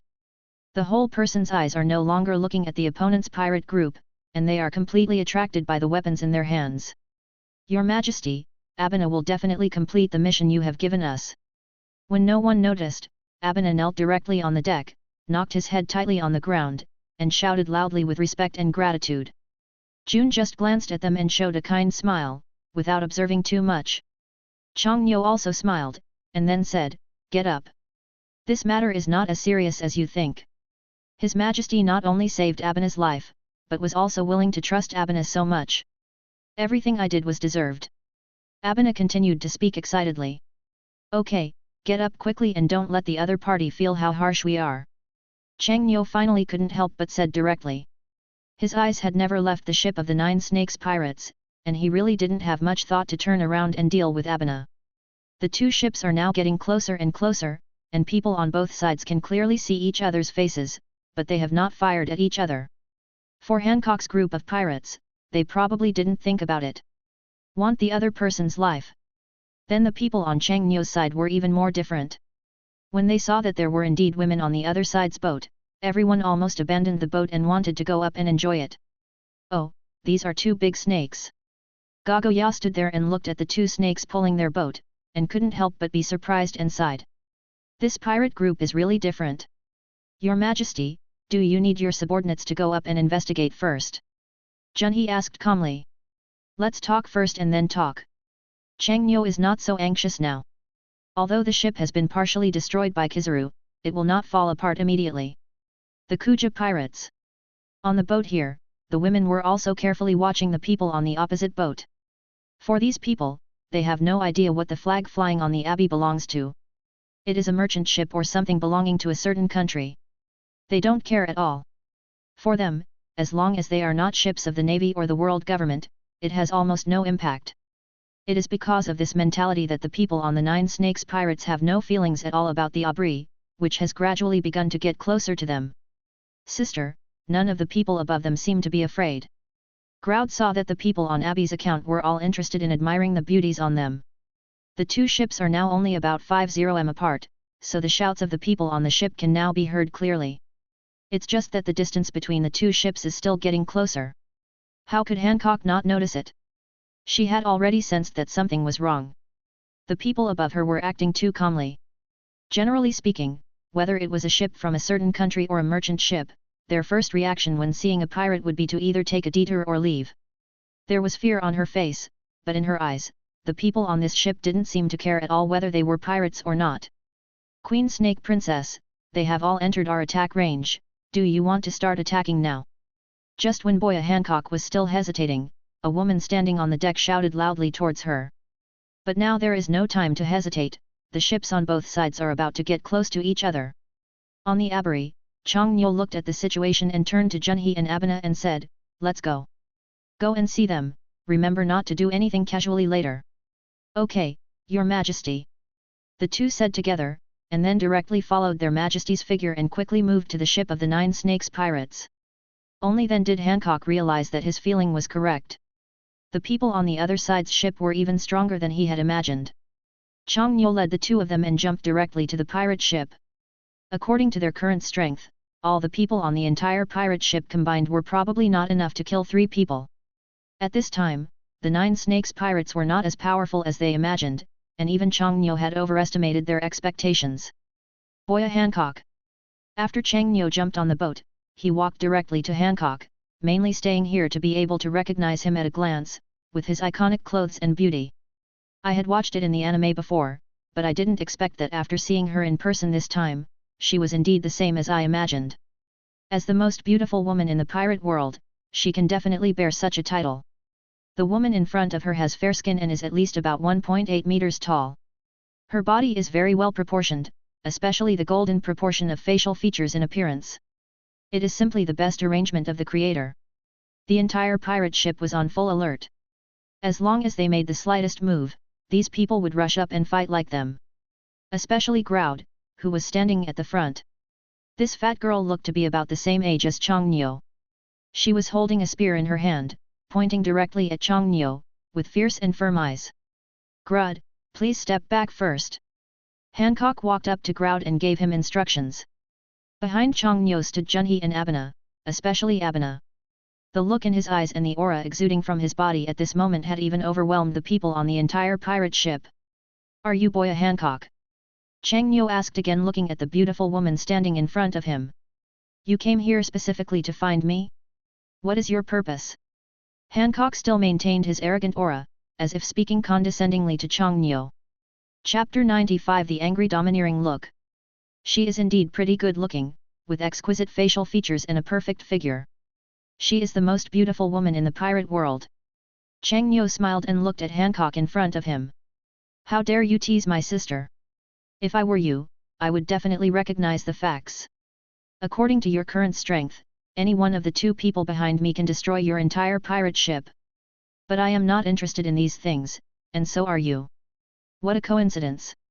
Next, let me borrow your ship. Our abbey is now damaged and may not be able to sail to land. There are almost 80 people on our ship. We will board your ship until we find a place to replace it. Chang Nyo listened to Sonia's angry voice and spoke directly.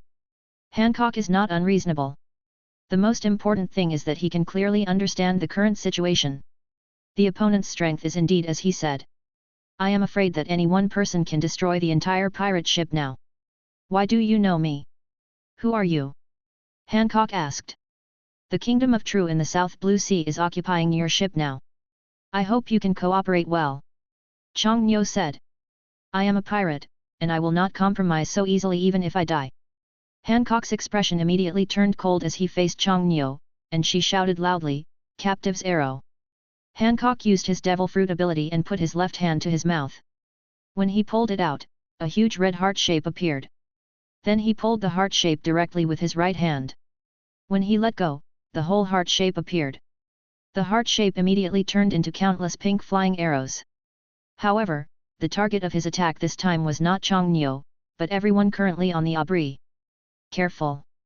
Junhee suddenly shouted, but it was still too late. It only took a moment. In an instant, all the people on the abbey were turned into stone statues and stood there.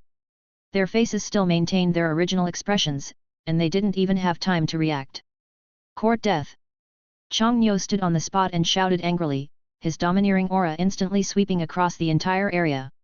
Everyone on the Nine Snakes ship fainted to the ground in just an instant, leaving only Hancock and the three sisters standing there. But the Overlord's color did not fail to impact them. Both Groud and Sonia used their weapons to lean on the ground, struggling to support their huge bodies, for fear that they would also fall to the ground later. Overlord color! Hancock's face was full of shock. Although she was not greatly affected, sweat began to form on her forehead at the moment when her domineering color started to shine. Although he had sensed how powerful the other party was, he never expected that the other party's overbearing domineering energy had been used to such an extent. It's indeed a domineering color. Abena stood behind him and couldn't help but mutter to himself with the corners of his mouth slightly raised. Hancock, hurry up and unpetrify them, otherwise, I will use your entire daughter country to pay the price for this. Chang Nyo said in a cold voice. He knew that if the petrification was lifted within a certain period of time, it would not have any impact on them, but if the time was extended, no one was sure what would happen.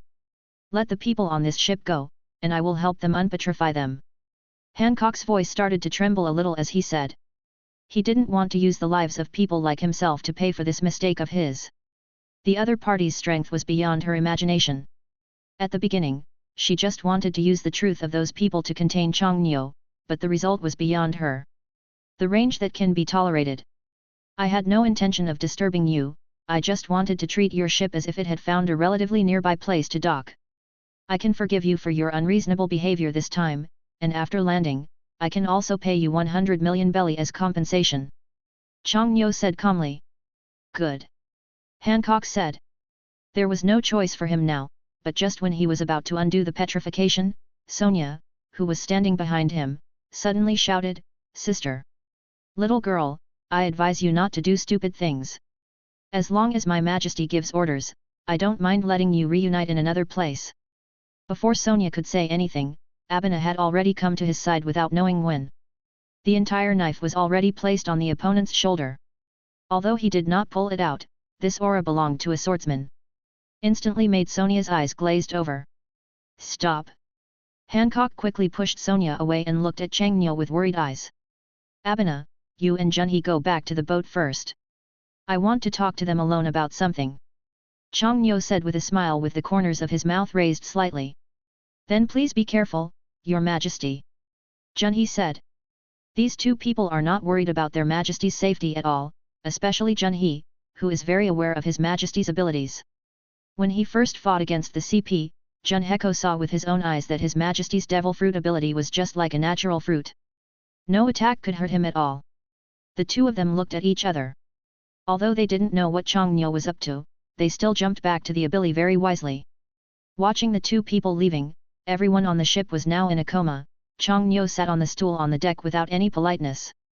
Can we start untying it? Chang Nyo asked with a smile. Hancock looked at his two sisters with a look of helplessness on his face, and then used the same move again. When the captive arrows hit the petrified people on the ship again, they seemed to feel nothing and continued maintaining the image of smiling and chatting as before. For them, time is equivalent to standing still. During this period, there is no change. Even the hand that was originally stretched out still moves according to the established trajectory, without feeling any discomfort or surprise. Now that it's untied, tell me, what do you want? Hancock licked his dry lips and asked with a little fear in his heart. This is the end of relatively low strength. The pirate empress of this period is completely inferior to that of the later period. It is not an exaggeration to say that she is too weak to be pitiful. I originally thought what kind of situation he would reach, but after he came up, he discovered that these women didn't even know how to use their domineering power. I really don't know how they were able to be invited by the Navy to become the Shishibukai. Chapter 96 The Hoof of the Heavenly Dragon. Perhaps the current timeline is too early, and as a result, many pirates are not as strong as they imagined, as seen now. Hancock's strength was really far behind what he imagined, but after hearing what the other party said, Chang Nyo straightened his clothes and said with a smile, I don't have too many ideas, I just want to. It's just a matter of borrowing a boat, but you don't need to be too hostile. I know your experience. We are not interested in these things, and of course we will not tell them. As long as today's incident passes and we all live in peace from now on, just pretend that nothing happened. What do you think? Do you think I still have a choice now? Hancock is very dissatisfied, but what can he do if he is dissatisfied? Then I'm going to trouble you next. Oh, by the way, I forgot to mention one thing. I have a way to remove that thing on your back. Are you interested? Chang Nyo suddenly turned his head and said to Hancock with a smile. But how can the three sisters still be in the mood to communicate now? When they heard Chang Nyo say these words, the three of them all turned pale. With pale expressions and dull eyes, there was no need to think too much. Already know what their inner fears are like. Hey, don't look at me with this expression. It's just to repay your help. Or, if you want to repay me in the future, how about you consider becoming my princess? Chang Nyo suddenly said with a smile. After saying that, he went directly into the system space and spent nearly 200 million baileys to buy 3 bottles of something that could repair their scars. Chang Nyo knew that the most fearful thing for these three sisters was that they were worried that others would see the Tianlong horse hoof prints on their backs. This thing was exclusive to slaves. Abena also had this thing on his body, but people didn't care about it. As if he didn't mind at all. Why do you know so much? Who are you? Hancock asked with a trembling voice. After Chang Nyo got on the ship, Hancock had already felt that this man, who was about the same age as him, knew too much about them. He even seemed to be like the people around him, the three of him. The matter has never been told to anyone. The key is where did the guy opposite know about it?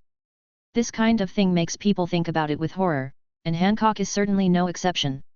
She desperately wants to know the answers to everything, and doesn't want anyone to know that they were once slaves of the celestial dragons.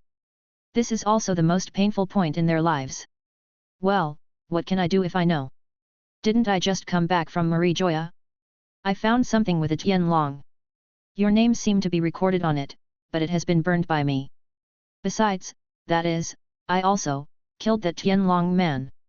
Abena is his slave, but now that I have taken him out, he can only follow me well from now on. I wonder if you are satisfied with this answer? Chang Nyo immediately started talking nonsense, blending truth and lies together, and after all, he could create an answer that he could explain perfectly. Did you kill the celestial dragon? Hancock asked in surprise. The eyes of the two girls next to him were also dull, and they couldn't believe that this thing was true. How do you think our ship was damaged? Less than half an hour ago, Admiral Kizaru of the Navy headquarters chased here to check the news. In the end, to no avail, he secretly destroyed our hull, so we ended up looking like what we are now. Chang Nyo said with a slight smile. I heard they called you Your Majesty just now. Are you the king of the true kingdom in the South Blue Sea? Groud seemed to have a good impression, staring at Chang Nyo and asked. Chang Nyo was still sitting on the stool at this moment, looking at the three people standing there quietly. Not one of the unconscious people on the entire ship had woken up. As for the people on the abbey, all of them had piercing eyes. Stare this way. Let them all get on board. Your ship won't last long.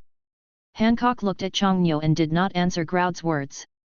He began to return to his previous arrogant state, but his personality seemed to be different from before. His words were full of calmness and gentleness. State. After she finished speaking, she turned around and walked in the other direction. The huge snake was also lying there because of its domineering look. Hancock just wanted to go over and see the condition of that guy. As for his two sisters, they both stared at his sister with curious and surprised faces. When had his sister spoken to a man so softly, and even more so casually agreed to the other person's request? Chang Nyo smiled.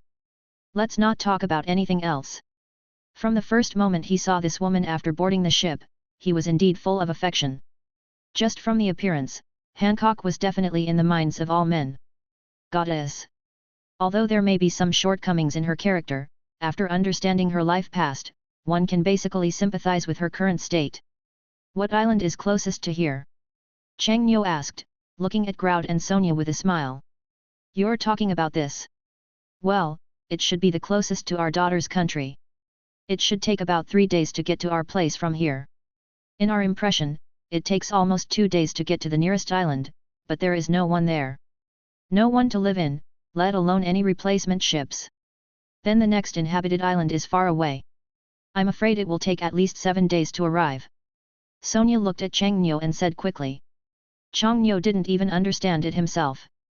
The two parties were clearly at war with each other just now, but now the people on their side were still lying on the ground and had not woken up.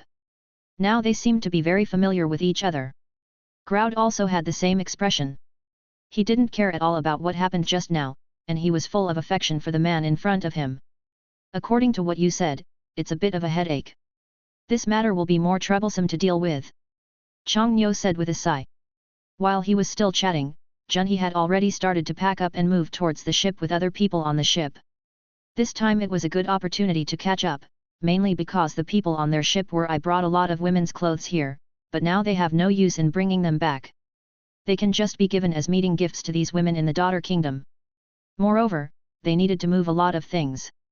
In addition to the things mentioned on the ship, there were also some daily food and the like, but there were not particularly many gold, silver, and jewelry. Chapter 97 People on a Boat. Now no one will be polite to these pirates, each and every one of them seems to have returned to their own home. Hancock watched all this, but didn't say anything in the end. Although she hated these men, she couldn't do anything about it.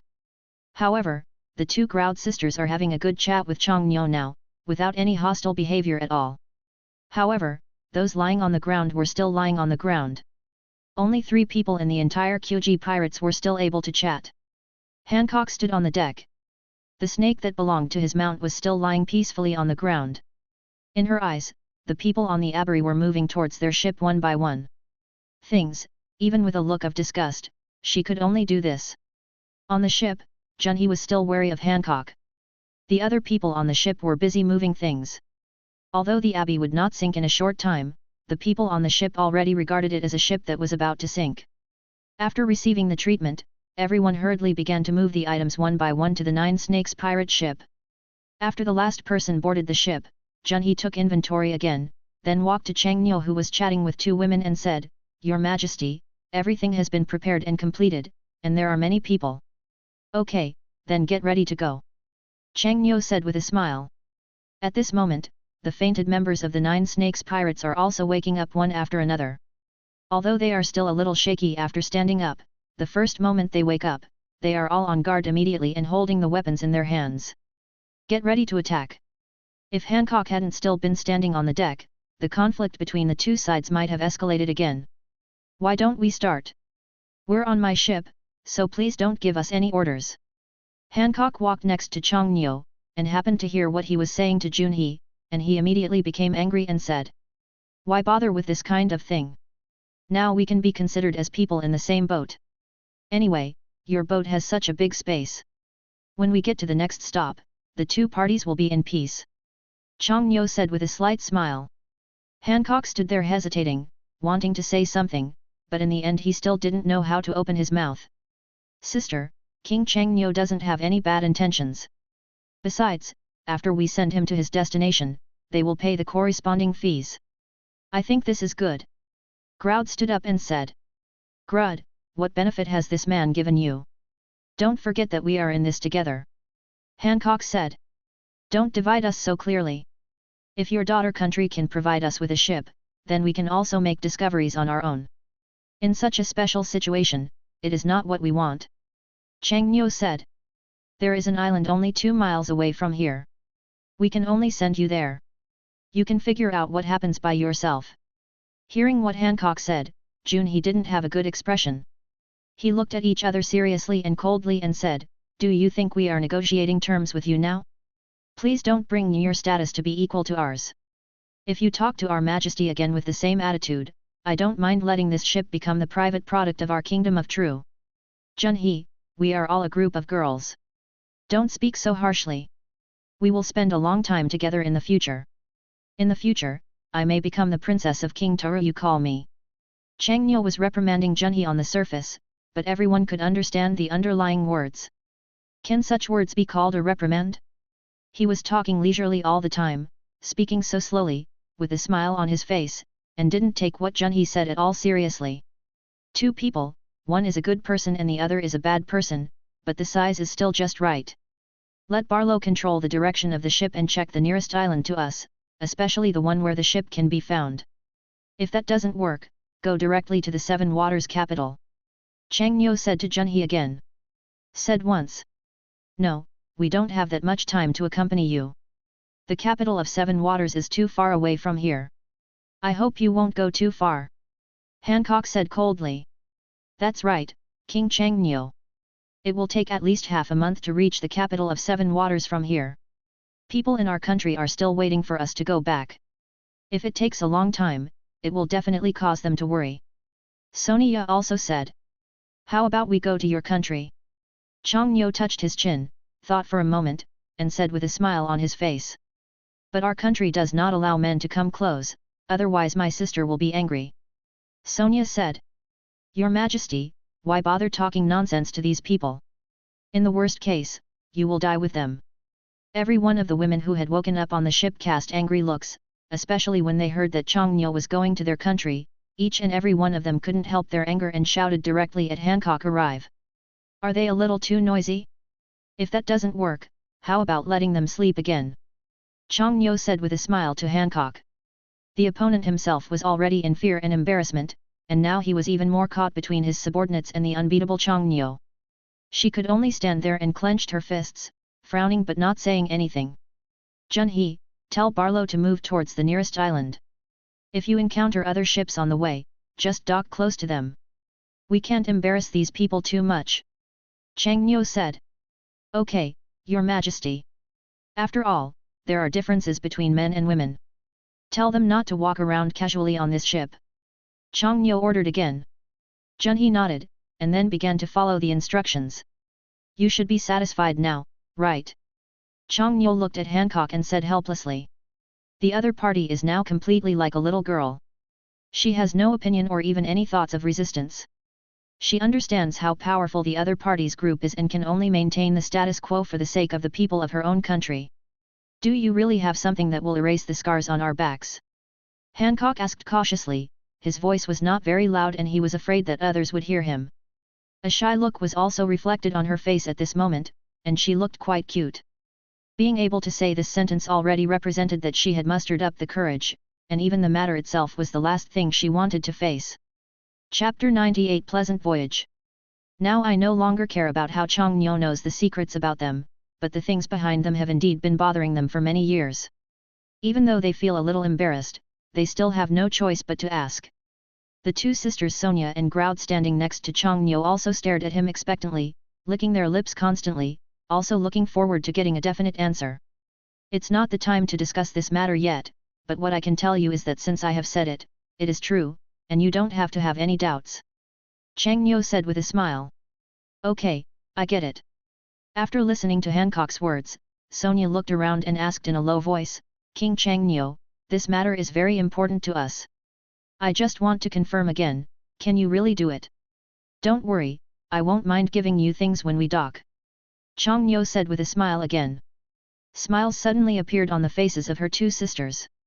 The trouble this matter caused them was no longer something that could be measured by money. As the Kuja pirate ship began to sail away, the aviary was now completely empty. All valuable things on it had been emptied, leaving only an empty ship that was about to sink at some point. But before the Nine Snakes pirate ship started to set off, the abbey, which was still in good condition, was instantly penetrated by a sword that shot into the sky. Under the eyes of everyone, it went straight from the bow to the stern of the boat, slowly split into two halves. Immediately afterwards, it began to sink into the sea water, leaving no trace at all on the sea surface. Wow! Abena, you are really amazing! On the deck, Junhee kept shouting and patting Abena's shoulders, feeling extremely shocked. Although they had already understood that Abena's strength might not be simple, this was just the first time they took action, and they were already convinced. Not to mention the people from the True Kingdom, even the people from the Nine Snakes pirate ship were all dumbfounded at this moment. With one knife, the entire ship was completely split into two halves. This kind of strength was already beyond their reach. Abena, with the help of the knowledge and color, this sword has indeed reached its peak.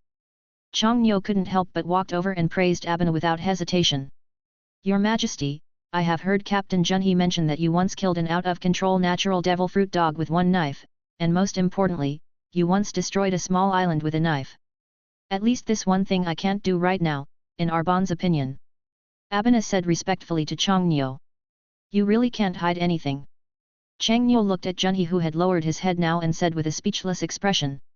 They have only been in contact for a day now, and they have told each other so many things in such a short period of time, which is really surprising. Chang Nyo doesn't care about such things. Anyway, they are already partners from now on, and it doesn't matter if they know more or less. Hancock and others standing behind him on the other side of the deck were also observing the movements of these men at all times. Although the Kuja pirate ship is not very small, they can hear the chatting on both sides of the deck very clearly even if they stay here. Sister, they are really strong. Groud's eyes were already straight. She saw the whole knife that Abena swung just now, and now she said in shock. It's not that others didn't see it, Hancock also saw all this in his eyes, and was even a little grateful for the choice he made before. At least not going against this group of people was the wisest choice she made just now. Sister Hancock, what do you think of King True's strength? Sonia asked. These are not things you worry about, just do your own thing and don't worry about them. Hancock said angrily. This ship, which had never been lively, had so many people joining it, and there were so many women from the daughter kingdom. At first, the two parties were somewhat hostile, but after getting along for less than half a day, no matter whether it was in the cabin or on the deck, everyone has begun to come alive with the sound of their laughter. The king's guards in Changnyeou were all laughing and chatting, and there were even at least 2 or 3 women from the Nine Snakes pirates sitting next to each of them. They were talking about the development of their country in the past 2 years, and both were praising their king. The other party was also telling about their life as pirates at sea over the years. Anyway, the two sides are now enjoying each other happily, and there is no distinction between them. Changnyeou was happy to see this scene. As for Hancock, he could only force the 2 Sonia sisters to stay with him with a look of helplessness on his face. There are almost more than 100 members of the Nine Snakes pirates on this ship. In addition to the 70 or 80 people on the Avery, a team of 100 or 200 people is on this ship. No matter how you turn around, it will be can see each other. As the sky gradually darkened, Changnyeou lay on the rocking chair on the deck and said leisurely to Gagoya next to him, "Order all personnel in the True Kingdom to sleep on the deck at night, and do not disturb the group of people." Woman! He didn't mean to say this to anyone, he just thought it would be better. But even though the voice was not loud, it was still heard by Hancock, who passed by accidentally. Gagoya smiled. He felt that His Majesty must have fallen in love with the other party's queen, so he behaved like this. Hancock is now 17 or 18 years old, just in his prime, and Gagoya also quite approves of this incident. "Your Majesty, why don't I tell them after dinner in the evening? People on both sides are preparing for the banquet now, so at least we should wait until after dinner." Gagoya asked with a smile. "You can just arrange this kind of thing yourself," Changnyeou said. No matter who made such a decision on this matter, Changnyeou at least would not make some things too absolute. Because so many people have joined, almost all the defense work on this ship has been handed over to these people from the True Kingdom. Junhee stayed in the watchtower at the top of the mast, always observing the changes around him. Abina stayed on the quietest roof of the ship, quietly enjoying the freedom that belonged to him, and trying hard to listen to the sound of the sea, which was a long-lost call to him. Chapter 99 Lively Atmosphere. At night, it was completely dark. It was almost impossible to see even one's fingers on this huge sea, let alone the direction. But at this moment, there was a different lively scene on the pirate ship. 100 or 200 people on the ship were crowded on the deck. Although the area of this deck was not very large, it seemed very crowded to accommodate 200 people, but at this moment, no one among them cared about this kind of thing. Chongnyo and Hancock were sitting at the front, and there were people sitting beside and behind them. At this moment, each of them was either holding a wine jar or eating meat. For this moment, it is the freedom that everyone longs for. Originally, there was more food on board the Abbey. Although the Nine Snakes pirate ship was not as rich as imagined, this banquet was held with most of the food for the first time. Most of the women in the pirate group are wearing women's clothes taken from the Abbey. They all look quite elegant. Even the two Sonia sisters have their own exquisite clothes. On the deck, everyone was laughing, and now they probably no longer differentiated between men and women. At the end of the drink, they were all hugging each other, and the image of arms around each other was no longer distinguishable. These people from the True Kingdom have probably had the most fun today since they first went to sea. After all, they are accompanied by so many women. However, for these people from the Daughter Kingdom, they all hated men before, but after they really came into contact with them, only to discover that male creatures are actually much more interesting than imagined. Even while eating, there were many women taking notes, outlining in detail the scenes of playing with men. Changyo didn't drink much, he just watched the excitement of this group of people quietly. Except for Abina, even June and the captain of the King's Guard had been pulled into the crowd by Gagoya and started drinking. It's really rare to see such a pleasant scene. I think you guys feel the same, right? Chongnyo looked at the excitement of the group and asked Hancock next to him with a smile. There is a huge light shining down above the deck, so the entire deck looks as bright as day, and there is no dark scene. Hancock turned his head and glanced at Chongnyo, who was almost the same age as him. Whether it was because she drank a little wine or for some other reason, her face suddenly turned crimson. Can you tell me something about your country? Hancock asked shyly. Both parties have been staying for a day, and they have already started talking about the things that should be discussed. Hancock did not stop his subordinates from communicating with the men of the True Kingdom. Although they were a little angry at the beginning, after all, he couldn't stop such a thing. These people in the True Kingdom are all enthusiastic and unrestrained, without any etiquette, but they will not break the rules either. Changyo felt Hancock's gaze, raised the corner of his mouth and smiled, and finally organized his words and said, "If you are interested, you can take the time to go and take a look. Your ship has the ability to cross the windless zone and reach us for the True Kingdom in the South Blue Sea, it won't take long. Maybe by then, you can change your career as a pirate and create a warm country of your own. At least you don't have to worry about whether you have a good meal or not. The daughter country is a martial arts country, and no one can calm down and do business. The country itself is a small island with small resources. This is the only way we can think of, and we have always been a country based on pirates. It is estimated that your approach doesn't suit us very well," Hancock said with a smile. "But I have to say, this woman smiles really beautifully." The surrounding sea water rippled with the lights emitted from the boat, and the gentle sea breeze also blew everyone's heartstrings. Chongnyo understood that the daughter country could not achieve the same specifications and models as theirs. There were only tens of thousands of people in the entire country. What they had always inherited was to implement the pirate model to achieve domestic economy and development. This is a long-standing habit and the most fundamental reason why they practice martial arts. "Why did you pass through the sea area when you returned to the True Kingdom?" Seeing that Chongnyo didn't speak, Hancock asked again. "I want to go somewhere, so I may have to pass by here, otherwise how could I meet you?" What Chongnyo said immediately made Hancock's face turn red again. She was already a little nervous and didn't know what to say. Fortunately, no one noticed their state at this moment. The remaining people had already started singing and dancing, and most of them had already drank. The only one who was probably watching them was Abio, who was on guard at the top of the mast. In fact, this ship is sailing in the sea, so late at night, there is no need to worry about encountering any danger at all. There are not many coincidences in the world that can allow other pirate ships to experience this place. However, Abena does not like this lively atmosphere now. Perhaps the 4 years of imprisonment have made him more eager for freedom, but this atmosphere will remind him of his past life. No one would force this guy. He could only sit on the mast alone, holding the dawn that Chongnyo gave him in his arms. Hancock, you should have received news about the Navy's Shishibukai, right? Chongnyo turned to look at the woman who was having random thoughts and asked curiously. Ah. Yes, yes. Facing Chongnyo, Hancock was particularly panicked at the moment, but the other party just looked at each other and smiled. He knew the mentality of this woman very well, and he did not expect that he would probably pick up a wife when he came out this time. Chongnyo smiled and said, the Navy and the world government created the Shishibukai. It should be mentioned at this year's world government meeting. There is a high probability that it will be passed. If you still want to make a living as a pirate, then join the Shishibukai is indeed a very good choice, and it can accumulate a certain amount of wealth for you in a short period of time. But if something happens to the world government and the Navy, we must also apply unconditionally. Hancock said. What's there to care about? When the Navy and the world government need to use you, it means that their prestige has begun to decline seriously. The only people who can cause this result are just a few people in the New World, but they are not stupid either. If nothing happens, these people will not take the initiative to cause trouble for the Navy and the world government. Chongnyo said, reaching for a glass of wine in front of him and drinking it. Chapter 100 Departed Course. What was placed in front of him was a small cup, unlike other people who drank wine by holding a jar or holding a large bowl.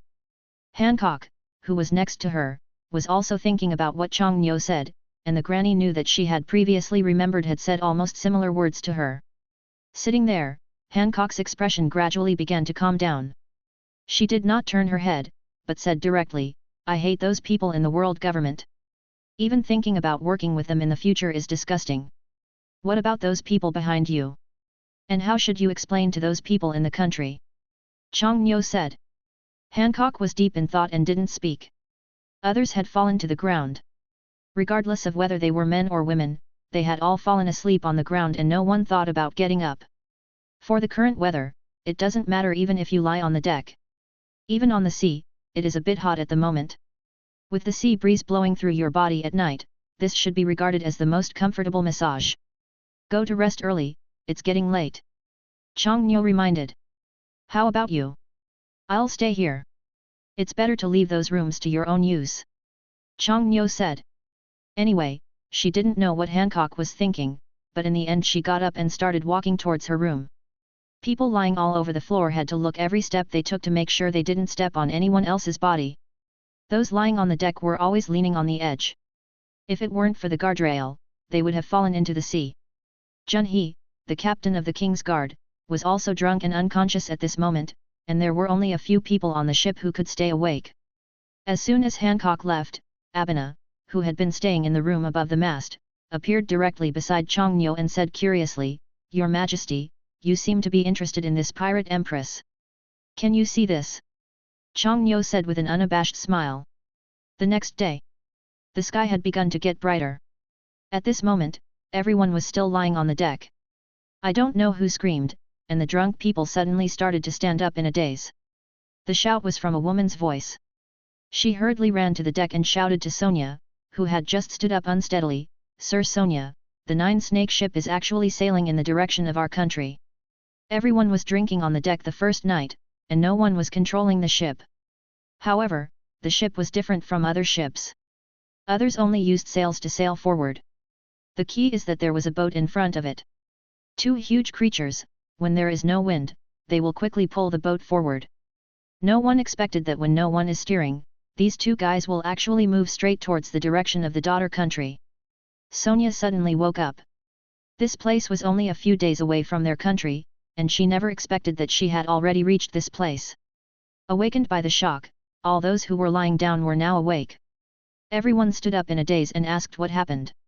After finally learning the answer, to everyone in the True Kingdom, this seemed to be nothing at all, but the people on the daughter island reacted like this. Something is already different. After hearing the noise, Chongnyo and Hancock also walked out. They did not live together. Chang Nyo slept in the room next to Hancock that night. This was the original residence of the two Sonia sisters. The place was specially set aside for him. When they came out, Chang Nyo asked Barlow with a serious face, "What happened?" Barlow, who had been looking indifferent just now, immediately said with a guilty expression after hearing what His Majesty the King said, "Your Majesty, yesterday I waited for no one to check the course.